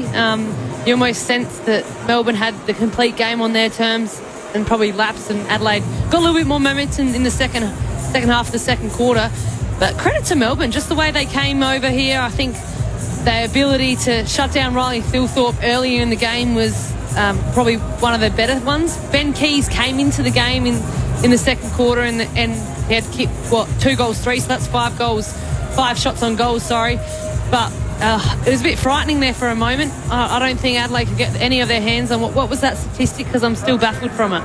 9 touches and Melbourne's 40-odd. So. Yeah, 8 or 9 minutes actual game time early in that second. 12 minutes of real time in terms of the clock running. Yeah. 48 disposals to 7. 7, yeah. Oh, that's crazy. That's all Melbourne's momentum. But to Adelaide's credit, they're able to shift the momentum back in their hands. But it wasn't the most prettiest game. I think the disposal efficiency on both teams lapsed at times, just hitting missed kicks. But you'd have to, a little bit of a boring game, I'd say. But Isaac Rankin kicking 5 was fun. Yeah, look, and I think when you're looking at Melbourne, and they definitely came over here with a plan, and I know I've mentioned a few times, particularly early in the call, where they came over, they played Port Adelaide. Port Adelaide were able to dismantle them. They played a brand of footy which wasn't conducive to kicking scores, even though they had a lot of inside 50s that game. They just hacked the ball forward, they kicked it forward and didn't have any real flow with their ball movement. So, look, to their credit, they adjusted the way that they wanted to play. They came with more of a kick mark game. And we talk about those overinflated numbers for the first 10 minutes of that second quarter, where it was 48 to 7 disposals. And a lot of that was due to the fact that Melbourne were trying to kick mark, maintain possession. And the number that highlights that is they had 76 first half marks, which is a huge number, and they only had 35 in the second half. So in terms of the way that Adelaide approached, probably halfway through that second quarter, they lifted their intensity, they lifted their work rate around the footy. They started to get first look at it. They won the contested possession. They started to turn the tackle count in their favour. And they denied Melbourne the way that they actually wanted to play the game. So full credit to Adelaide. They were challenged early. They were able to combat, as I said, the way that Melbourne wanted to play the game on their terms, and then eventually get the result. But as Ebony said, it was full credit to Melbourne. They hung in there. At times it looked threatened to have the game broken open by Adelaide with their ball movement and their ability to hit the scoreboard. But they hung in there. They gave themselves an opportunity, but in the end just weren't good enough, Ben. Yeah. How pleased would Matty Nicks be with the fact that they were able to bounce back the Adelaide Crows? I mean, when you concede 5 in 12 minutes, it feels like you need your leaders to stand up and say, we're going to take charge of this and turn it around. And it maybe wasn't even the leaders, because we spoke at halftime about the fact that Jake Saligo got busy while Dawson was well held, and they were able to turn it around. Yeah. Well, I think the other thing, I think I mentioned it halfway through that second quarter, where I think I actually said on air that opposition coaches will be looking at the blueprint to maybe dismantle Adelaide. But I think conversely to that is Matthew Nicks would sit there and go, what turned it around? And we got, as you said, I think we got busy. Our midfielders started getting their hands on the footy. We started to pressure Melbourne, again, particularly around the stoppage scenario. And what I will say as well is that Melbourne's hands in tight, particularly early, were outstanding. They're able to hit targets, shift the ball by hand, and then be able to get their ball movement off the back of that, find marks, and then kick mark their way through Adelaide's defence. But Adelaide were able to deny them that through pressure, intent, mentality, whatever you want to call it. So Matthew Nicks and his coaching staff, I reckon they'll be using that as a pretty good coaching tool, that if sides come and play against us with this style of play, we know what we need to do to turn momentum, and they did that well. The Adelaide Crows just milling about, making their way towards the top of the race as they dap it up with a few of their fans crowding the fence. The other thing early on, which we were really hot on, was how they were entering their attacking 50, so long and high, and we know that this Melbourne defence can be a no-fly zone. You've got to go lower, and you can't enter like that. And Lever, in particular, May, and also Turner were just taking intercept marks at fun. Did that change over the course of the afternoon, or was that not a factor in the way they turned it around? Look, I think it changed due to the nature of the game changed, and in terms of the momentum swings that Adelaide were able to get in their favour halfway through that second quarter. Early, they were really good in terms of, Melbourne were really good in terms of setting up strongly behind the ball, and every time Adelaide entered their forward 50, I think you mentioned those three, and Lever, Turner and obviously Stephen May were able to intercept the ball, and they didn't get any real flow or any real connection inside their forward 50. But I think the danger from Adelaide's perspective is you could probably, with the three tools they've got up there, and particularly Thilthorpe, who's just a beast of a man, you'd almost expect him every time it comes in there to create a contest and bring the ball to ground. They weren't able to do that, and Melbourne, as I said, they set up really well behind the footy and then able to counter-attack off their turnovers and their intercept marks inside their D50. But then I think as the game broke open and Adelaide started to get their hands on the footy and start to dominate field position, some of their ball movement was really slick, which enabled one-on-one contest ahead of the ball, and they were able to hit Fogarty, who I thought had a terrific second half, was able to hit the scoreboard and lead up strongly and aggressively, and they just looked more dangerous every time they entered their forward 50, the Adelaide Crows. They've got the Western Bulldogs next weekend, which looks like a big match. It must be said it was slated for Ballarat, but it's been refixtured for the Docklands venue next week, so it won't be out there in the Ballarat. Is that because of the renovations? Yeah. Oh, okay. Not because of the expectation of a big game. I think it's because of the renovations. Yeah, but it's a good excuse. Yeah, good excuse. Yeah, absolutely. You don't want to play at Ballarat, do you? The wind can be a massive factor down there. So up there from Melbourne, I guess, sort of across there. It's very difficult to work it out. People get upset when we say down there, when it's actually up and across and all the other ways. The other concern for the Adelaide Crows is Josh Rochelle. So a knee injury, landed awkwardly, hyperextended, and was subbed out of the game. They don't know. He's okay, said Matty Nix, but needs further examination to work out what it is. Hopefully not an ACL. The Crows are heading down into the rooms. Liz Walsh, come in. If they're not with you, they won't be far away. Yeah, absolutely great. They're not here just yet, but are waiting. But I did want to tell you that we've had the best person opening the door to media and family friends down here in the change rooms, Tony Modra, the one and only, opening up the door for everyone. And he must just be loving what Dan Curtin's doing in his famous number 6. And obviously, now you can probably hear as the Crows come in that their friends and family all start their cheering. And then they're giving high fives and shaking hands with all their family and friends. I have been trying to keep an eye out and see whether I can see Josh Rochelle. I haven't actually been able to put eyes on him yet, but maybe when the song comes together, he might emerge from deeper inside the change rooms here. So I'll keep an eye on that. Alex Neil-Bullen, obviously, he's got his daughter now, bringing her very young. She looks probably about 1, coming into the circle. Really exciting for him to get a win today against his former side. And here they all come together. The Walker kids are coming in. It's great to see all the kids being involved. And here we go with the song. South Australia, we're the mighty Adelaide Crows. We're greater, stronger, faster, and respected by our foes. Admiration of the nation, and determination to with the pride of South Australia, we're the mighty Adelaide Crows. And there you have it, Ben, a very happy Adelaide change rooms down here. We'll be back really soon with a player interview. But, yeah, I'm still trying to see if I can see Josh Rochelle, and I'm not able to, but we'll find out how he is soon. Yeah, I don't think he was down there, so that is a little bit more concerning. Yep. They might have sent him off for a scan straight away. Yeah. Because I know sometimes when they do the tests, it's not definitive whether you've done your ACL or not. So I would imagine if there's any risk, which clearly there is, they'd just be managing it now, go get the scan to make sure and don't risk him. But if they've sent him for scans now, how are the journos like Tom going to doorstop him tomorrow morning? Well, it's normal. It is interesting that they don't always do it straight away. So is this perhaps a good sign that, perhaps they do that and they go, look, we're not sure yet. We need to send him off. We'll wait till tomorrow to get the confirmation. Worse, in this case, they're really not sure. No. So let's get him off to a scan. We saw him running. The incident looks terrible, I must admit.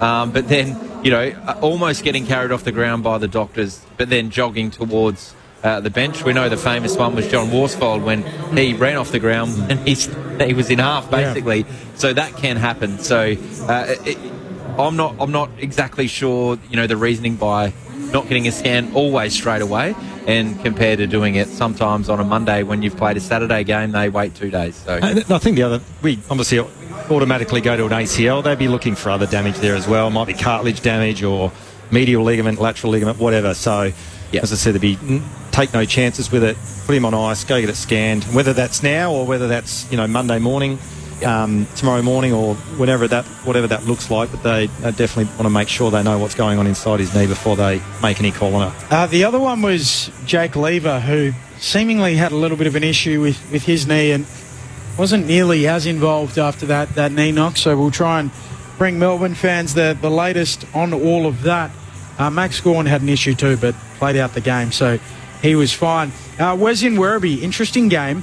Adelaide did not look like a top 4 side. What do you think, Josh? Do you agree with that? No, look, I think that's it's a bit harsh. I think the way they played, they came out, they got the job done. They looked a little bit shaky, early in the contest. But I thought after that, I never really felt like they were going to be threatened in losing the game once they got it on their terms. But I think they came out and did what they had to do. As Ebony said, it was a bit of a scrappy affair, and there was a little bit going on in terms of, not the cleaner skills that you would like to see in a game of footy, but I actually thought it probably rubber stamped them, in my opinion anyway, that they are tracking in the right direction. The way they were challenged, I guess. Yeah, Melbourne played absolutely. really well for that, first quarter and a half. They picked, I think we said 6 behinds in that first quarter. That easily could have been, 4 goals, 3. That's true. Yeah. And then the first 5 goals of the second quarter. So Melbourne came here with a plan. It certainly put Adelaide on the back foot, but they worked their way through it. Plenty of time to take your texts as well as we work through this post-game for the next 20 minutes or so. So you can text in 0437 774 774 if you wish to get involved. That's 0437 774 774. We might address this a little bit later. We're somewhat treading water as we wait to hear from the Adelaide Crows. But on Twitter or X, Sir Swamp, first time in the 18-team era that there has been a 3-game gap separating the top and bottom halves of the ladder. So 9th, Fremantle on 40 points, 10th, Sydney on 28. Albeit Fremantle, the banana peel game, they were the only of the top 9 teams to lose to the bottom 9 teams this weekend. So it might be a costly one come the end of the season. Fremantle do have a big month coming up. Sydney today, loss. Hawthorn next week, tough. Collingwood the week after that. They could be on a 3-game skid after their 6-game winning streak. Then they've got some winnable ones, but it starts to get a little tetchy down the stretch, doesn't it? Very nervy. So we'll see what happens there.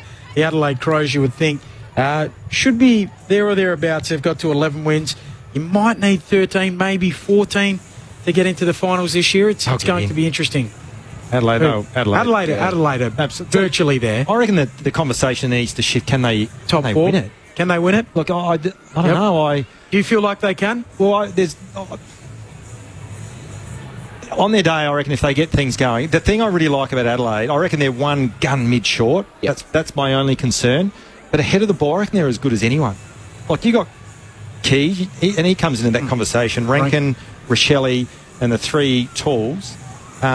Neil Bullen plays a role up there. I don't know. I know that hasn't been talked about, but I actually really like them on their day. If they get it right, who knows? And the thing is, earlier in the season, they've played Rankin in the midfield. Yep. So 17 goals from 15 games going into this one. What do they do today? They have the ability to slide him forward.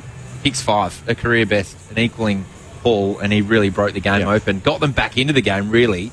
So they have those options to be able to do that. Matt Crouch is still 3 weeks away from coming back in. Does he get back in to that midfield? We know he's an elite ball winner, so there's that sort of midfield option that potentially that they might need for the depth. But I'm with you, Josh. Yeah. I mean, we're watching them every week. Yeah. And the way they set up behind the ball, they've got Dan Curtin, this young wingman who didn't have a huge game but had a big moment, kicked the goal.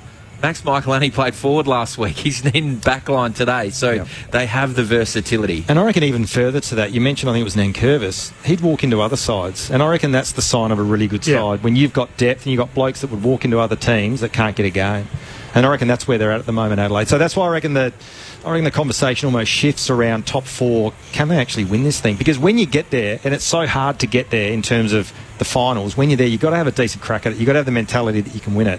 But from what we've seen, as you said, Tom, and we've watched a lot of them this year, I just think they do have the capability. If they can get to the top four, even the top two, I mean, you've only got to win that qualifying final and you've got a home prelim. So then you are really just about there. They are 2-4 against top 8 sides, so the 2 wins against Brisbane and GWS. So whether that impacts your thinking at all? They've only lost by biggest margin is 18 points, which was to Fremantle. And so that they've been close. 1 point against Gold Coast. That's I think it was 10 points against Collingwood. The Geelong game in Gather-Round, they're up by 30-odd points during the second quarter, and you're like, this is something really special. They did get overrun, but I think something is special going on. That doesn't mean that they're going to win it, but I think the credential-wise, if they beat the Western Bulldogs next week in Melbourne, I think everyone will stand up and take notice. That's fair. What about, I mean, Josh, you went through this with Port Adelaide. It sometimes takes you a couple of runs at it to... go through the finals process to be able to win it. Do you think that's a concern? How much of the group haven't had an involvement in finals? Oh, look, I must admit, I don't really buy into that, even though I experienced it. But I don't really buy into that. As I said, I think you've got to play the side on its merits and give yourself the opportunity, one, by making the finals. If you can make top 4, even better. And then throw everything at it come September. Liz Walsh in the Adelaide rooms. Thank you, Ben. Here I am with another Ben Keys. Ben, what a win tonight, or today I should say. Great come from behind victory. Absolutely, huge win against a really good side.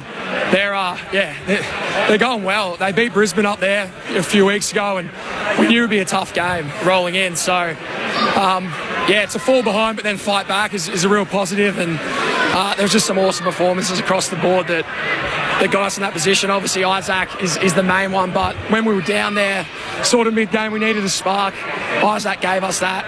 And then some of the boys playing their role around that, like Alex Neil-Bullen, Isaac Cumming and Dan Curtin on the wings as well. They helped out so much. So really a full team performance to get back up and get in front. Have you lost your voice a little bit? Maybe all your screaming from that incredible goal that you kicked? Absolutely, I always struggle to talk after the crowd's so loud. The Adelaide Oval faithful, 43,000, they're so loud, so I've got to scream out there, so I'm struggling a bit.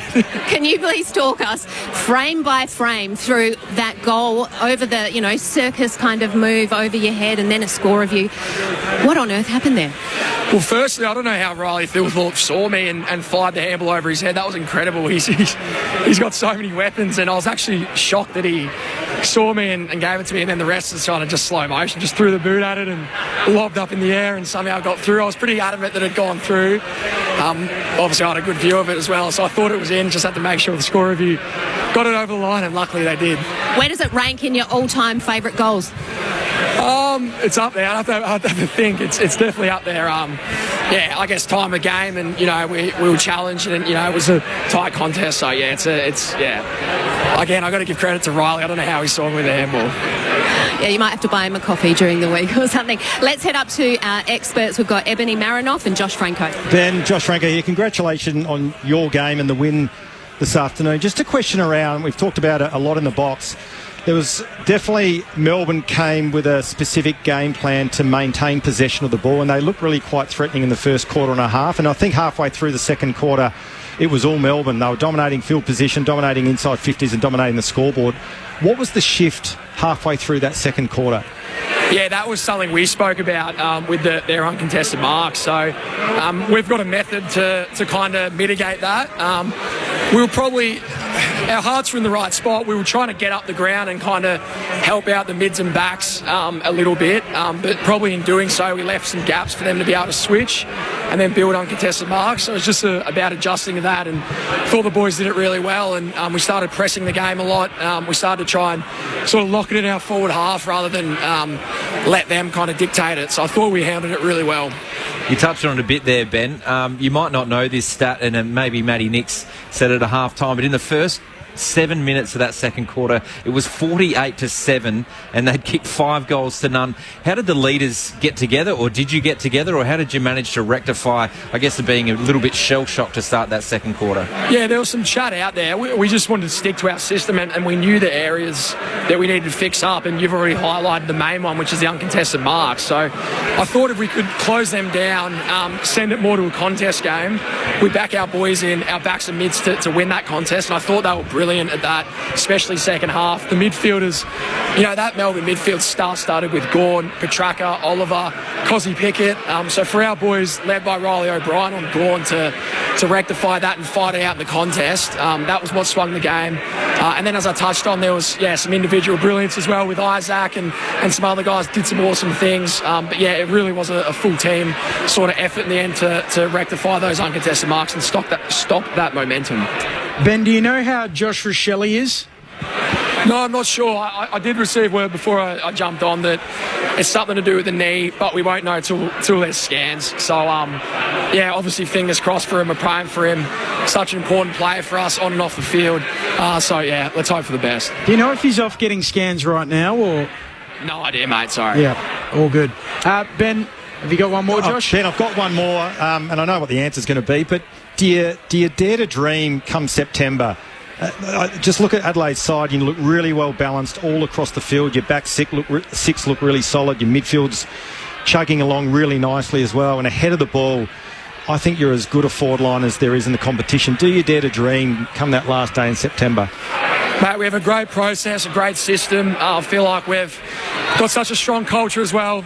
We're just going to take it 1 week at a time, mate. We know that this league gives you nothing and, don't always get what you deserve, and just going to take it 1 week at a time, mate. Stick to our guns. We've got a great, great core group of guys, and we're just going to keep working and keep plugging away.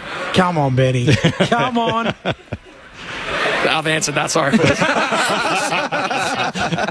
shaking his head down here, just so you know. But the trainer's also just blown a whistle, so I think they've got to get together for their warm down at the moment. Saved by the bell, Ben. We'll let you go. Saved by the bell. Thank you very much, guys. Great to chat. There he goes. Ben Keys. I think that's a yes. Yeah, we'll take it as a yes. Yeah. You'd have to, wouldn't you? You would have gone through it. Because you need the positive reinforcement. I mean, you're getting the positive reinforcement from results, but every time that your game plan works in different ways, they're challenged in a different manner. And you said throughout the call, Josh, that other teams will be looking at what Melbourne were able to do, and some of those teams will be in a bit better form than Melbourne was coming into the game. But I think credit to Melbourne's effort today, if we're shifting sort of towards them, because I think we've given Adelaide their kudos for what they did, but they came with a plan. And if they had have been more efficient in that first quarter, we may be talking a different story. You've been through it, Josh, as well. Is there a point in the season where you realise when you're in a good side, this team could win the flag this year? Like, we are legitimately a chance of winning this?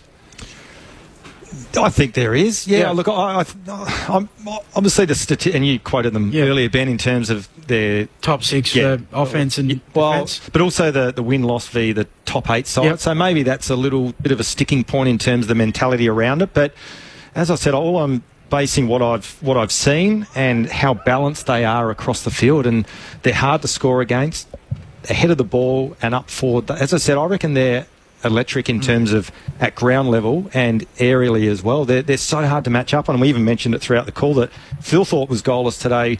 Walker had a bit of an influence, but then Fogarty steps up. So I just think they're a really nicely balanced team. Now, I know there's other sides out there, Collingwoods and the Hawthorns and all of that of the world, that are high-quality top-end teams as well, but I almost put them in that category.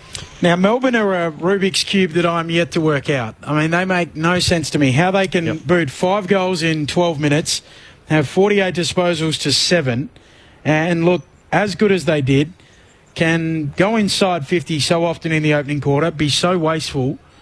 I can't work them out. Can you help me? No, I'm exactly the same.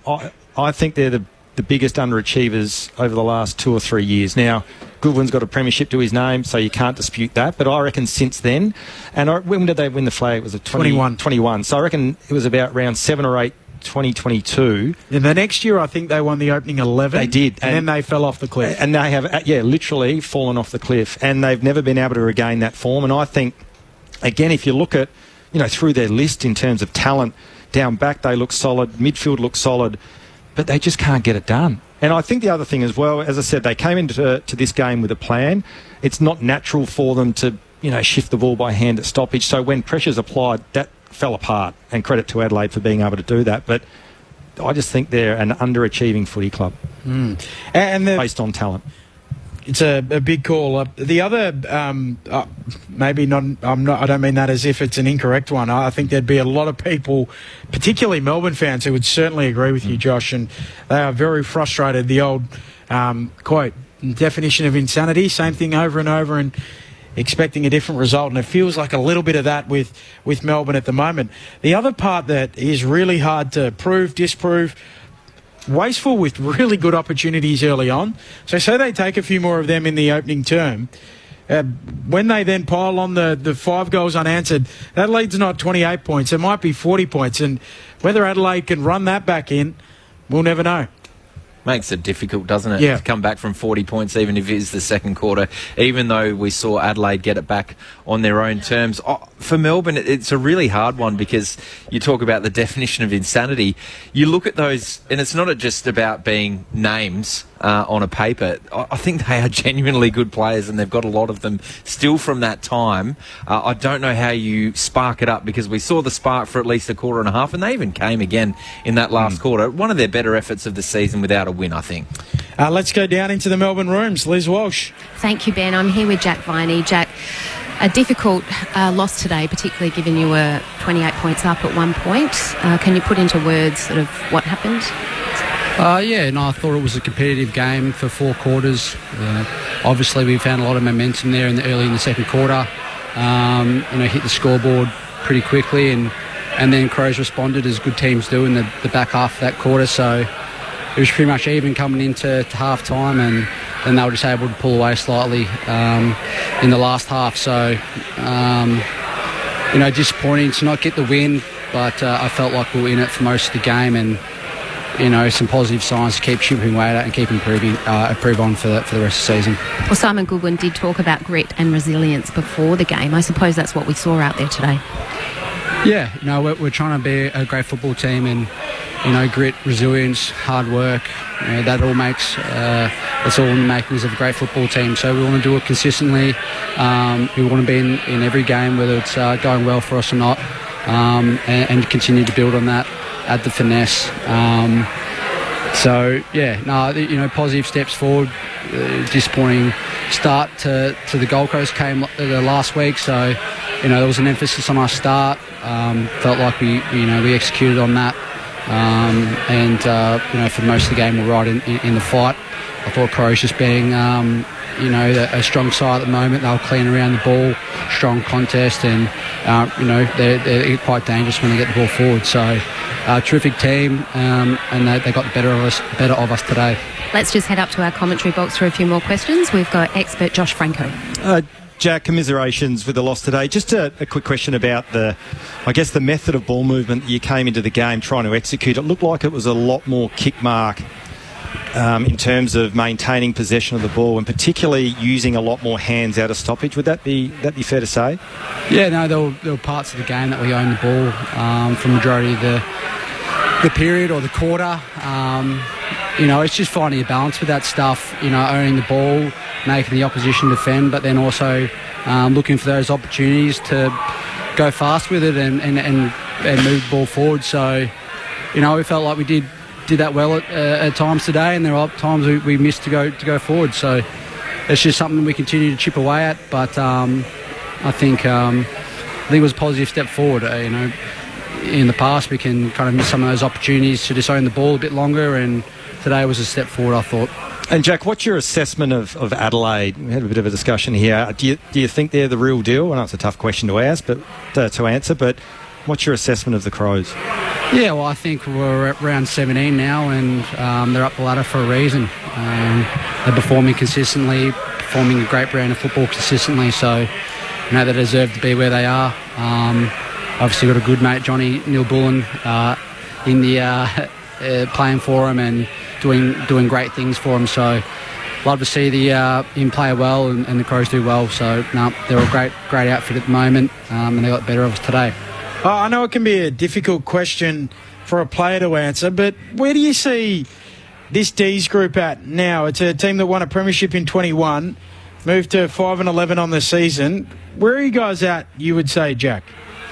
Oh, certainly not where we want to be. I think we've got all the right pieces at the club to be a great team, and we're striving to get back there. That's the goal. That's what we're striving for, and finals or not, the mindset stays the same about continual growth, finding ways to improve. Certainly not where we want to be, performing how we want to perform, and it's really kind of motivating to get to work each week and find those areas to get to the weekend and put some points on the board. So yeah, we keep chipping away, mate. I'm really confident in this group that we'll get it done. It's just keep getting to work and working hard, and we'll get there. You always front up after a loss. I think it's the third time I've spoken to you after a tough loss this year alone, so we appreciate that. And more importantly, I'm sure the Melbourne fans do. Thanks, Jack. Thanks for having me, guys. Appreciate it. Here is Jack Viney. Now, we've run it fine here, Josh, so we need the votes very quickly. I've given 3 to Rankin, outstanding. Ben Keys, the 2 votes, and I've actually given Stephen May the 1. I thought he was terrific on Phil Thorpe, held him goalless and took a lot of intercept marks. Great work from you right across the course of the afternoon, Josh. Always a treat to see you. Twice a top 3 in the Brownlow medal. Gee, you got to be a good player to do that. Twice. It's exceptional. Twice. As a young Port fan, when I was growing up, he was absolute superstar in that midfield alongside Roger James, who wasn't he unheralded? He was. Yeah, 2 first names, see? That's why. Refused to admit that he wrote a speech as well, Josh, to us throughout the afternoon for the Brownlow medal. Tom, always good to see you, always good to catch up. Always is. Ebbs is long gone. Liz Walsh has done great work. And a big thank you to Paul. The cult figure didn't do anything today, but he's in the box, so we appreciate that. As well as Mitch Turner back in the studio. The Adelaide Crows, they win by 13 points. They're up into 3rd. Fremantle a slip up. They're out of the 8. Whew. We'll unpack it all tomorrow on the ABC AFL Daily Podcast. This has been Sunday Footy on ABC Sport. Ben Cameron and Corbin Middlemash from ABC Sport here. Alongside Paul Roos, Brett Delidio and Poppy Penny, we bring you all the latest AFL news from both on and off the field on the ABC AFL Daily Podcast. You can hear it all on the ABC Listen app. On to steady and pull the trigger! Get ABC AFL Daily Podcast. It's your daily footy conversation. Find it on the ABC Listen app. ABC Sport Digital Radio. In case you missed it. The West Tigers CEO, Shane Richardson, joins us in the broadcast box here. Richo, how you going? Good to see you. Yeah, good, thank you. A bit of a cold, but I'm all right. Well, it's that sort of weather. They got a beautiful day here at the Sydney Football Stadium today. We're having a discussion on the show yesterday under the headline of what's wrong with the West Tigers, what's going wrong with the West Tigers. It wasn't meant to be a mean-spirited conversation. It was the fact that a couple of outstanding young players have now left the club mid-season for very different reasons that we can get into. The fact you're only 2 points away from the wooden spoon again, despite great recruitment in the off-season. And 2 wins away from the 8. Yeah, that's fine. I expect you to have the glass half full, Richard. Yep. That's fine. And great off-season recruiting in Jerome Luai, Sunia Taruva and Terrell May, who's been one of the best players all competition. Talk of financial difficulties at the club, loggerheads with Campbelltown Council in terms of the funding required to upgrade Campbelltown Stadium. So, a State of the Union for you, Shane. You've been there for a few years now, and you're hell-bent on improving the situation. We all get that. What's your State of the Union? Let's go back a step, though. We have improved the situation. The bottom line is, when I took over, we had $5 billion worth of losses over the 2 years. This year we'll make a profit.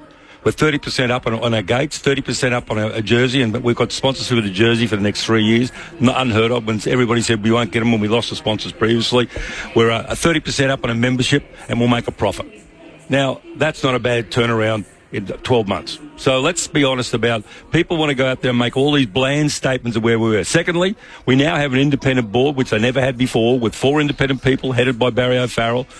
That took a lot to get through. It's a huge change for the club. We have no interference from the Holman Barnes board, despite what the world of the people who want to get the clickbait and everything else does. We have no interference. And in fact, there's never been a decision that hasn't been accepted unanimously by the board. So let's just have a look at that. We have the lowest staff turnover of any club in the competition. We had 41% when I took over. We've got 13% at the moment. So we've got a wonderful management team, with Sean Millenkamp and a whole range of different people there. So I don't know how people can sit there and say that about where we were. We're miles ahead of where we were 12 months ago off the field, and we're on the way forward. We need a stadium policy. We've got the money for Leichhardt. Leichhardt will be a magnificent stadium, a boutique stadium, which we'll be able to play at least 3 to 4 games out of. We'll play all of our women's fixtures out there, which will be wonderful for the growth of our women's team. Campbelltown is not fit for purpose. We've done the same with them, asked them to improve it. We've been asking for 18 months, not 3 months, by the way. It's not the stage now. They've come up with certain ideas and thoughts, but if they don't have thoughts and ideas by the 31st of 30, we will move on, because we need to improve our corporate and our growing of our membership, etc., to a stadium that will do that. So that's off the field. Let's get back to the on the field, because you raised the on the field with me. And can we get there in 1 second? Yeah. I just want to follow up on the Campbelltown Council. Is the reports right that you believe, or that the assessment you've got is $50 million required to upgrade Campbelltown $50 million in 5 years, or $100 million over 10 years. And they've been saying that we don't have that money, we're going to state and federal. No, they're not going. We've gone to state and federal. We've had meetings with the sports minister, treasurers, everybody else trying to push it to get us. Not that we don't want to be there. We've supported them 100%, trying to get it for them, as we did with Leichhardt. But the bottom line is they haven't got the money yet, mate. So we can't sit around waiting to see whether they get the money or not, and whether we're going to have DAs approved, etc., because we need to grow as a club now off the field, and we will. We're going to be ruthless about what we need to become successful. Is it right? There's a deadline set again now for the end of this month. Yeah, I've got 30 days to the end of this month. What are you expecting that result to be? Well, that's up to the council. It's their ground. As I said, in between time, we're trying to meet with the treasurer again. We're trying to push to get. We want to stay there. We've set $1 million out there on our Empowered program, a community program. We've set offices out there.